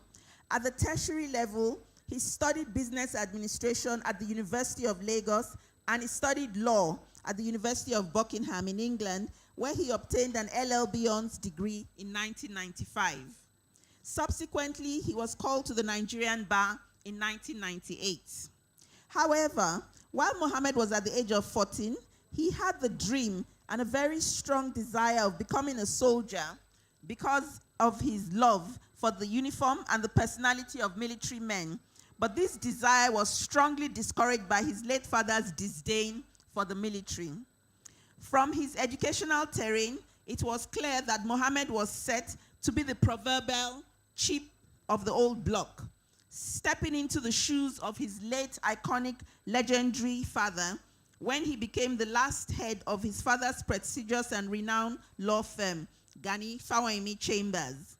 He managed more than 200 cases at all levels of the judiciary, from the magistrate court to the Supreme Court, where he recorded a lot of outstanding victories due to the unique and impeccable tutelage which he received from his late father. He equally mentored several lawyers who served under him, some of whom have gone on to establish successful law practices themselves. The cruel hands of fate dealt a decisive blow on Mohammed when he had a fatal motor vehicle accident on the 23rd of September 2003, which resulted in a permanent damage to his spinal cord and consequently confined him to life on a wheelchair. These quotes that I'm going to read out now sum up Mohammed's ideology, despite what he referred to as, quote unquote, my delicate health status. Mohammed refused to allow himself or his spirit to be daunted by his physical limitations. The first quote is from Maya Angelou, where she says that you will face many defeats in life, but never let yourself be defeated. You will face many defeats in life, but never let yourself be defeated. Another quote is from Henry Ford when he says, the whole secret of a successful life is to find out what is one's destiny and then to go ahead and do it. Mohammed continued to practice law and litigated cases in court, even after his accident. He wrote and published several law books, amongst which were In the Grant of Injunctions and Reappraising Braille, a practitioner series. Mohammed was a director in the Nigerian Law Publications Limited, publishers of the Nigerian Weekly Law Reports, NWLR, where he also served as a member of the editorial board, as well as the Books Industries Limited and the Gani Fawehinmi Library and Gallery Limited. Like his father, Mohammed continued to play an active and leading role in the human rights and civil society circles, agitating and conscientiously fighting the cause of the common man in society. One of his major contributions was his press statement against the Senate's proposed anti-social media bill. Ebunolu Adegborowa, SAN, on the 25th of August 2021, in the Guardian newspaper, gave a summary of who Mohammed Fawehinmi was when he said, and I quote, "Mo was a detribalized Nigerian. Initially, when he joined us in the chambers, we were all curious to know how he would fit into the various struggles of the chief. On behalf of the masses and at the National Conscience Party platform and with civil society in general. Apparently, Mo had his own revolutionary passion and he needed no persuasion on the issues relating to good governance, due process of law, democracy, and a better life for the masses. Looking back now, I realize that Mo most probably stepped into the background whilst Chief held sway as the undisputed leader of the pro-democracy groups in Nigeria. Given all that Mo has accomplished after the demise of Chief, now, as a sign of his belief in one Nigeria, Mo was engaged to a lady from the southeast whom he wanted to marry, and he was very serious about her. Mo would say it as it is and had no apology at all for anyone whose ox may be gored thereby. He was very frank and objective, always ready to be persuaded with superior reasoning different from his own." I've just jumped a bit because I'm rounding up. Mo was very tall and handsome to behold, always neatly attired and boyish in outlook. He was very eloquent, perfectly combining his knowledge and study of English with the practice of law. His was a case of whom the cap fits, let him wear it. The admirable part of his life was the way in which he handled the accident, with personal determination and zeal, not to be deterred or discouraged thereby. He was always ready to do his utmost for the public good. He filed cases in court to challenge unfavorable government policies, and he rose to defend the masses at all times. Mo never got married, despite his strong desire to do so. He was about 32 years old when he had that accident. Even after the accident, his intended partner still wanted to stay with him, but he advised her to move on, fearing that she would not be able to cope with the demands of his new condition. He was dependent on others for his survival and didn't want that burden on a future wife. She went away disappointed, and he was clear that he never wanted to take advantage of anybody or use his condition for exploitation. That was the vintage Mo. 2 years after Gani's death, on the 4th of September 2009, Mohammed, now as head of chambers, wound up his father's law firm as stipulated in his father's will. He paid off and disengaged all the lawyers in the chambers, including himself, with effect from January 15, 2009, in order to fulfill the instructions contained in the will. He then established his own law firm, but the closure did not affect other staff of the chambers and other companies owned by his father. Many of them were engaged in the new Fawehinmi Library and Gallery, located in the Nigerian Law Publications House at CBD, Alausa, Ikeja. His resolve spurred him on, and he set up Mohammed Fawehinmi Chambers, where he began a successful practice. He also ensured the continuity of the annual Gani Fawehinmi Scholarship Scheme to indigent students in higher institutions across the country. Finally, his injury notwithstanding, Mo kept the fire of activism, nurtured while his father was alive, burning. He intervened in national issues and would appear at important events involving the struggle to liberate Nigeria from the hands of its oppressors and its gatekeepers. Mo was a courageous, dedicated, knowledgeable, and committed human being to the liberation of the Nigerian people from the shackles of injustice in all its ramifications. And that is the reason for this tribute. Mo didn't die, just as Gani himself didn't depart from the revolutionary scene, notwithstanding his physical absence. Their voices still speak to us and will keep speaking truth to power, even from the grave, on behalf of the people of Nigeria, along with the voices of other heroes and martyrs of our revolutionary struggles. Mo, you have not died the death of aristocrats, but rather your name is ingrained in the minds of the people that you stood and fought for. Your legacies remain indelible in the annals of our democratic experiences, and I know that at the right time, history will stand you out as one of those who came, who saw, and who conquered. And to this we say, rest in peace and rise in power. For us in the human rights community, we used to refer to him as General Mo. That's how we knew him. Even at public events, even at protests, where the police were spraying tear gas and attacking, he was there in his wheelchair in front of the rallies, not afraid, not running away. Mo was at every political event of protest, of discussion, of planning. I mean, you could see the physical discomfort when they're lifting him up and out of his car and back into his car. You could see all of that on his face, but you could also see the determination. And that was the thing, that even though he was disabled, he did not allow his disability to limit him. And so we knew him as a fighter for freedom in Nigeria. And he was also on this side of the house, a professional colleague. So we give, our memory. We remember Mo, General Mo, Mohammed Fawehinmi, as, we go into this part of the program for him. Can I ask Diko to come up and take over from this side? We have the Fawehinmi family with us at this time. Thank you very much. Thank you very much, ma'am. Without wasting much of the already wasted time, we would like to quickly call on Madam Basirat Fawehinmi Biobaku for a very short remark on behalf of the late Gani Fawehinmi family. Please put your hands together for her.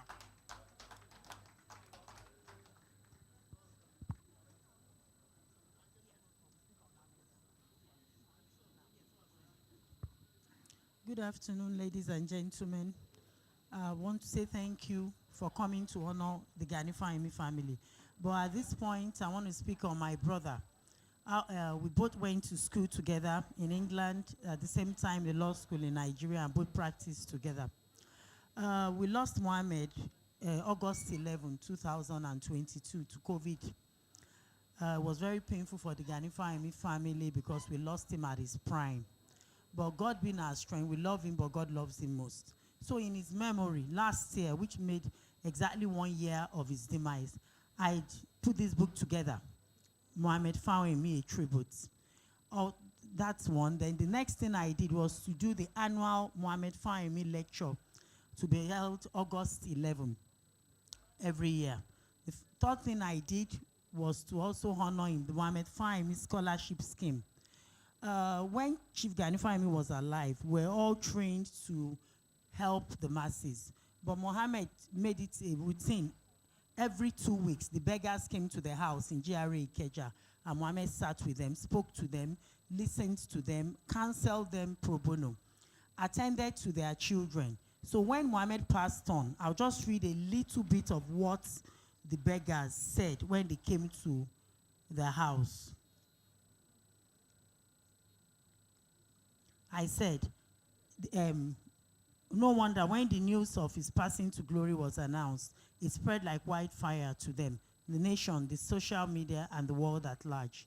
They came in their droves, crying and wailing, to his house at 9A Ademola Close, GRA Ikeja, chanting, "Another Baba don't go again, oh, who go take care of us?" The first Baba they were referring to was his famed father before him, the senior advocate of the masses, Chief Abdul Gani Oyeshola Fawehinmi, SCMSC, and GCN, in whose shoes he conveniently stepped to after his demise. So, in his memory, the Mohammed Fawehinmi annual lecture series is dedicated to honoring and remembering Mohammed Fawehinmi. The lecture series is an annual event, and it holds on the 11th of August every year, the month of Mohammed Fawehinmi's passing. It is aimed at contributing to the evolvement of a better egalitarian society and the promotion of social justice, good governance, and civil liberties. Mohammed would have wanted me to mortalize him through writing, hence the birth of Mohammed Fawehinmi, a tribute, a compendium of 5 chapters.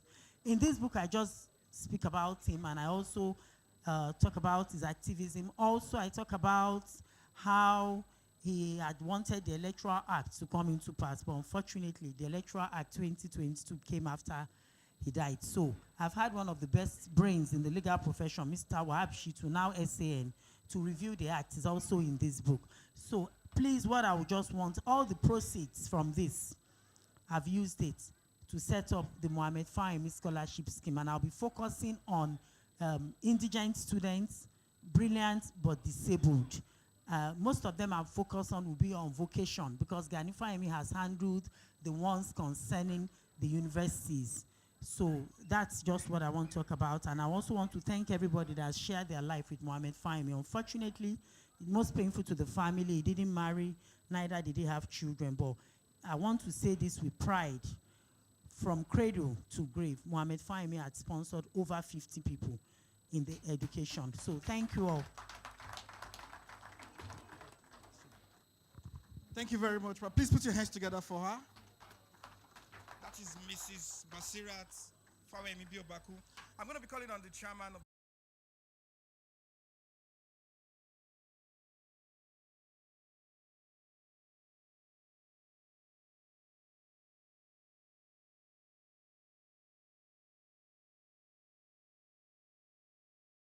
of this event,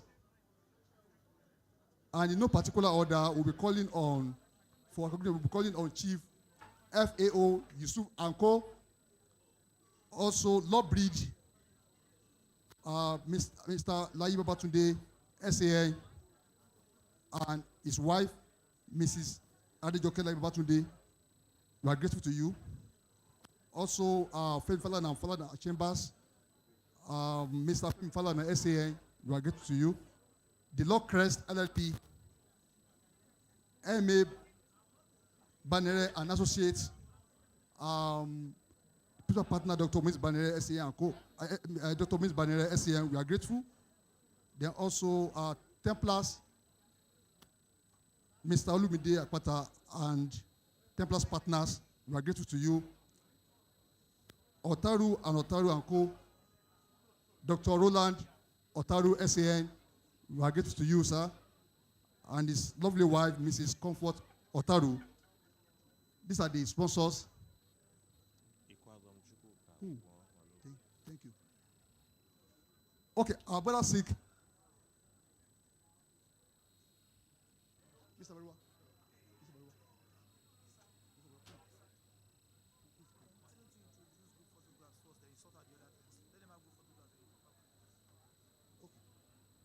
Okay, Mr. Ikeja from SAN, we are grateful, sir, for supporting this event.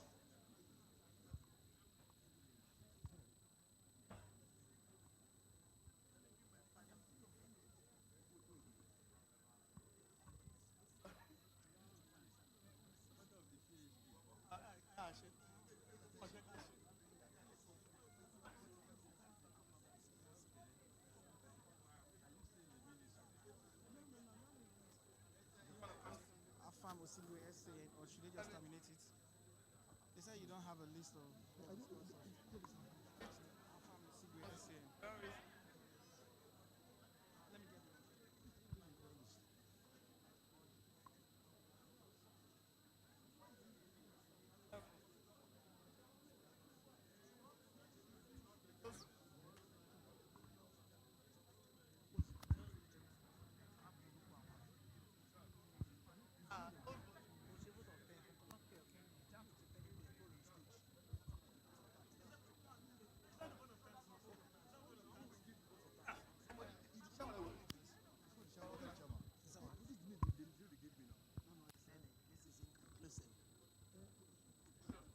Thank you very much.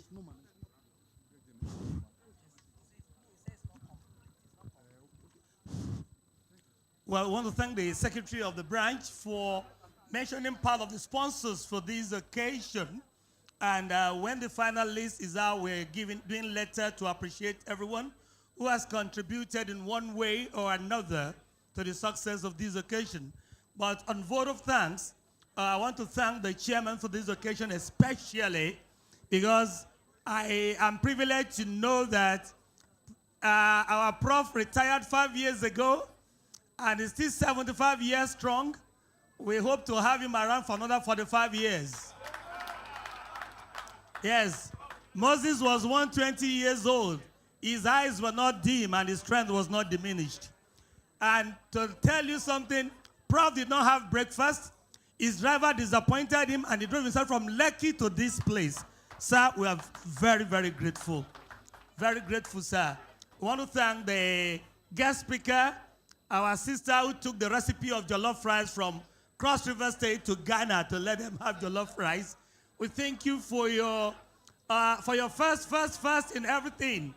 And we thank you for the lecture.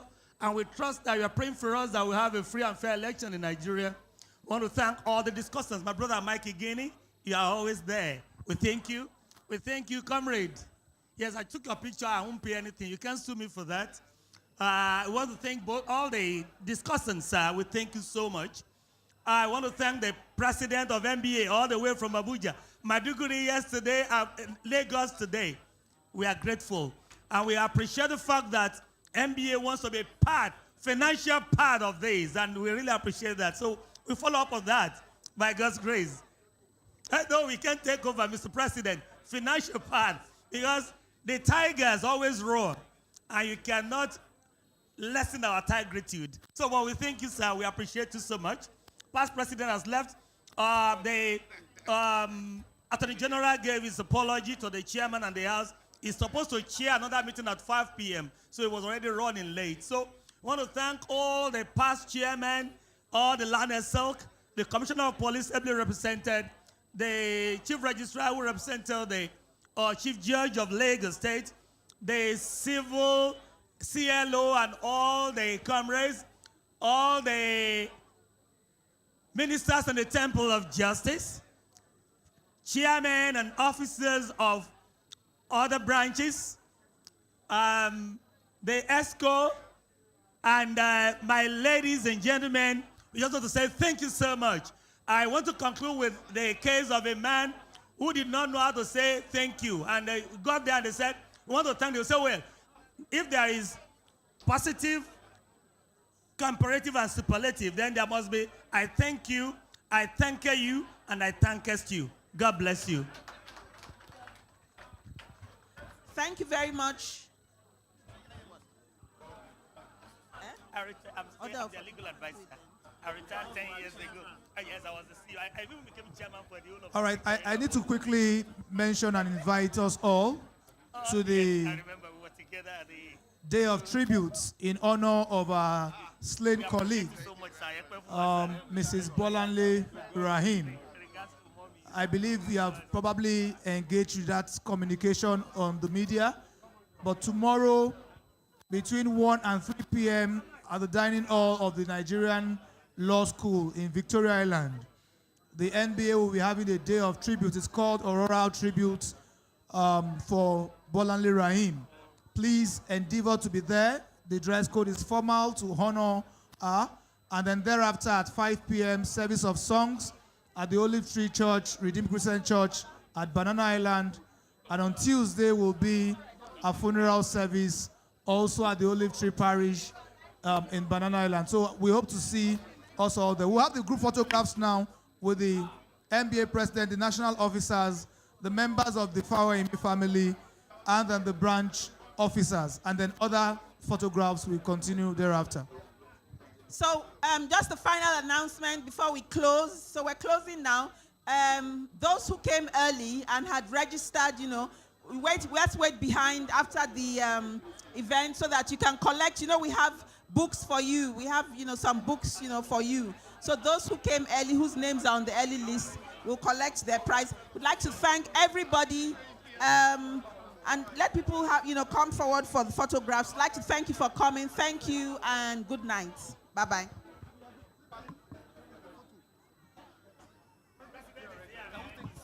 Hello, please can they release the keynote speaker to join us on the podium, please? For the order of photography, please. Can we please move to the middle for the photograph, please? Can we come to the middle?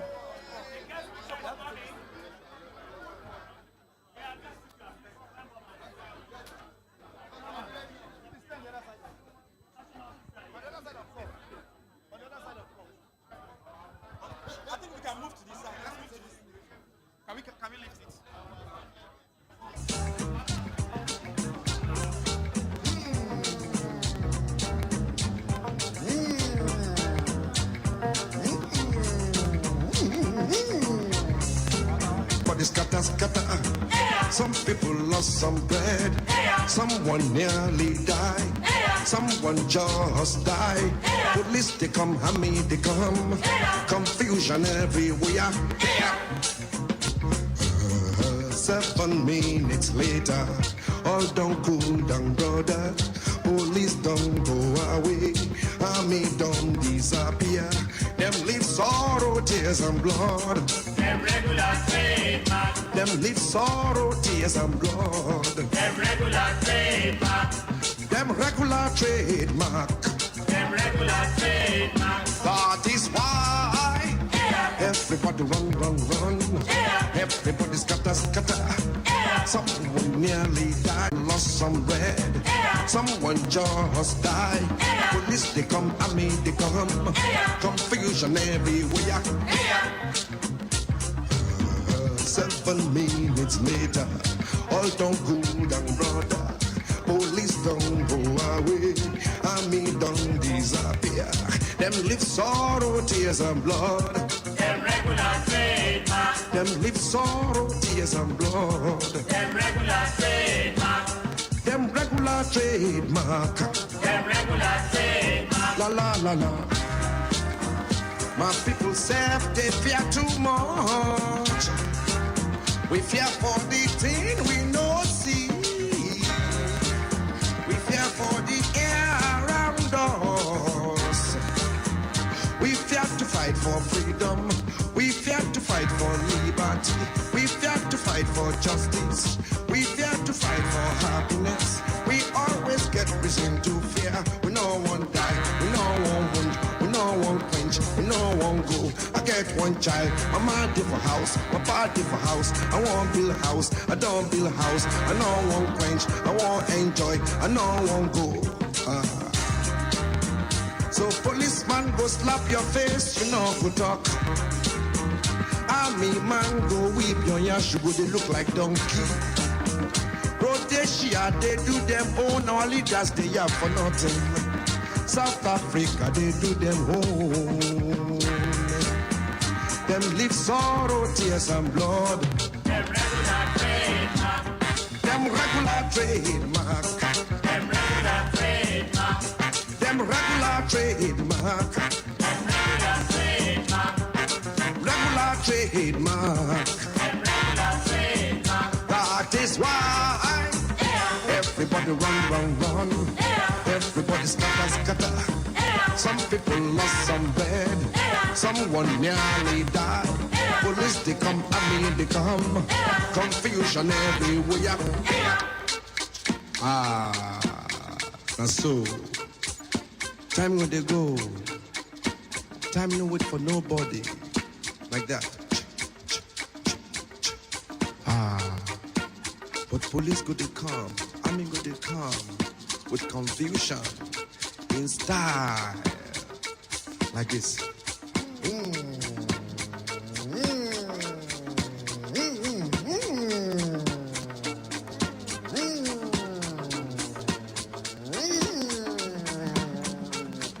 Everybody run, run, run. Everybody scatter, scatter. Some people lost some bread. Someone nearly died. Someone just died. Police they come, army they come. Confusion everywhere. 7 minutes later, all don't cool down, brother. Police don't go away. Army don't disappear. Them live sorrow, tears and blood. Them regular trademark. Them regular trademark. Them live sorrow, tears and blood. Them regular trademark. That is why everybody run, run, run. Everybody scatter, scatter. Some people lost some bread. Someone nearly died.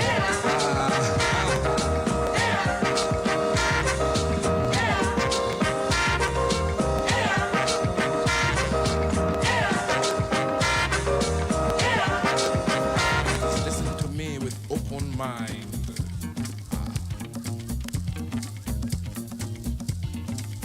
Suffer, suffer, suffer, suffer, suffer, suffer for world. Now your fault be that.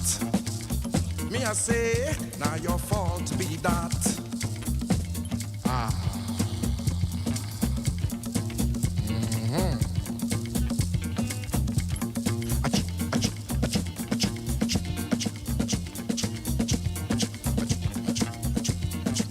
Oh.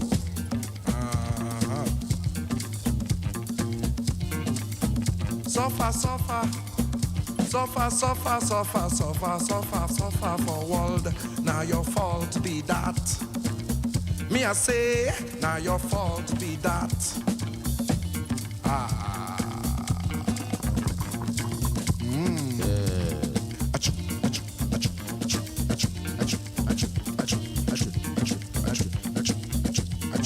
Oh. Uh-huh. Hey. Uh-huh. I want you all to please take your minds out of this musical contraption and put your minds into any goddamn church, any goddamn mosque, any goddamn celestial, including seraphim and cherubim. Now, we're all there now. Our minds are in those places. Here we go.